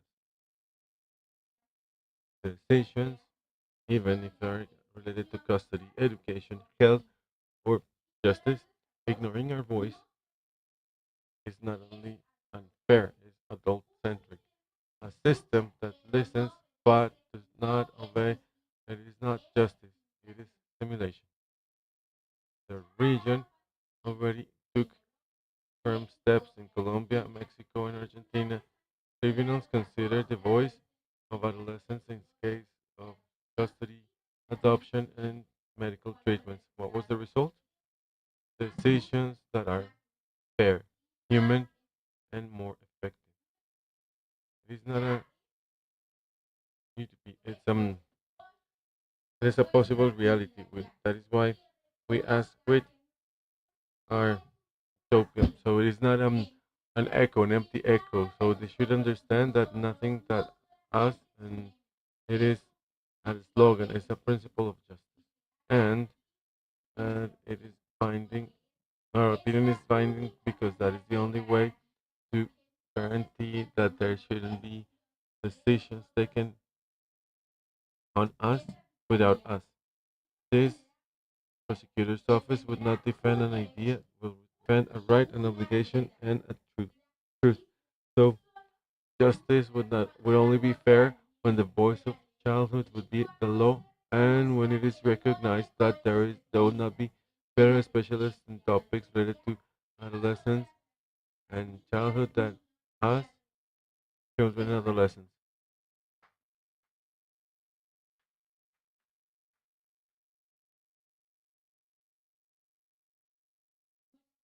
Thank you very much, prosecutors' offices, for your allegations of opening. Please go ahead, the defense, for the reading of your allegation.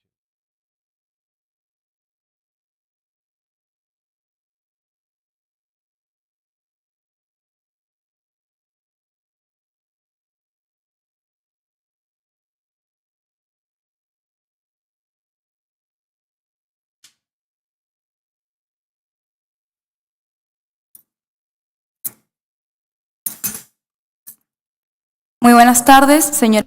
Good afternoon, honorable judge and the prosecutor's office. We want to say that the work of children and adolescents should be listened to and respected, but they should not be binding in the legal decisions because of their security and their health. We agree that the participation is a fundamental right. Children and adolescents have a lot to say, and their opinion should be considered all the time. But we also know that the legal system has the obligation to protect them. Having said that, many topics are complex and difficult even for adults with a lot of experience. So it is not fair to give the childhood with decisions that could have enormous consequences. If we give this binding situation, they could have a really hard and a strong emotional situation, and it depends on what would they say. Would that be fair and healthy? That is why our position is clear. Listen, yes, always. But binding automatically, no. The participation should be serious, should be an influential and respected, of course, guided with judges, experts, and adults responsible that take care of the interest of the child. Considering that the main important thing is health and safety of children and adolescents, so it could be stated, and before making any decisions that involves minors, there should be a careful investigation of the topic and having psychological support. Thank you.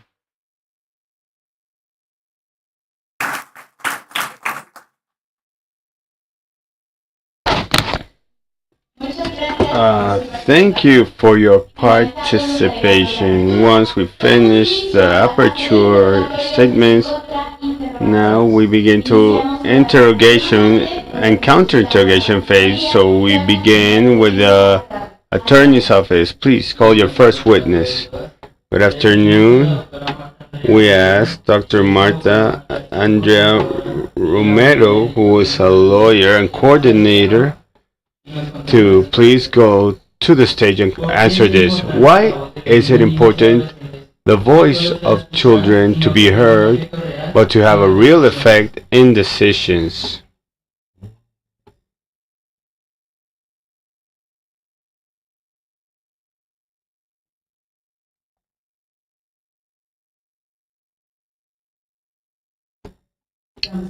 Can you hear me?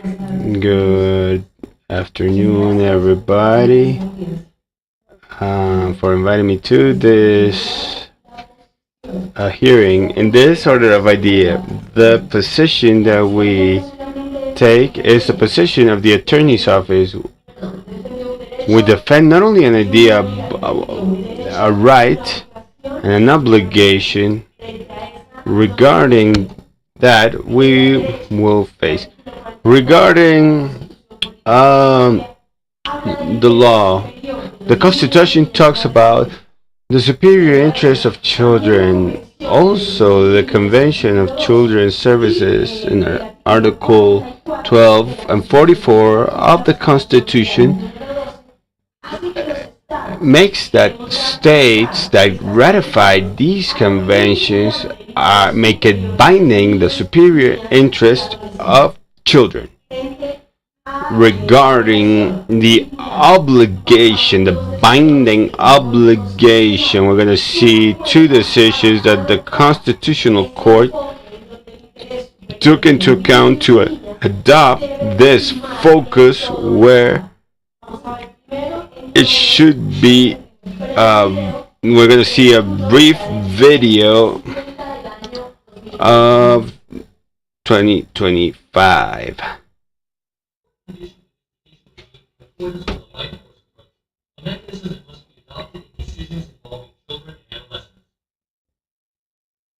Luciana, 10 years old. Tranquilo. With her mother, stepfather, grandmother, and grandfather. Through guardianship, she explained that she has two We're waiting for you. Uno es Manuel. Julio, her biological father, who asked a family court judge to allow her to visit her at her place of residence. Luciana rejected this intention and said she did not feel comfortable with this situation because Julio was not present in her life for a long time. In addition, she criticized the court for making the decision to allow visits without having heard her. First, the court heard Luciana's guardianship. It protected her right to due process and ordered the court to issue a new decision in which she would be heard. In its analysis, the court noted that the right to visits is two-way, for both children and adolescents and for parents, with the idea of protecting the bond and comprehensive development of minors. However, the court was clear that when the ideal conditions for carrying out visits are lacking, these may be limited or even suspended. On the other hand, it recalled that judges who hear cases involving minors must adopt a life course approach. This approach is a mechanism that allows judges to consider the medium and long-term effects of the decision, while guaranteeing the progressive participation of the child according to his or her maturity. In addition, it includes support and follow-up services to evaluate the measure that best suits and allows for the comprehensive development of the minor. This approach operates as a guiding criterion for the decision that derives from the best interests of the minor and does not restrict judicial autonomy, but rather allows the judge to provide objective reasons and grounds for decisions that effectively prioritize. Hola. Frente a esta sentencia última 350 del año. Regarding the sentence for people who could not understand it because it was in English, it says that the Constitutional Court, through a petition of a girl, 10-year-old, regarding custody, where the ICBF also participated, the girl had to be obliged through that custody of her parent to have visits, even though her parent had never had contact with her. She placed a reclamation of rights, and the Constitutional Court revised the sentence and said that the girl must be heard, and she manifested she had no interest to have visits from her biological father, taking into account that the only person who had been with her was her father, who raised her. The reason why the court does not oblige her to have a custody with her biological father, but follows what the girl wanted. This is what the Constitutional Court manifested and reiterated the rights of the children. We hope in 2 minutes the sentence 272 of 2022.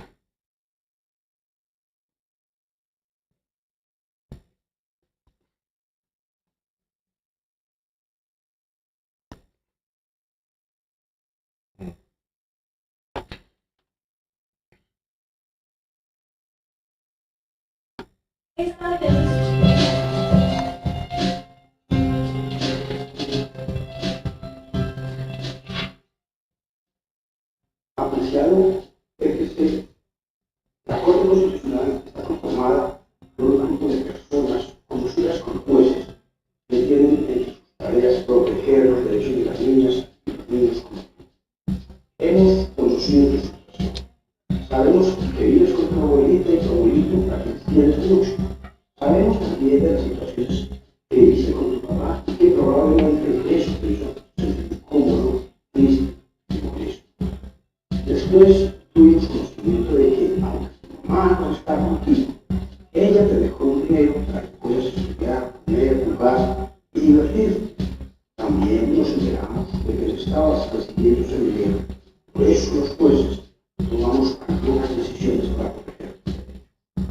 Uno de los muchos derechos por los que cuentas es recibir y disfrutar el dinero que te dejó tu mamá.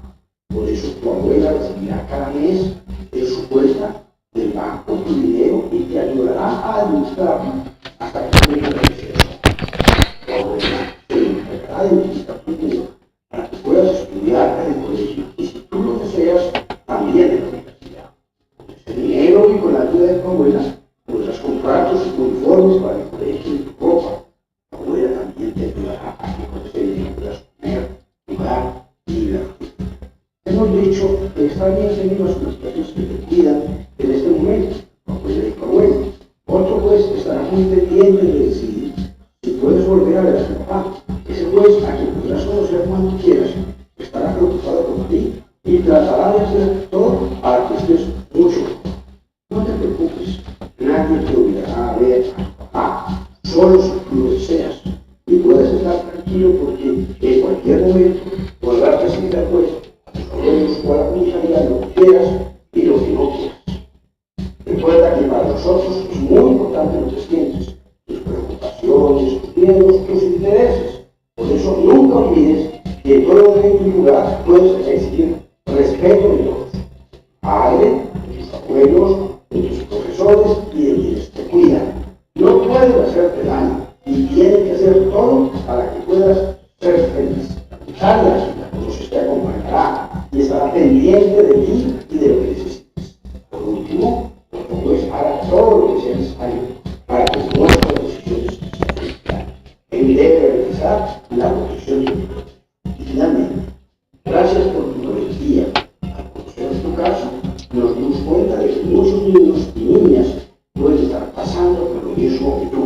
Por eso le pedimos a la empresa que dé para tu dinero y que haga todo lo necesario por proteger a los niños y a las niñas y no les impida disfrutar de su vida.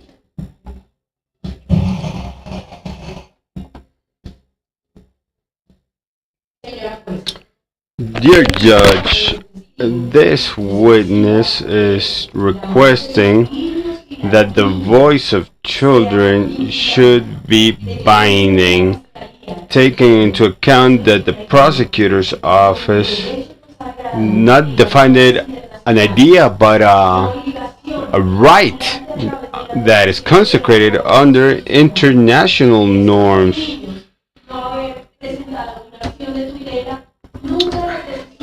Never the decisions would be favorable for them if it wasn't for the request for the protection of their rights. So if the children don't assume progressively the leadership that in this moment they're having, it won't have any sense to think in the future, because in the present they are still, the present is them. This is how, regarding the truth provided by science through diverse scientists, Jean Piaget, Luis Bigozzi, Maria Benitez, Clancy Blade, Lotsu Farad, who perform studies and have evidence how the cognitive capacity of a child has the possibility to issue a judgment. So the opinion of every child should be not only heard but should resound at a worldwide level, so it's not only they are not the present but they can shape our future. Thank you.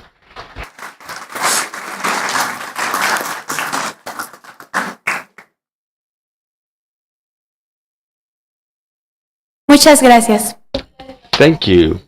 Please take a seat.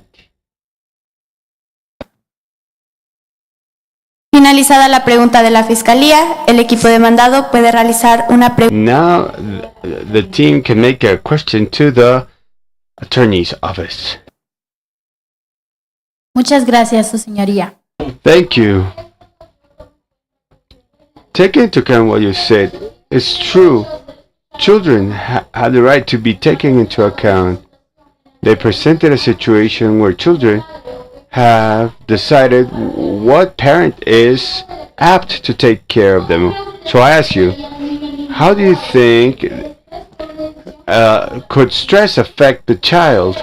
Do you think that child or had an easy situation when he thought, okay, it's my parent, he's been absent, but what if he tried to manipulate the child?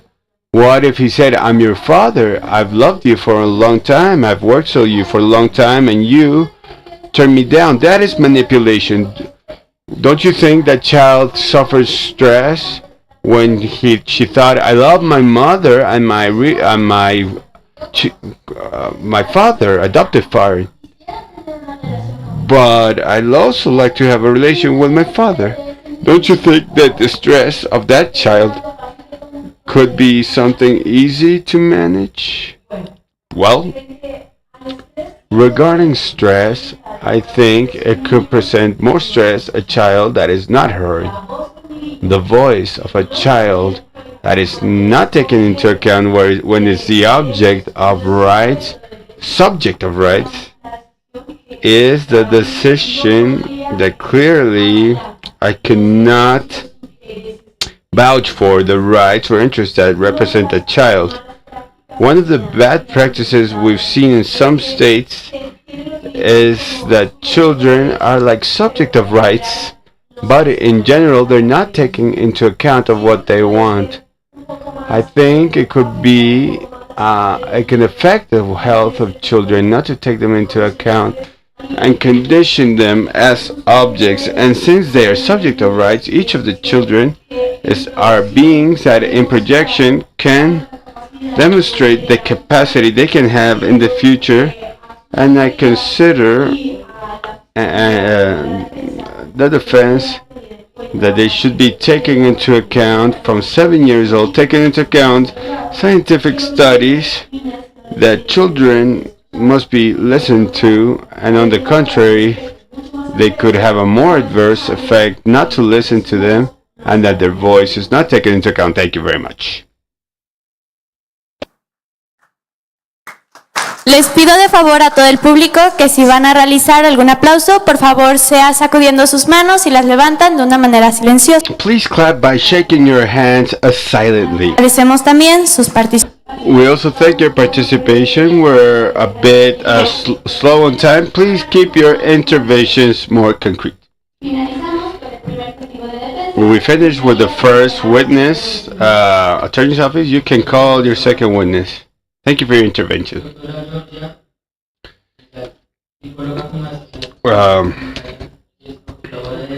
Villalta doctor, we ask you to come to the stand and answer the following question. What risks exist if judges or authorities only listen but do not take into account the voice of childhood in practice? So, good afternoon. Thank you to the General Attorney's Office for the invitation.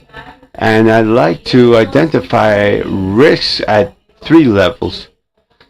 I think it's timely to place our attention because this could be irreversible in given case of the decision taking. There's risk at the child level. There's risks at the level of guaranteeing rights and institutional social risks.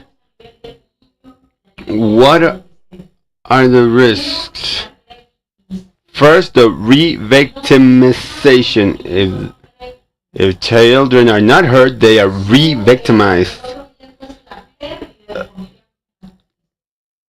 So it's the loss of trust. The only risk is the loss of trust in justice.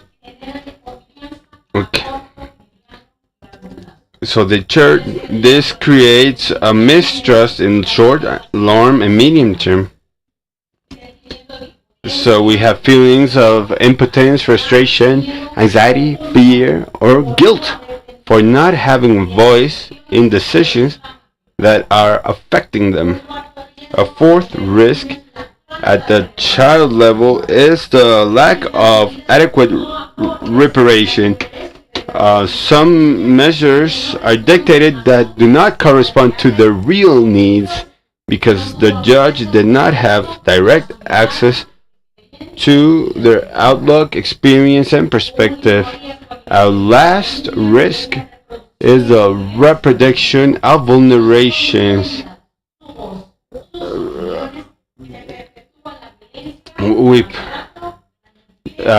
Violence could be perpetuated. So what are the risks at the levels of right guarantee? First, violation, the right to be heard. We heard the convention and other international treaties. We also have unfair judicial decisions that are inadequate, that do not reflect the superior interest of children. Likewise, there are risks that are exposed to make us return to an unsafe environment. And there's also a risk of impunity. If there's no sanction, there's no responsibility of violation. And what are the institutional risks? There's weakening of justice, an insensitive system that is inefficient. There's normalization of exclusion, and children do not have a voice nor capacities to contribute to decisions. There's a reproduction of cycles of violence. If justice is not uh, does not protect them, abuse may happen again. So listening to children is not only a right, it is the key to protect their dignity and build a present and future that is more fairer, more human, where no one is in silence. It is in their hands, in your hands, to take the best decision, and it is important to listen to children in everything that affects them. Thank you.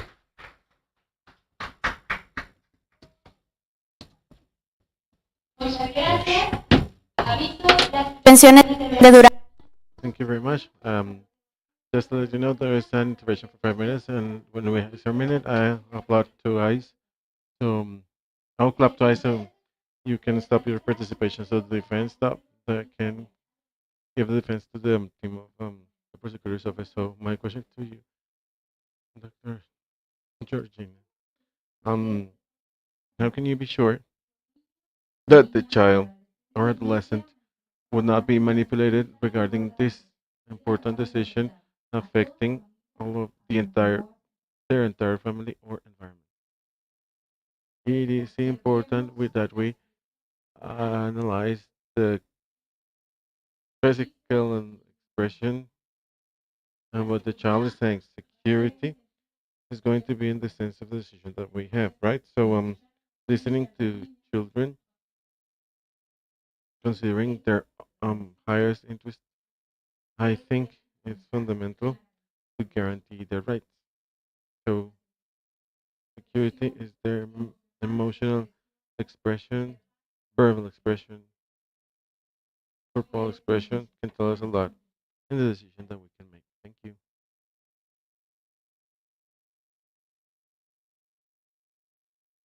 Muchas gracias. ¿Puede pasar a su asiento?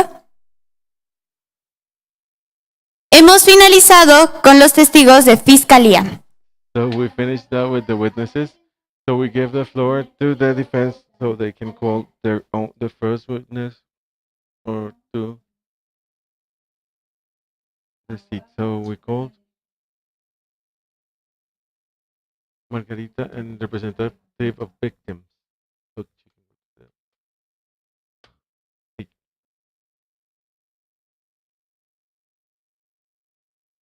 La pregunta que tenemos para usted es, ¿cómo garantizar que los niños the question would be how to guarantee that children will participate in decision making without affecting them, without having an excessive emotional load. Well, good afternoon to everybody. Good afternoon, honorable judge and jury and other attendants to this audience. I can tell you that the defense did not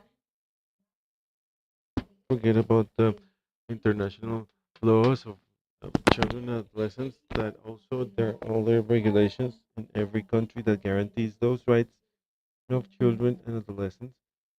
But also we consider that those manifestations from children cannot be binding. These manifestations from children and some opportunities can be manipulated or suggested by adults more than when they are conflicts between partners and interests of third parties that could intervene easily.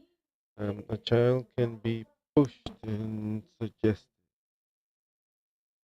The defense and this witness of the defense, it is aware, of course, that the voice of a child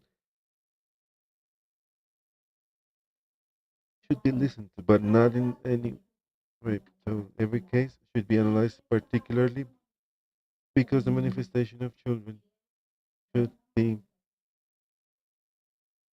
there should be the guarantee that this expression should be the free expression of their feelings, and that is the actual will. That also it should be verified that they are free of any type of manipulation, and for that reason, the judge or the legal authority should have a report from an interdisciplinary team that, in a responsible way and in a precise way, have completed a review of the expression the child did according to the rights that they are entitled to. So, because when there is a statement regarding a situation that can affect them, can be manipulated when the mother or father suggests them or tell them to answer to the authorities. So, of course, as a witness of defense, we are convinced that children, that we believe that we need to believe the children, and we should. But it shouldn't be allowed that they are affected by adults' problems. Of course, there should they we should listen to their voices, but it is not binding since every case should be analyzed individually, and the administrative or legal authority should have the capacity to establish and know what events, in what cases, this child was manipulated. Because since administrative or legal authority, they correspond to guarantee the rights, and as an authority, they have a responsibility, and it is that the child should have a dignified life, that the child should find his calmness, that it should be okay that the decision has been the best to consider this word. We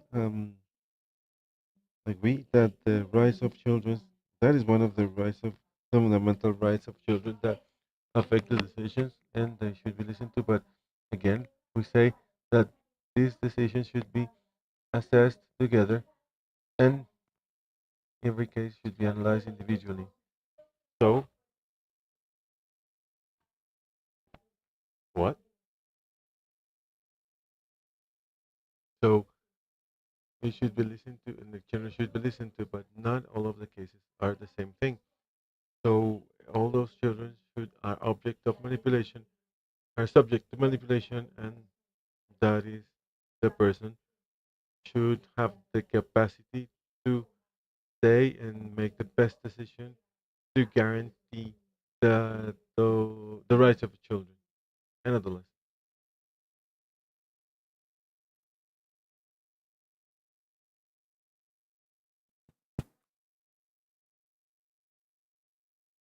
Muchas gracias.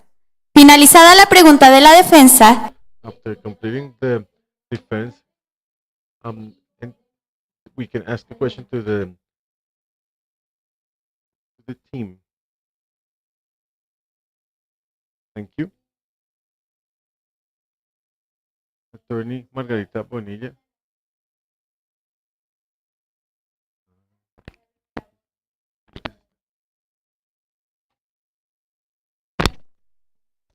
Teret, It is not true that they need the right to be listened to, and they need the obligation to ensure that this participation should be given in a free and in an environment that should be free of any interruptions. Don't you consider that using manipulation as an excuse is equal to moving the transferring the responsibility to the child, and is the system that should guarantee that that voice should be protected, assessed, and respected? And before giving answer, you have 2 minutes and to answer the questions. So thank you. You- as a witness of the defense, we agree that the child should be listened to, but it should be the guarantee that the manifestation is free of any bias or any affectation. So that is why the authority should include an interdisciplinary team that guarantees that the manifestation is free or any type of bias. So, according to that, Ms. Attorney, of course we consider, as the witness of the defense, that the child should be listened to, but it is necessary that the legal and administrative authority that makes the decision to guarantee that there will be any interference in the manifestation made by the child. Thank you. Muchas gracias. Puede tomar asiento. Defensa, pueden llamar. Defense, you can call the second witness. Please go ahead. We call our second witness now. Dr. Juanes, attorney in the rights of adolescents.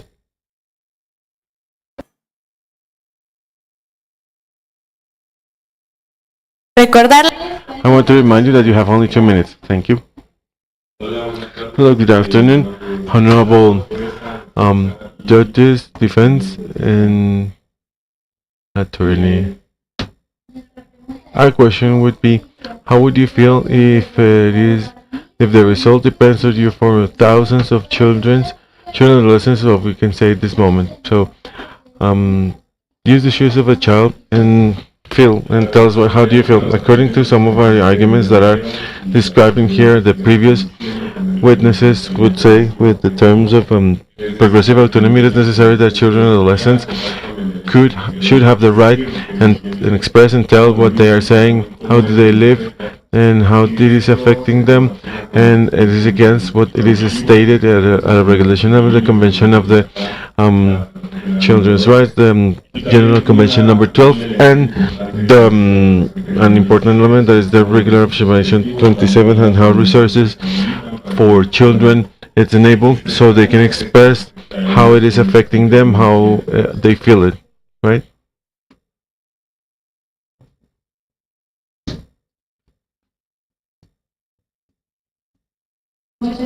Thank you. So the demanding team ask a question to the witness.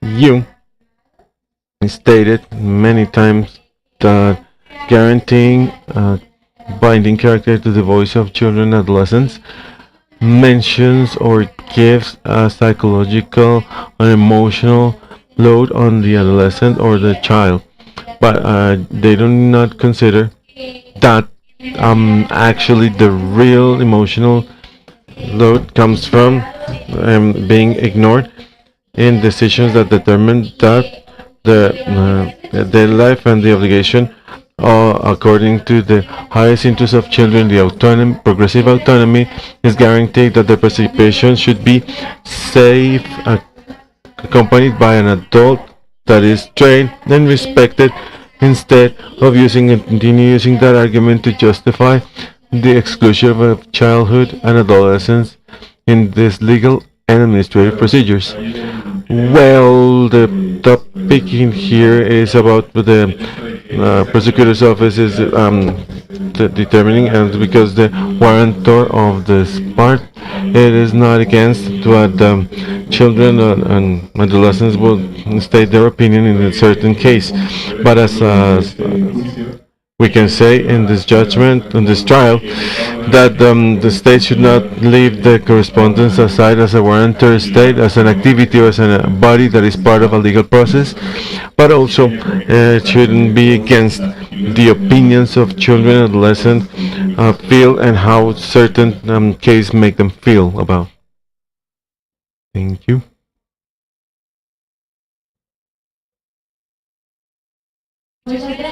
Thank you. You may have a seat now. This way we finish the phase of cross-questioning, so we ask each part, the district attorneys and defense, to present this closing remarks or conclusions. So the prosecutors starts. Go ahead now.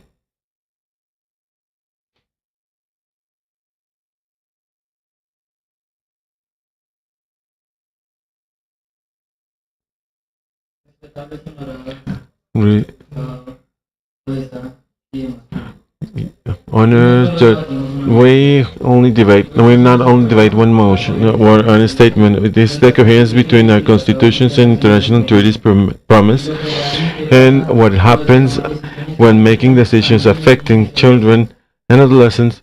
During this trial, we were able to see three truths. One of them, childhood is not a distant future, it's a present with rights, and denying them can affect these decisions is denying humanity today. So the second one, listening without a binding effect, it is an illusion of participation, and it's like giving the floor and covering your ears in at the moment of making a decision. That is not participation, that is simulation. The third one, justice that ignores childhood, is the justice of adultcentrism and the legalization.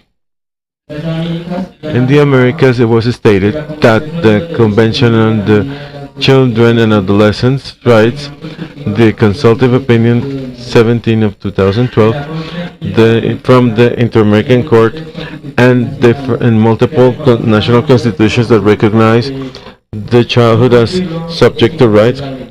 Not complying with that is not complying with the law. So when we listen to that, there is the assistance of the Constitutional Court on August the 21st, 350, 2025, and in the sentence D262, 2022. So both of them under the reference that with the childhood give an opinion and the decisions are fair and human and long-lasting. So I ask you, can a system that decides over those that are more affected can be just or fair? Can a region like the Americas, to be proud of a legal framework in human rights, keep tolerating that the voice of childhood should be decorative and not decisive? Nowadays, it is not choosing between adults and children. It is to manage between a system that reproduces exclusion or a system that honors human dignity from childhood. So that is why we ask you to, in a historical step, declaring that children's and adolescents' voice should be binding in the decisions that affect their lives. This is the message that the justice should need to send and to share, not only here, but to the Americas. Thank you very much, everybody.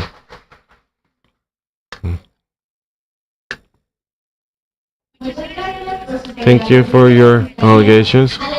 Prosecutor's office, go ahead. Defense.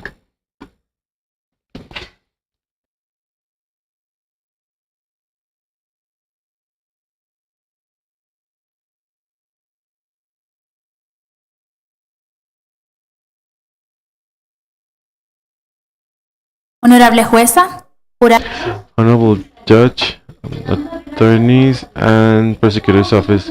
This has been our position and a reason that why children and adolescents should be listened to and considered, and also protected by the emotional pressure, from the emotional pressure, manipulation, and any type of risk to their security by raising their voice. Adults can impose on them some pressure, their own intention without noticing, in an intentional way. What we have discussed should not be listened to only, but should be in how this opinion should be considered in legal processes. So to this point, we are clear. Participation should be serious, influence with an influence and respected, but not always it should be binding. The reason for that is because we cannot know all the time that children and adolescents were influenced, manipulated, or even threatened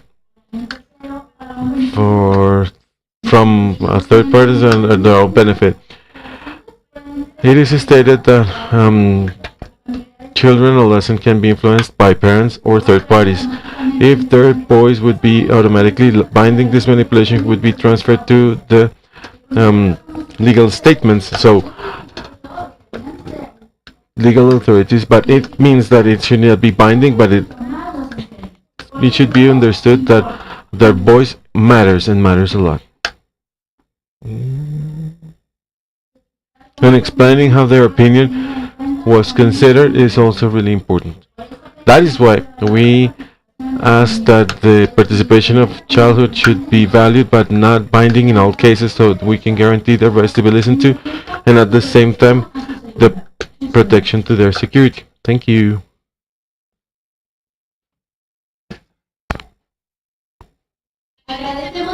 We thank the parties in their interventions and the witnesses for their declaration. So in this moment, the jury and I will going to analyze carefully what was exposed during the trial, and later we will declare our decision. So at 4 hours and 39 minutes, the audience is suspended. So we'll please come back at 4 hours and 55 minutes.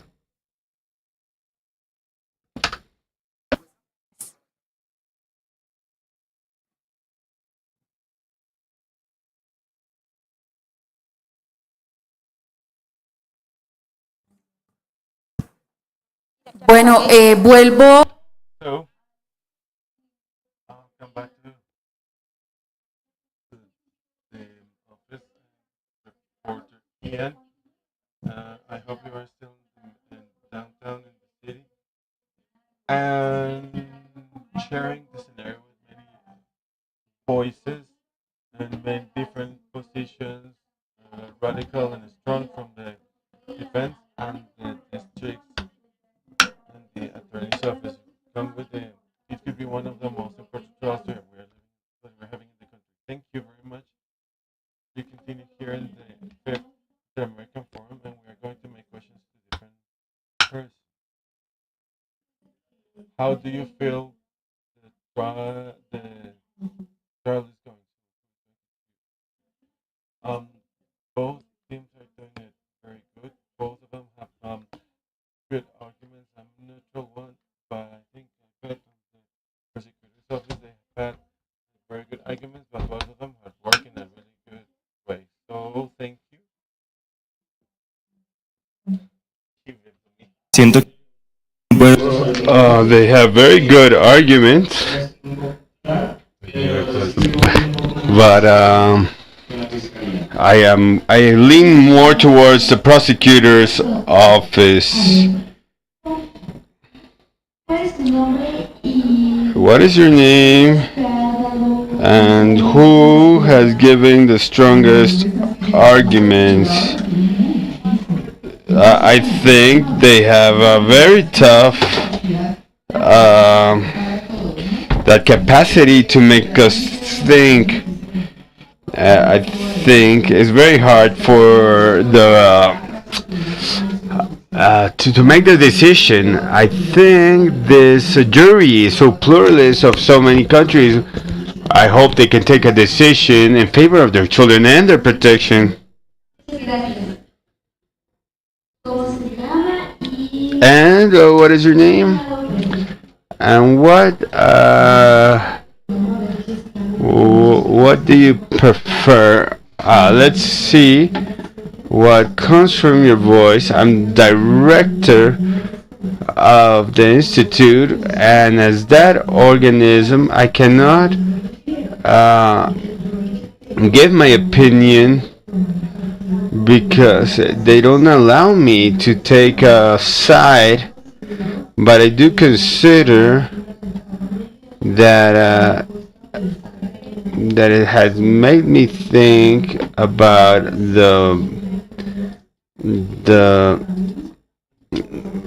and me as an organism, multilateral organism that has to work with several states. It allowed me to see the ways to access justice and how these situations are dealt with.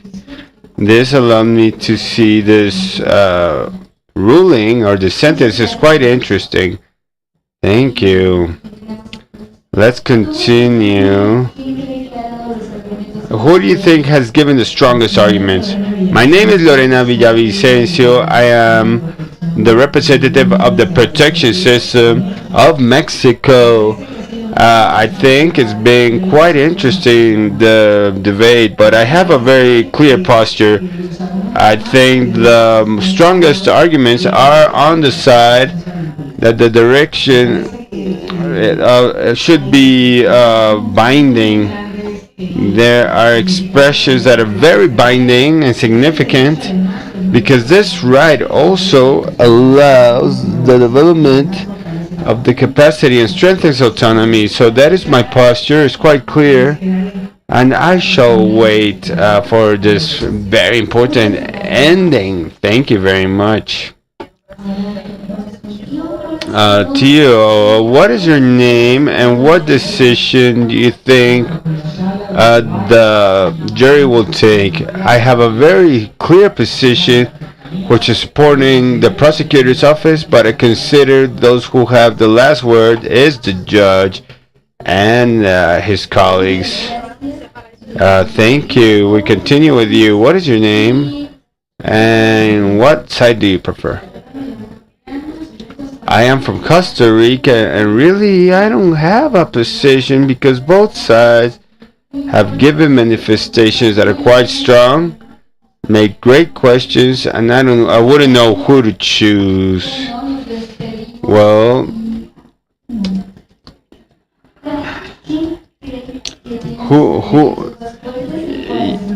who do you think has the strongest argument? I am Veronica. I'm from Paraguay, and I did the follow-up of the whole hearing. I thought it was quite interesting.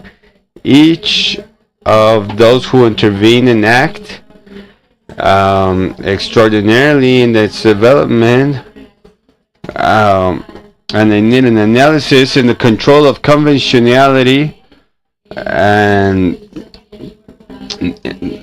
that has incorporated the focus of right. Because I come from this executive power, I cannot emit my opinion because of the intervention of judicial power, because we respect the equilibrium of power and the autonomy of each of the powers and functions. So more than anything, I wish that the final decision, takes into account the superior interest of the child and follows the convention and the rights of children. So now we continue. What is your name and who do you believe has given the strongest argument? Thank you. My name is Claudio. I come from El Salvador. I think that the ruling or the case has been very professional by part of the children. I am the part that is being sued, and I can give my opinion because in Salvador the opinion of children is binding, and we think that the attorney's office had solid arguments. The most important thing is that beyond the judicial, they had arguments over Piaget and Vygotsky that opens a panoramic of how to understand law and the opinion of children and development. So we approve the prosecutor's office. What's your name and what side do you prefer? My name is Alicia, and I'm from the prosecutor's office. I think it's very technical arguments oriented to make the opinion of the child cross-section, and it's vital to guarantee their interest. Thank you. Now we continue with you. What's your name? And what decision will the jury make? My name is Ruth, and I think the decision of the jury will be the correct one. Because both have good arguments. I've questioned myself during the whole trial if the institutions here, the countries here, civil society here, are we aware of the responsibility of forming and accompanying children so that they have a good criteria and are not manipulated, which is what really we always do. We write their speech, we make them say the things we want them to say, and we don't work in the systemic formation of children. And so, okay, thank you.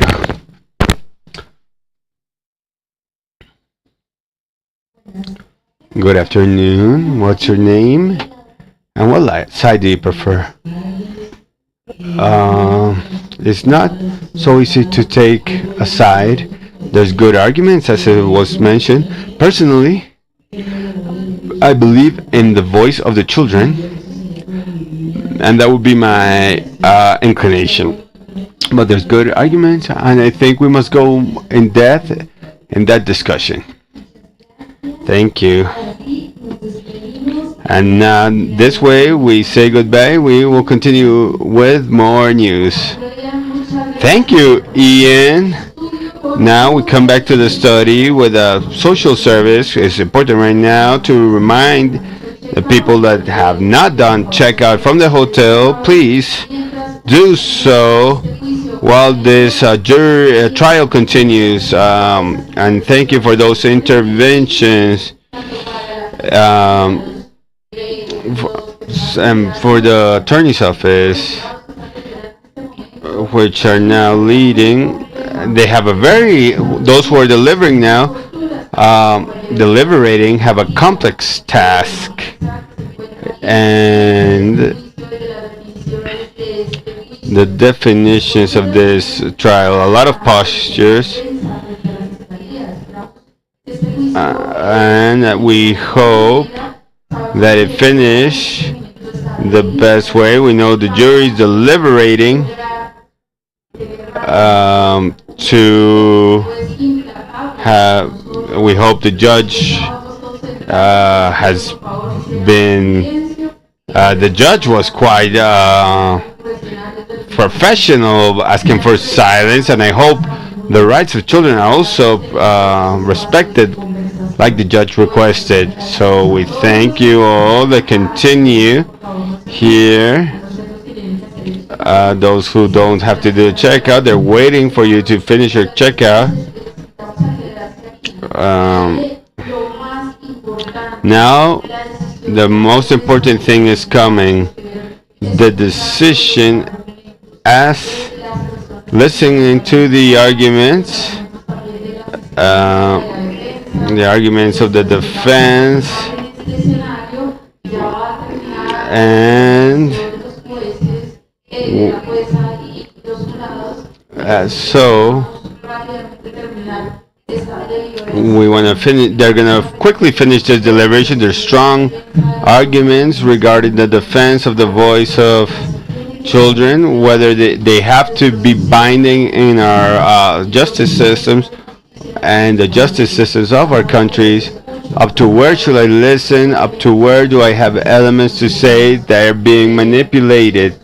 And this is very important. It has been a discussion, and that involves a lot of our countries. And this fifth forum of promotion systems of the rights of children give a space to justice was a fundamental element, and given the space to justice expressed by children that seek that the systems of justice in our countries are quite important. So we thank you to continue in this scenario, waiting for the deliberation of the jury or the judge, who were very present.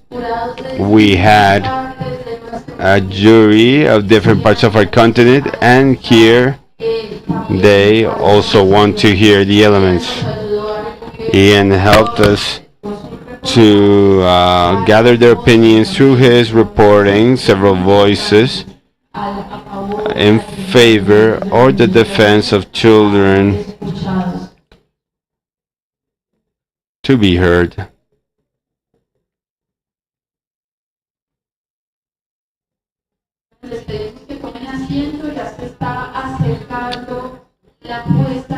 Now,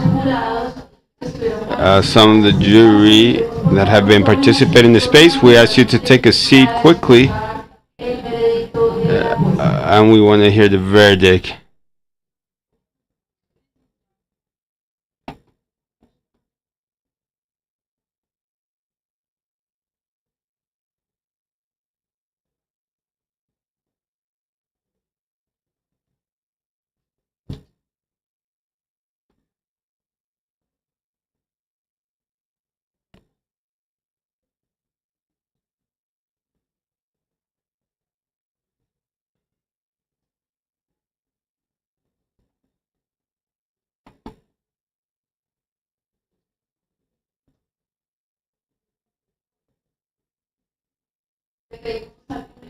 We ask the participating product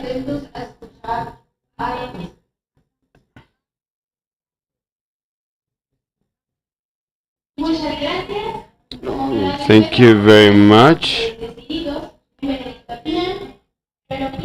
And why?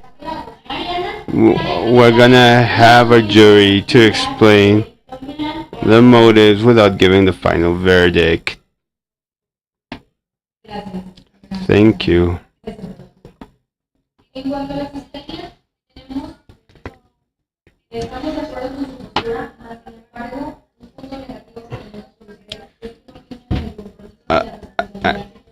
A negative point is that you don't think about the commitment and responsibility you have on adolescents. But we think you had great arguments and defense. We feel you did not take into account the manipulation of public policies done by public officials, because if children are not included in the decision making, they could be manipulated by the government or institutions themselves. And that was a positive we took from them, and you take into account that the child can be manipulated by an adult or a public official. Based on these points that we centered on them, we dialogued, we did voting, and we reached the agreement of 5 conditions that next the judge is going to give, so that the verdict is the most legal possible and the best for everybody.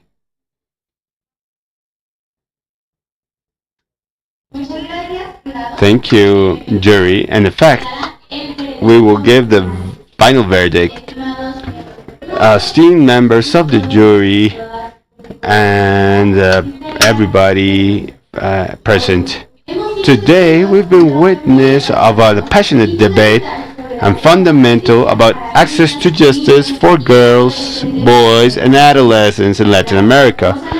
What we analyzed, we believe that the opinion of children should have a binding character in the decisions, judicial decisions, and administrative decisions that affect them directly, and is very important for the future of our young people. After listening to the arguments of both sides, I must announce the verdict. The attorney's office have convinced this court that the voice of children should be but considered in a binding way in the decisions that affect them. The attorney's office has exposed with clarity that children are subject of rights, not just mere protection objects. By giving a binding character to its opinions, we're recognizing their capacity to recognize their needs, their dreams, and we ensure that their voice are integral part of judicial and administrative processes. Therefore, this focus not only promotes their autonomy, but also encourages a culture of respect towards children, encouraging their participation and active listening. But as the jury commented, we've put certain conditions that I'm going to read. We've granted the victory to the attorney's office, but the conditions are the following. Complete accompaniment of a trusted adult of children, as well as an expert in the subject. The defense was right. Sometimes children can be affected emotionally and manipulated. That is why we consider pertinent that they should have a professional accompaniment in these type of processes, be it administrative or judicial. Also psychological support in the whole process. A child has a lot of pressure when deciding everything by themselves. We can improve this emotional part for these children that are gonna decide. Taking into account the proposal of children and including them in formal events where all of this is proposed, and above all, these processes don't have these technical languages, but should be adapted for their age and all the possibilities of their status. And here, an important example is several children say there should not be school. Careful, because there's no possibility of removing their right to education. When a right is affected of that child with the decision they took, we should have this process where it is questioned if it really feasible or not. In the last resort, train children and adolescents in topics related to their own interests, and but also have arguments, and not only with beliefs, also sometimes underage, based on the opinions of our parents and our families and friends and beliefs. But we should have this previous training so we'll be able to make a legal true decision from and for us. This is seeking the justice and mostly in the full exercise of the rights, and finally the protection to children and adolescents when we talk about strong topics before the society, because it will affect decisions from the government or not from the government, but children should raise their voice with due respect. Therefore, I declare that the tribunal is in favor of this statement. The opinion of children and adolescents should have a binding character in the decision attaining to them with certain conditions. This decision is not a step to justice but a commitment with the future in which every young person should be listened to and valued. I thank everybody for their presentation and their participation, and we work together to build a better world in which justice would be accessible for everybody.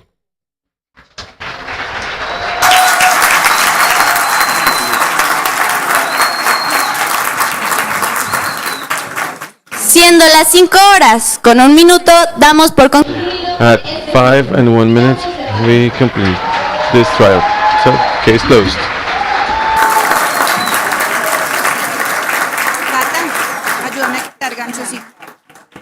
Bueno, so we ask the judge and the other juries to stay seated in this space. So we're going to give the floor to Adriana Terlantro, Director of Protection of the Family and Welfare Institute, that giving a conclusions of this important scenario and regarding the participation and justice for children and adolescents. Go ahead, Adriana. Thank you very much. Good afternoon, everybody. First of all, I would like to say that there is a deep happiness because they prepare for all of what you have seen, and they deserve a big applause. Because it has been vigorosity and autonomy what they have exposed this afternoon. So, dear children and adolescents and participants of this forum,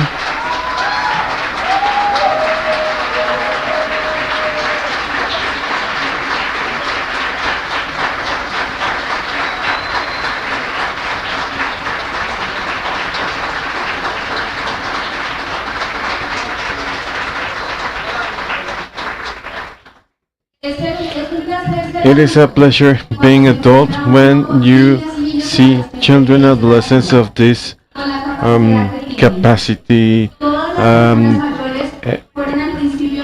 Adults were children, but many of you don't remember that. Who said that? Little Prince.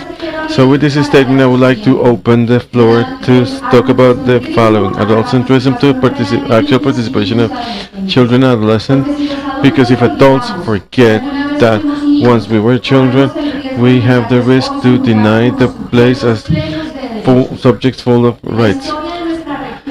The story of our region frames a clear path. 1948 here in Bogota is where the Interamerican rights 3 decades later, in 1978, the Inter-American Court of Human Rights started to state the Inter-American Convention and a mandate. So all of the states in the continent have the obligation to protect childhood and guarantee that their rights should be real, effective, and demandable. So in this exercise of simulated trial, children and adolescents were the ones who reminded us that it is not to defend an idea, but instead to defend a right, an obligation, the truth. So they told firmly that the childhood is not future, it's present, and when we deny that, we make them invisible. And they demanded that the legal system should be considered seriously, and they should eliminate prejudgments and recognize the progressive autonomy during their life. So considering evidence, scientific evidence, and deploy all of the mechanisms that are necessary at an interdisciplinary way. So all of them could have the warranties that they should exist, in different moments when talking about access to justice. Considering them means listening to them, believe them, protect them, and say and decide based on their highest interest, not based on the stigmas or beliefs that we have as an adult. As adults, it is guaranteeing that legal system should act as perspective of childhood without re-victimizing, without imposed silences or prejudgments invalidating their words. It implies preventing vulnerations or continue with vulnerations and any risk related to the same processes. So our region is still carrying the painful numbers, more than they have any numbers that shed that that children suffered from different violences. And in there they should work with different situations that they have actions in their development. So this is a reality that is not only happening in Latin America but at a worldwide level. Behind all the numbers, there is a phase in which childhood should be coherent and on time and rigorous. Interdisciplinarity, accompaniment, and bringing all of the warranties to them. It's an obligation as adults. The tissue with which we open the fifth forum inspired us and symbolizes that is what we should strengthen as protection systems. Justice, sensible systems that should be inclusive and protective. Every threat is a commitment that should not be loose. Eliminating access barriers, strengthening institutions, guaranteeing clear information, boosting restoration and therapeutic justice, and continue with the knowledge, and also guaranteeing spaces for the participation of children and adolescents. This way, actually, we will move from adult-centrism to a participation that is real. Or nowadays, they remember the commitment that we shouldn't allow that their voices should be lost in air, but turn them into real actions, because the rights of childhood should not be negotiated, but they should be guaranteed, and access to justice is essential. The door that is open to protection, warranty of not repetition. That this encounter, the simulated trial, should reaffirm the understanding that every case that is quickly faced is a victory against violence, and protecting childhood is not a legal duty but not an international commitment. It's a human and ethical imperative. Children reminded us today, and we thank that. This way, we invite all of our colleagues in the region to continue acting on time. It is now, and we should do it at the same time. Thank you.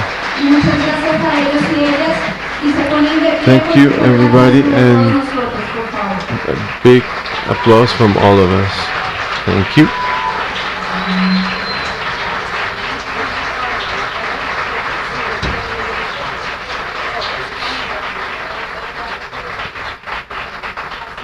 Muchas gracias a la Thanks to Ms. Adriana Trento, Director of Protection from the Welfare Institute of Colombia, that for those words that show the participation of childhood and adolescence.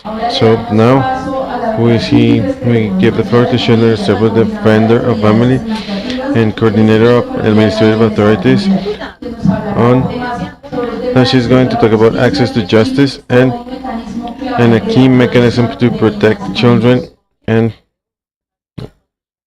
adolescents.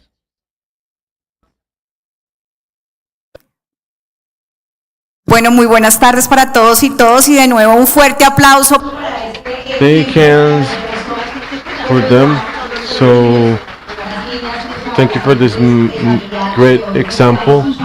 We have no more words. So we are used to say that the adults educate everybody, but during these 2 days we learn a lot from what being should be. Thank you. And with this commitment, effectively, as coordinator of administrative authorities, and with my role of defender of families in the welfare office, and that is those that are part of this country, we have to present homage to all of you, that everybody every day, that more emphasizing that we have this commitment before you. We can say that we will work thoroughly, and they will say what would be the commitment. So go ahead. I am a defender of family, and I am committed with you, so your voice can resonate as the giant that you are, because I give you the call because you are a great human being. Good afternoon. I am a defender of family, and I commit to work from the Institute of Family Welfare to have a happy and in peace raising, full of rights and opportunities, also from the Welfare Institute of Family Welfare, with a national director.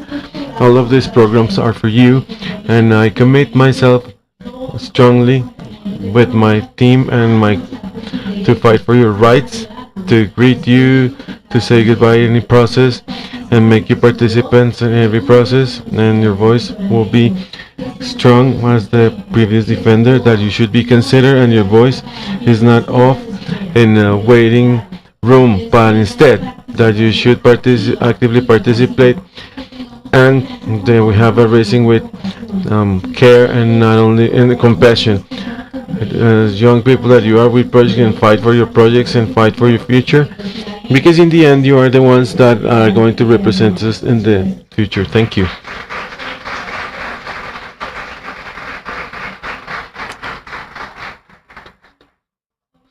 I am a defender of family, and I commit myself with children of the world to attentively listen, to respect all of you, and to protect your rights for you to grow healthy, safety, and happy.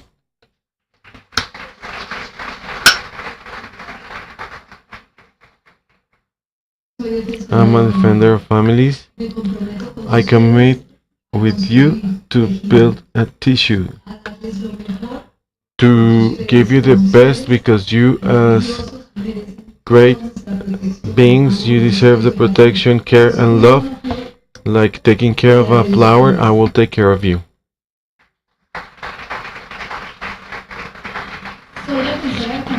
I'm a family defender, and we take the petition from one of the children that asked yesterday. So I'm committed to make whatever is possible and to avoid that the society break your heart. Thank you. Good afternoon. I am a defender of family, and I am part of one of the 217 zonal centers of family welfare. And in behalf of all of my co-workers in family welfare, my co-workers in the technical interdisciplinary team, and on behalf of myself, I commit myself to listen carefully and promote and defend your rights. Hello, good afternoon. I'm proudly defender of family, and with you I commit to continue working hard to make you feel happy and live in a world in which is protective towards you. Thank you. I'm a defender of family, and with proud, and my commitment is to be an instrument for the light of God to impact the life of hundreds of children, adolescents, and save a lot of lives. Thank you.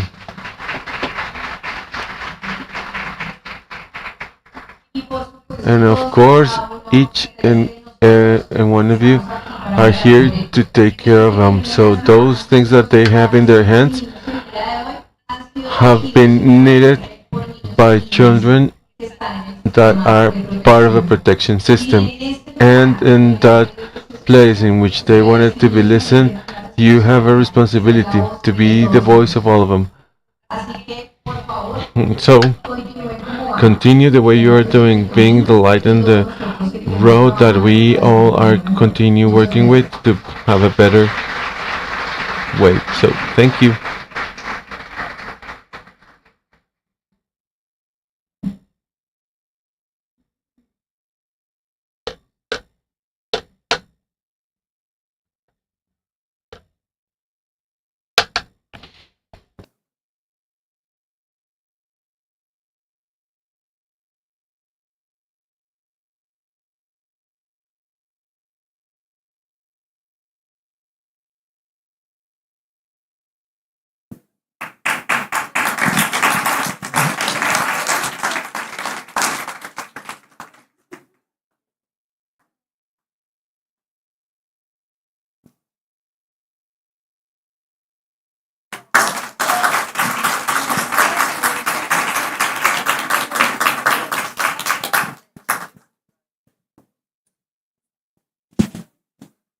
Muchas gracias. Por favor, Thank you. I invite you to go to the middle of a public because you're light in the middle of darkness.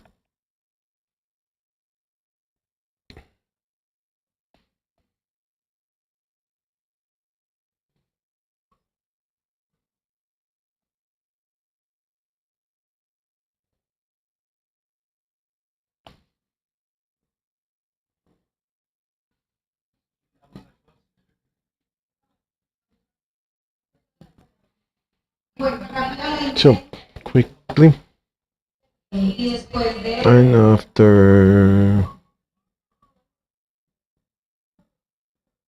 Well, we're going to interact today with a tool that we invite you that when we get the QR code, access the website so you can, well, because we want to know what the audience here, well, we want to know what the audience think.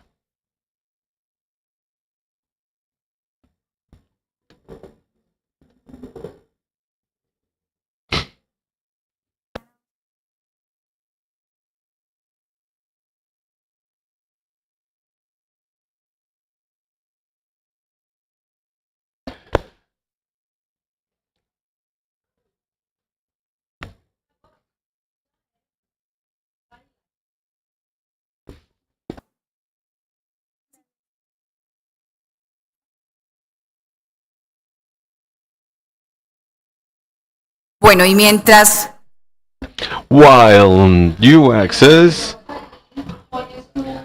in your phones, I'll leave you with the statement from Judge Camila.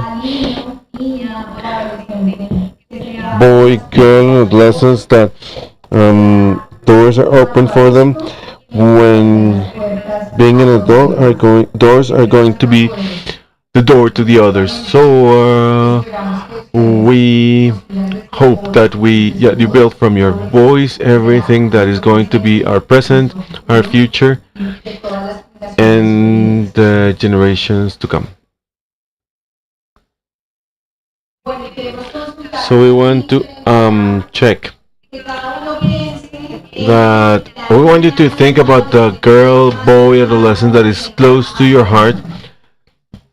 What do you think? It might be justice for them because we need this situation and network that sustain our children, their families, and those that that's what we work for.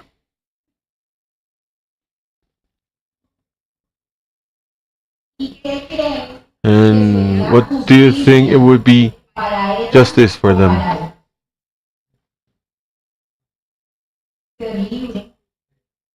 Being free, to be effectively protected, to have a father that gives everything for her, that value their rights and their dignity, to prioritize their welfare over decisions made by adults, listen to them and consider them, living with welfare and having a childhood to be enjoyed without any violence, playing, having a family full of love, assess them as they are, as healing their heart the way it is, and love their parents again. Oh my God, that is so touching. It is wonderful to read those kind of things. Children are over there giving their voice. So we'll continue with the next question. Justice protect boys, girls, and adolescents when it is. Please, brainstorming right now. When does it protect? When justice protect children and adolescents? When it is effective? When it values childhood? When it is inclusive, effective, quick, heard, receptive, and assertive, fair, impartial when they answer to the demands. Freedom and preventive mainly when it values childhood, quick and close. Many things that we can see from the hearts. So you see how efficient is bigger, and it is bigger because it is repeated in our interventions. Equitative as well. Quick, fair, diligent when the next one, please. We are designing protection system to answer to these expectations. On one hand, yes, on the other, no.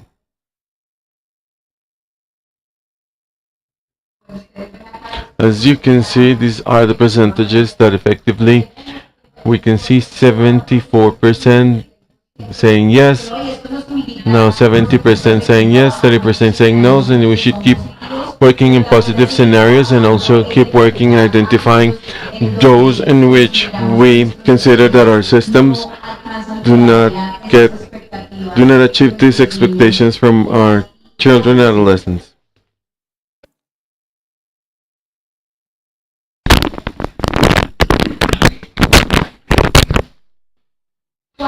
What is the commitment that would you like to make today for the youth of the world? So today, they have made their commitments today through giving life through a flower and a textile through what the children have given, working tirelessly for them, living in peace, taking care of them with love, not letting them down, being the best of parent my child could have. We've had voices of parents, and of course, they've been listened to, and they've been contagious with enthusiasm. So this is a sample of participation of what our heart has been full and will obviously be in our hearts. So our main subject today, is making reality these expectations. Is justice. It's a mechanism to reestablish rights of children, and of course we've all conceived justice as that value that allows to provide equilibrium and lead to tranquility. And of course we have for you this first video. It's like guaranteeing like a family, There was a justice in me that I always had a family that loved me, and for 15 years I've been with this institute that's given me its love and has driven me forward and given me everything I've wanted and everything I want to do. When they talk about justice, they talk about equity. So for children to have justice, they should learn the different values we're given as a child. For me, there will be justice that we will have to listen more, and also understand that not everybody is the same. Generations have changed so much, and having more trust so that there's justice for children. So first, we should be listened to. As children, we are not given attention, and we need attention. Also, we should be able to debate, because sometimes they take decisions without communicating, and we're the ones living the injustice. So people should not talk about that don't know what we're going through. So if we say it ourselves is different, because maybe we've lived through it, we can take better decisions. To restitute dignity, security of children when they've been vulnerated is the way we can effectively, through justice, to reestablish their rights. And it implies guaranteeing that each child receives what corresponds to them, a judicial system that should be an active instrument to guarantee the rights, and requires that laws are clear, accessible, and sensible to the needs of children. Now let's go to the one we have. Our invitation, of course, is that access to justice is a mechanism to guarantee rights. And we want to have protection measures that transcend borders. Children don't have flags. They only have the flag of peace, of unity, of guarantee of rights. And in this Inter-American Forum, we're united as one to unite in defense of them.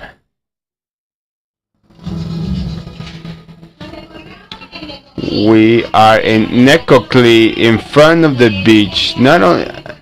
And today I'm working in the local unit.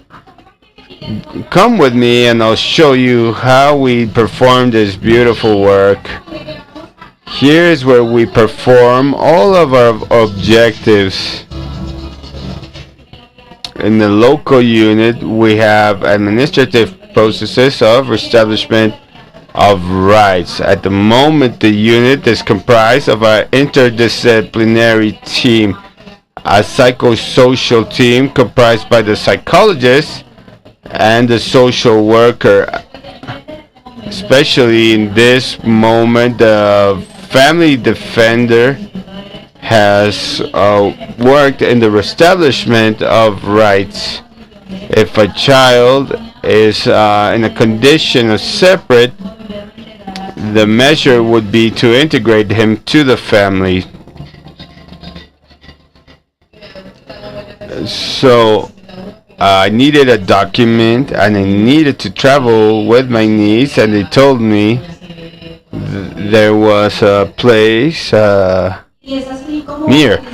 So this is how we can have the invitation so that all systems can get where the need is in the territory, effectively speaking, from particular situations that children have.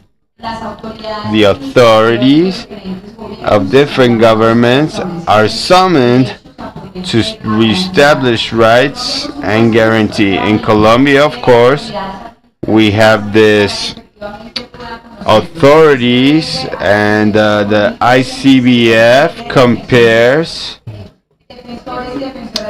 the defenders of family, 33 regionals, and we are increasing our institutional presence day by day because we are convinced we can get there where nobody gets to.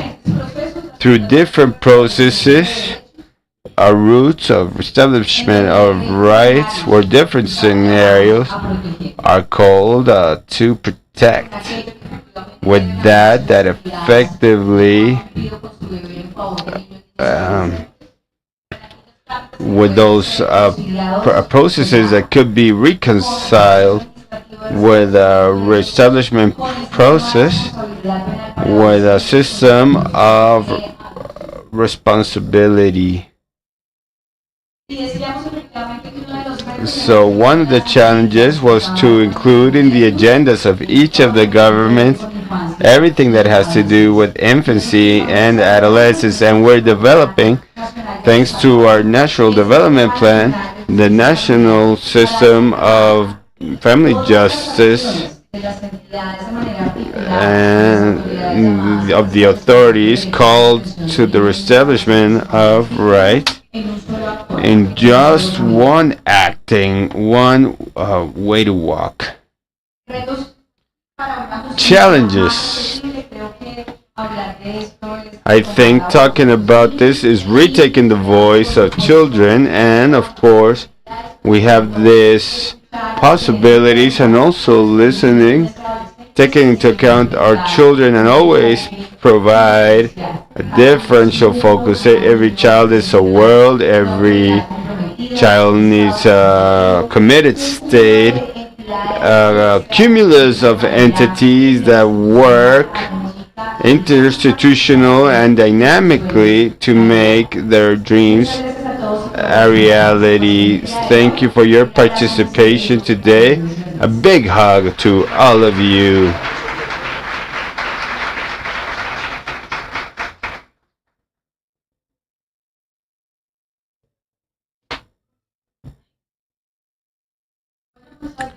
So thank you, Shirley, the coordinator of authorities of the Institute.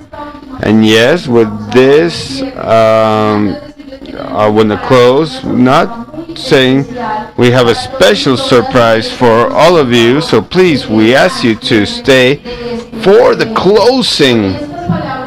With this, I'll give the floor to Sharid, who was with us, but because she had to go, she leaves us some closing remarks.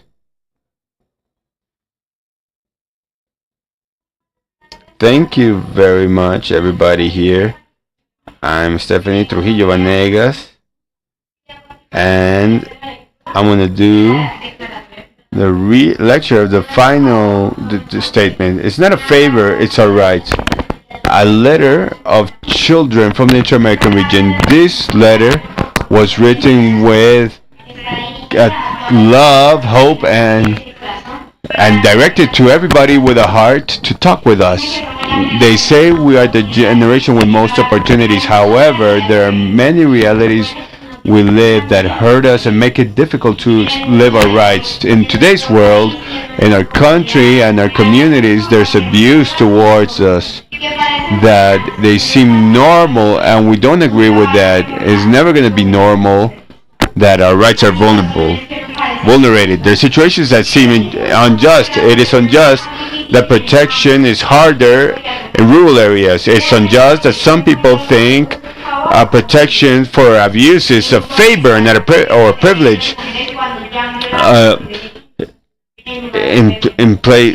It is unjust that our families consider normal situations that affect us. We are victims of this silent epidemic that steals our happiness. And what do we refer with that? To all those situations that do not allow us to live well. Recruitment and use by armed groups, psychological and sexual abuse, child work and poverty, cybernetic abuse, school abuse, racism, gender violence, abandonment and solitude. And this last one breaks our heart. We don't deserve to grow alone. Sometimes we prefer to not say what we live because adults don't stop saying we're a crystal generation, and they say that's the way it is. The pain of a child is the wound of all humanity. Our lives matter. Our voices are changing history. We are breaking the silence. So that is why we demand actions and no speeches. It's your duty. You should have noticed that we're not asking for a favor. We're claiming our rights. The pain we're living, we don't deserve it, and they are not our destiny. Living our rights is a step towards the life we want. It is necessary that in the day-to-day, teachers and communities stop thinking that all of this is normal and lead actions that transform realities. We are the future and above all the present of our communities. That is why we deserve to grow being truly happy. The greatest act of love is to grow with unconditional love. We want to be heard so that we could transform everything that could be considered an abuse. That is why we have some proposals that we want to share with you with institutions that lead the protection of children. Thank you for those beautiful words that Sharid leaves. Now we're going to give the stage to Facundo, who will help us with the closure of this space.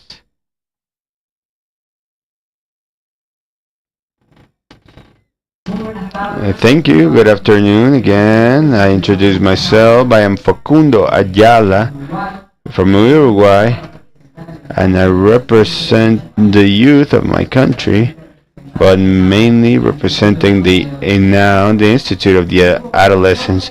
I have the enormous duty to be able to share with you this letter, this message done by more than 50 children of 12 countries, so you might imagine the great responsibility I have. But allow me to continue with the message. We propose that states provide a constant accompaniment and safe that allows us to know our rights, appropriate them, and defend them. Be it strategies that strengthen families and be heard without stigma. We want that the protection system of our rights should be done with experience and content that allows to identify abuse or risk situations and how to prevent them. Participation in sport and in a lot of places where we could talk. We propose that states implement actions to build a culture of peace overcome difference and come back to what is fundamental. Care is the responsibility of all. We propose fairer laws and clearer denouncement routes that are effective in our environments and that strengthen the protection systems working hand in hand with families and communities. We propose actions that allow these children, migrants, that their rights are protected in any country of the region. We propose to implement immediate response mechanism regarding disparition of children and that they are shared with all the countries of the region. We propose to think of the protection of our rights from a sense of community. All can be protectors of our rights with communities, actions, sensitization campaigns, and support groups. We imagine community collectives subject to rights and ideologies in medicine that should act immediately, activate attention routes, and promote the recognition of our rights. So we propose that families spend more time with us, that we can hug our grandparents, play with our cousins, live together in families, and actions like this will help us to take care of our mental health and others. So taking care of our rights is taking care of land. So we propose actions to take care of life and environment. So it is also important to accompany without stigmatizing any person, children or adolescents that suffer, and feel trust and that they can discuss what it is not good for them and heal their dreams and ideals. And we can be the main characters, and we want the society to learn and dream freely without any fear. We raise our voices with the realities that hurt and also with the opportunities that can take us to transform them. Taking care of each other and taking care of us is taking the root of hope with appreciation and commitment. Children of the Interamerican region, thank you very much.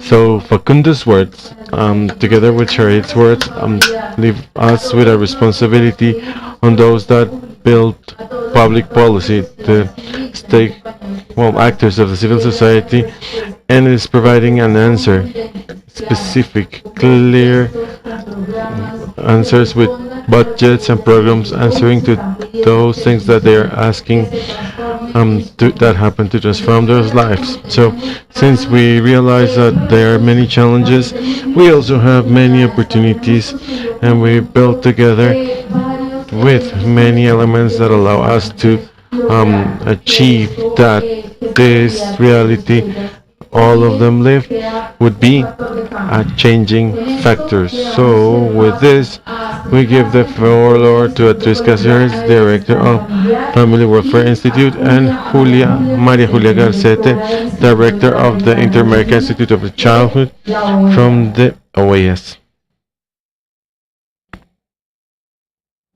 Hello.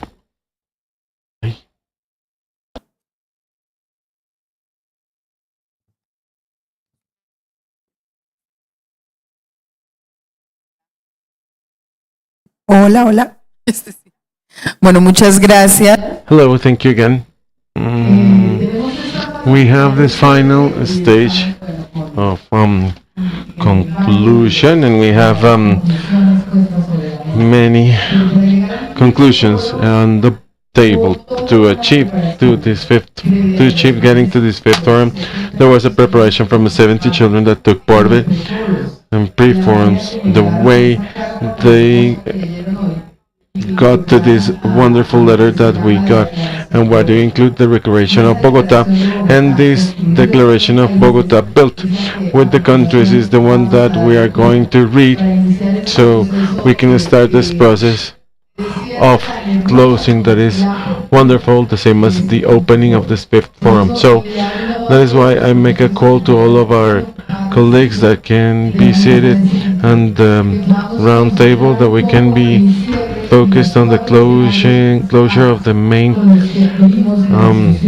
scenarios in which we open the discussion. So remember that this fifth forum has the goal to review four main scenarios. One was the right to peace, and there was a strong call from all of our participants, including the Nobel Prize for Esquivel, that we should go back to understand that the politics, actions, and our performance should be focused on love for humanity. The way we act, the things that happen to one other, has the same meaning and sense. The same way was proposed by children that participated and the delegates from the 10 countries that were here. Our colleagues that were not able to get here and followed us on YouTube know that in each country we were affected one way or the other by the different conflicts, and mainly because of not fixing or giving or providing a solution to those conflicts. We made a call from some countries to solidarity with West Bank and also with a panel mobilized with the civil society and organized through the Interamericano Institute that presented that role and presented experiences on how communities can be protective, overcoming the barriers between the state and civil society, and understanding that both parts are parts and pieces of a same whole for the comprehensive protection. There is a call to understand what is pedagogy of care and collective work and popular education as part of the construction of our people. So we also had a strong voice of children this morning regarding the complaints and acts regarding abuse, and still we have a lot to process and elaborate from an adult society which mental health was not fixed or helped in different times. So the call from the Interamericano Institute and from all of the countries in Latin America and the Caribbean that are here. So lastly, we had this space for access to justice in a pedagogical way. Children showed the binding character of their voice in decision making. So it is a binding character that would not exonerate us from the responsibility that we have, those that are part of the public policies and the families and those decision makers and administrative authorities in our countries, with the different names they have and with different structures that have been there, to have that call, so their voice will be fighting to protect warranties. That was what their children showed, and they get all their hands on every time that we link them in formal and serious debates in relation to access to justice. We're going to get those wonderful proposals. I want to make a call to the countries present, the 9 delegations that we have here, to summarize with one word or a statement, short statement, of what are you taking from this 5th forum, because we're going to the 6th one, and this is where we're going to send to the Interamericano Institute of a Child for the countries that follow. So I don't know if we can start. Which country would like to say a statement so we can bring it? Mexico.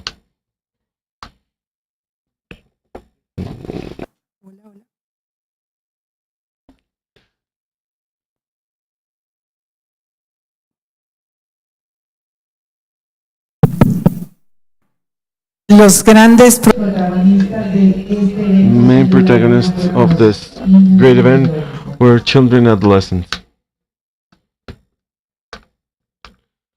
Thank you very much, Lorena. Any other country? Paraguay. Hello. Learnings to strengthen the system and many ideas to promote the participation of children and adolescents. Thank you, Paraguay. El Salvador.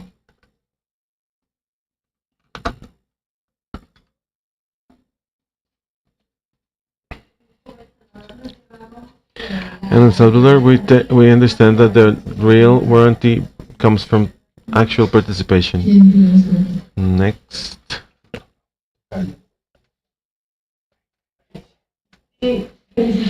Congratulate the organization, of course, and the microphone is not working. And unite them as a region to be in charge of the difficulties that we have, specifically for the balance for territories. Barbados.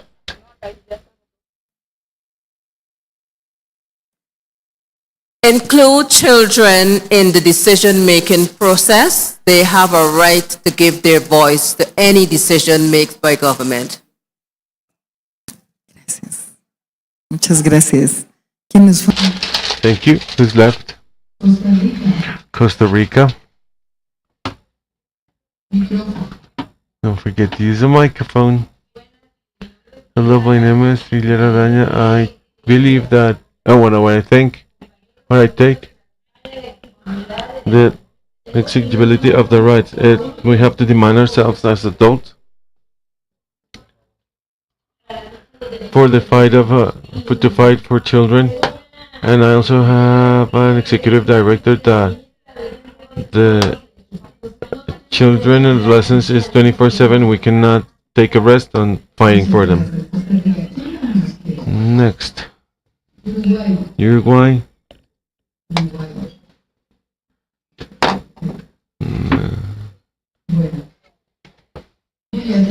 Well, then we have the Declaration of Bogotá. Can you please read it? Bueno. Sí.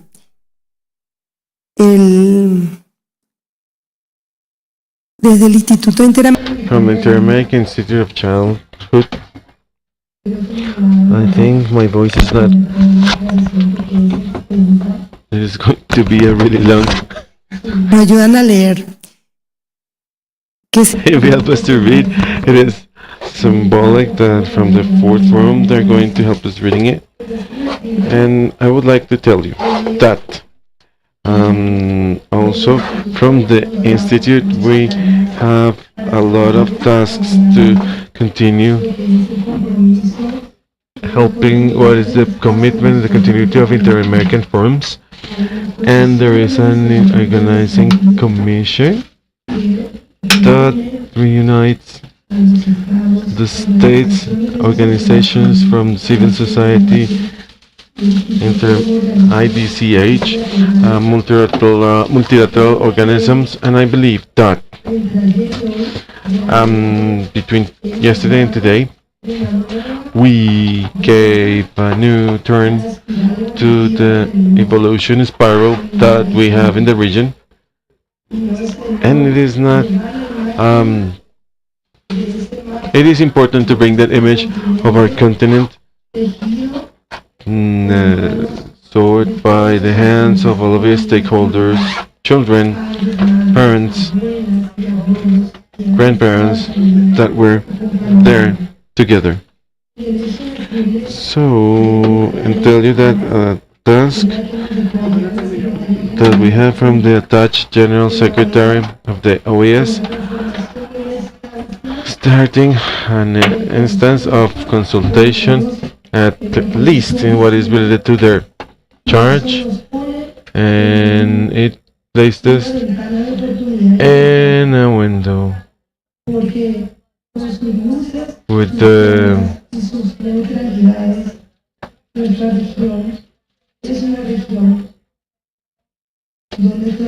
in a region in which at least the conflicts declared between the states is not fact that is not.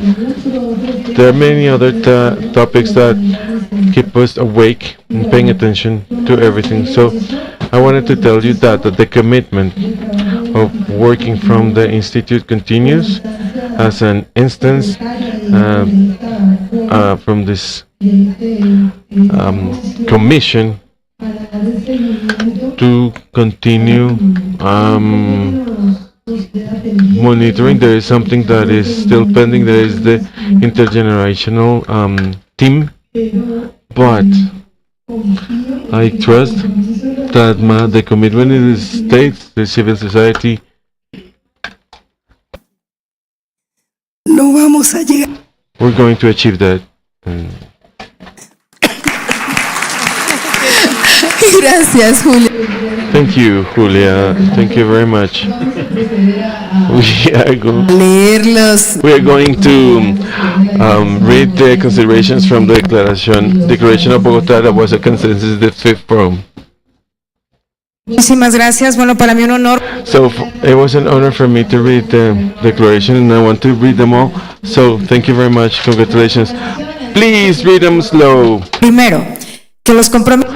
The commitments expressed to the previous forums were should be considered as statements in state. Sorry, she's reading really fast. Y protección de los derechos de la niñez y adolescencia con perspectiva de progresividad, interseccionalidad, integralidad y multidimensionalidad. Punto número 2. Redoblar esfuerzos para garantizar el derecho a la paz y a vivir libre de toda forma de violencia a todos los niños, niñas y adolescentes en el mundo, por medio del fortalecimiento de las políticas orientadas hacia la promoción de entornos comunitarios seguros, desde la prevención de todas las formas de violencia, los métodos de solución de las controversias basado en la justicia restaurativa y en medios pacíficos de conformidad con la Carta de las Naciones Unidas. Despacio. Sí, se me olvida que tengo que ir más despacio. Sorry, I forgot that I should be slower. Promoting practices on mediation, conciliation, restoration, justice, with cultural pertinence that prioritize the reparation, the reconciliation, and social reintegration with an approach on rights. Third, promoting and support the units for the strengthening the protective environments and safe environments based on the community approach, the articulation in different sectors and multidisciplinary for the development in children and adolescents. Between the national system of promotion and protection of rights for the adolescents and policies of security for the promotion of safe environments, considering the development of information system and disaggregated that allow to evaluate the improvements in promoting social control and institutional control to guarantee their effectiveness. Fourth, boost transnational protection facing violence, exploitation, trafficking, forced recruitment, disappearance, and situations of vulnerability associated to mobility, and adopting effective mechanisms for the collaboration and cooperation between states through national systems of promotion and protection of rights of children and adolescents, and interventions beyond borders to protect children. So, fifth, guarantee the right of access to justice for children and adolescents, ensuring their rights to be heard in an effective way, and to include the taking care of their right guarantees. The state will guarantee to implement models of restoration and therapeutic justice, acknowledging the particular needs and individual needs of adolescents and childhood, and include their positions, promoting psychosocial accompaniment, and ensure a specific mechanism for the comprehensive attention of victims of crimes. And there they prevent their re-victimization and guarantee the restitution of their universal rights and their effective reparation. The developing differentiated justice system adapted to age, cultural context, linguistic and territorial environments, emphasizing rural zones, indigenous communities, mobility context, scenarios of armed violence and structural violence, as ensuring the existence of specialized units with specialized protocols and staff trained in the rights of childhood and adolescence.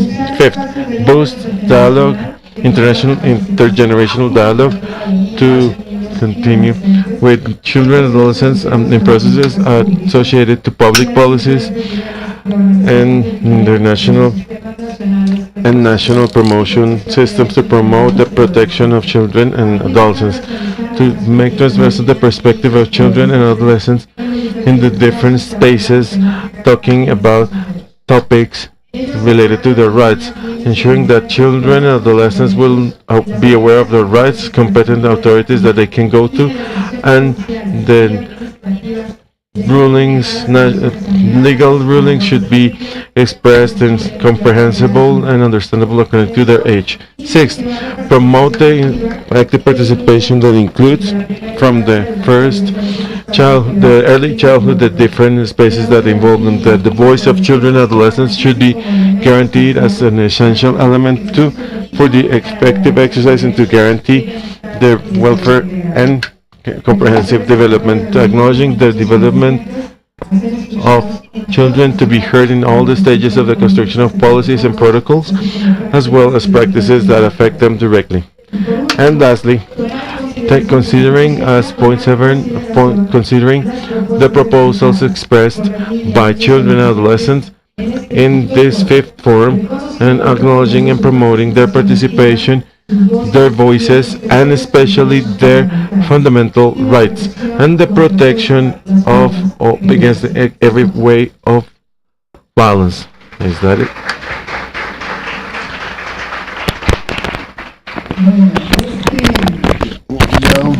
This forum has had all voices and what we could have given from Colombia for us to be able to have the countries articulating in the defense of children, and that we are at that meeting what they asked for, and that is the participation of civil society and the participation of first infancy as what we can contribute, and surely will continue. It has been a robot. It has been an honor for us. So thank you for your words and this declaration. And with this, we start closing. We thank deeply every child person that made this possible. We know this has been a work of a lot of years to accomplish this team, to protect the rights of children. Thank you for constructing this forum with your heart. So we make this call, get there on time to protect, to prevent, and together to protect. So with this, we invite you to be on the lookout for what we have. We have a special invitation to listen to. We're going to close with this Inter-American event presenting one of the most representative voices of Colombia, Maria Mulata, an artist who's brought the sounds of the Caribbean to the international stage. Her music connected to the roots and the peoples. It's a song of hope and resilience, dignity. We thank all of you present. We invite you to feel and celebrate this closure with an open soul. Please look at the infographics on the stage. We have two things. First, the work that Melissa has done. What a beautiful work with those graphics. She deserves a strong round of applause. Thank you, Melissa, because this graphic memory tells us a lot of who we are and what we do. This graphic representation shows what we gathered today and shows us the path to follow. We have begun connecting tissue with the maps of the children and with the institute. Let's deliver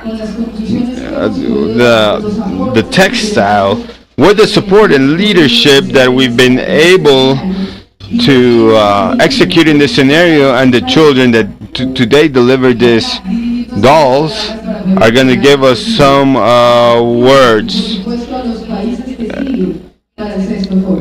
So, Julia, this gift we're giving you means everything we accomplished together to be able to protect the rights and the voice of children and adults and teenagers of the whole world. For me, this represents the protection of all children. Thank you. We're going to invite the delegations and civil society who made this happen, and that these children that today delivered receive it from Colombia, that have put their hearts into it, and a big round of applause. As a colleague of mine said, here we are to do everything we can, but not less. Not less. And that is the commitment. We're going to do as much as we can and a bit more. So thank you. And Julia, we give you this so that in the 5th forum we can continue. And with the lunch we had, we're going to have an option. So the idea is that this multilateralism has impact.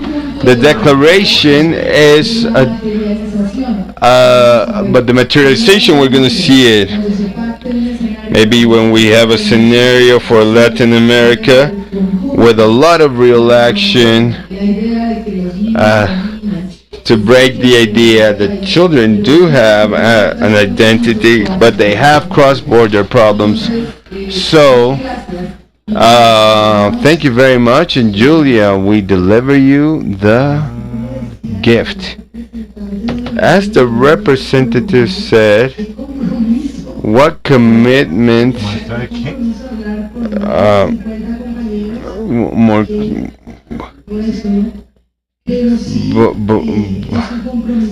but it's a big commitment that I assume as institute, in the sense of keeping a cohesion that has not been easy. All of you share the regional context, the worldwide context that we're going through, but I think it's a crucial moment. A big task is to sustain the accomplishments. That is not a small thing, it's a lot. We must sustain them, be flexible to adapt to the new and great challenges that we have as humanity.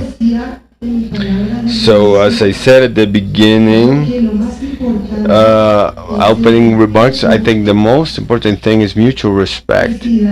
And in spite of our differences, and that is the richness of this continent, and I sustain that America is the recipient of the participation of children in terms of human rights. I sustain this and I try to live this in every day in each of the steps that I have to inhabit as a mother, as monitor of the institute, as citizen of the planet, because this is how I feel. I am in love with America. Don't offer me a destination that is not a destination within America, but I also feel a citizen of the world, and here I think we share this ideal. So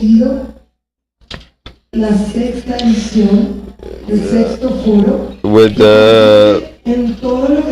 so I trust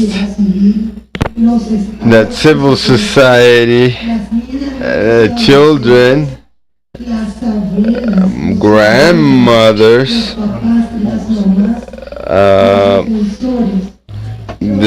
defenders, policemen, all of them. So because it's truly a task we must carry amongst all of us, because we're not gonna, if not, we're not gonna accomplish this. So my voice came back because I'm so scared. Now I'm kidding, because of the commitment. The commitment is there of doing a bit more of what we've been doing, and as I told the Secretary General, there's no worse diligence than that one that is not executed, and my team knows that. They know this is my mantra, because of diligence. No worse diligence than that one that is not done. And I also tell you that we're trying to bring the representation of children to the Americas summit in December, and it's already put into action. So we have to take this to the scenarios. These are themselves. So when they appear and take the scene, this changes us. And another hypothesis is that children, creators of culture, and we've lived this, we need to think, because everything we breathe has been culture, has been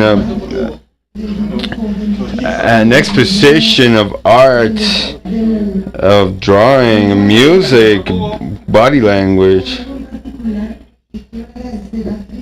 So I want to share also inclusion, because there's an interpreter of sign language that has been with us through the whole event, and that is inclusion for children that are deaf and the deaf community, and it's a great task that and when I put this in the voice, so the inclusion,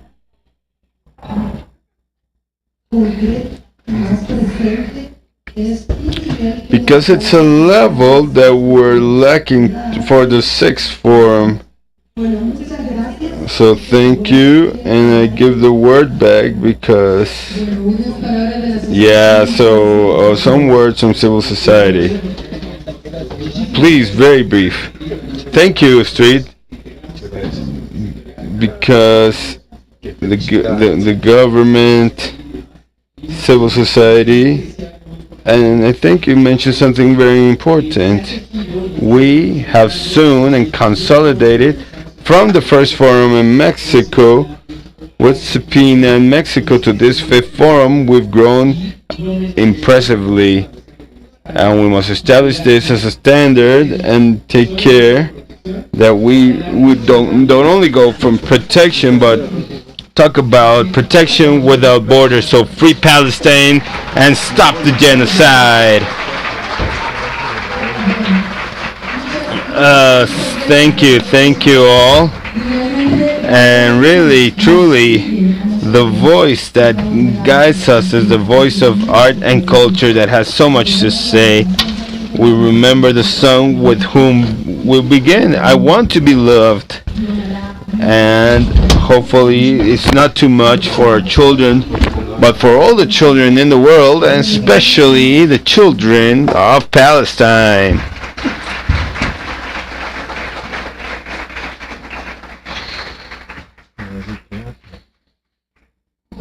Okay, thank you for disclosure. We invite the children that have not taken their picture, please come close. And we have some beautiful pain relievers with a poem that we've left all of you so you could sleep at ease with your pain reliever dolls. So thank you all.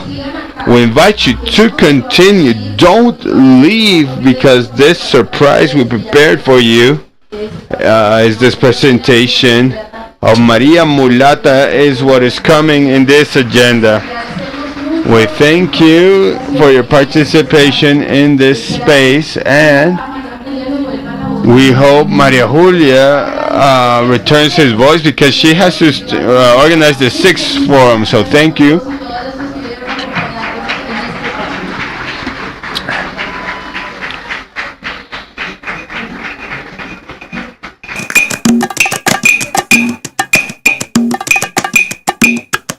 Yo quiero que a mí me quieran, yo quiero tener un nombre, yo quiero que a mí me cuiden si me enfermo o estoy triste, porque yo quiero crecer.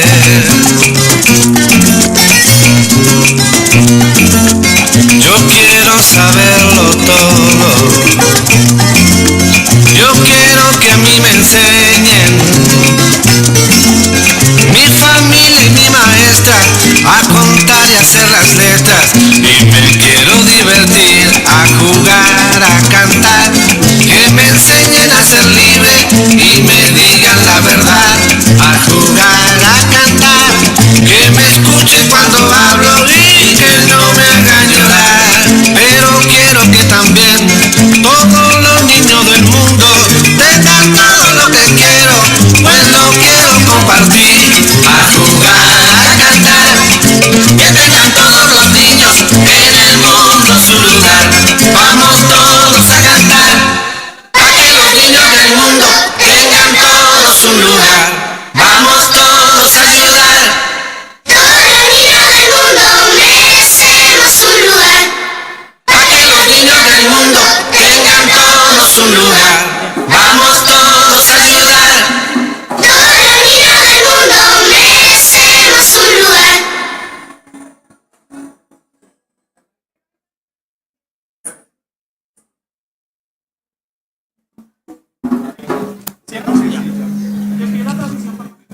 Bueno, muchas gracias a los que nos acompañaron en las redes del Instituto Colombiano de Bienestar Familiar. Despedimos a los que siguen aún conectados y les agradecemos mucho haber estado aquí en este espacio de manera virtual acompañándonos. Muchas gracias a todos y todas.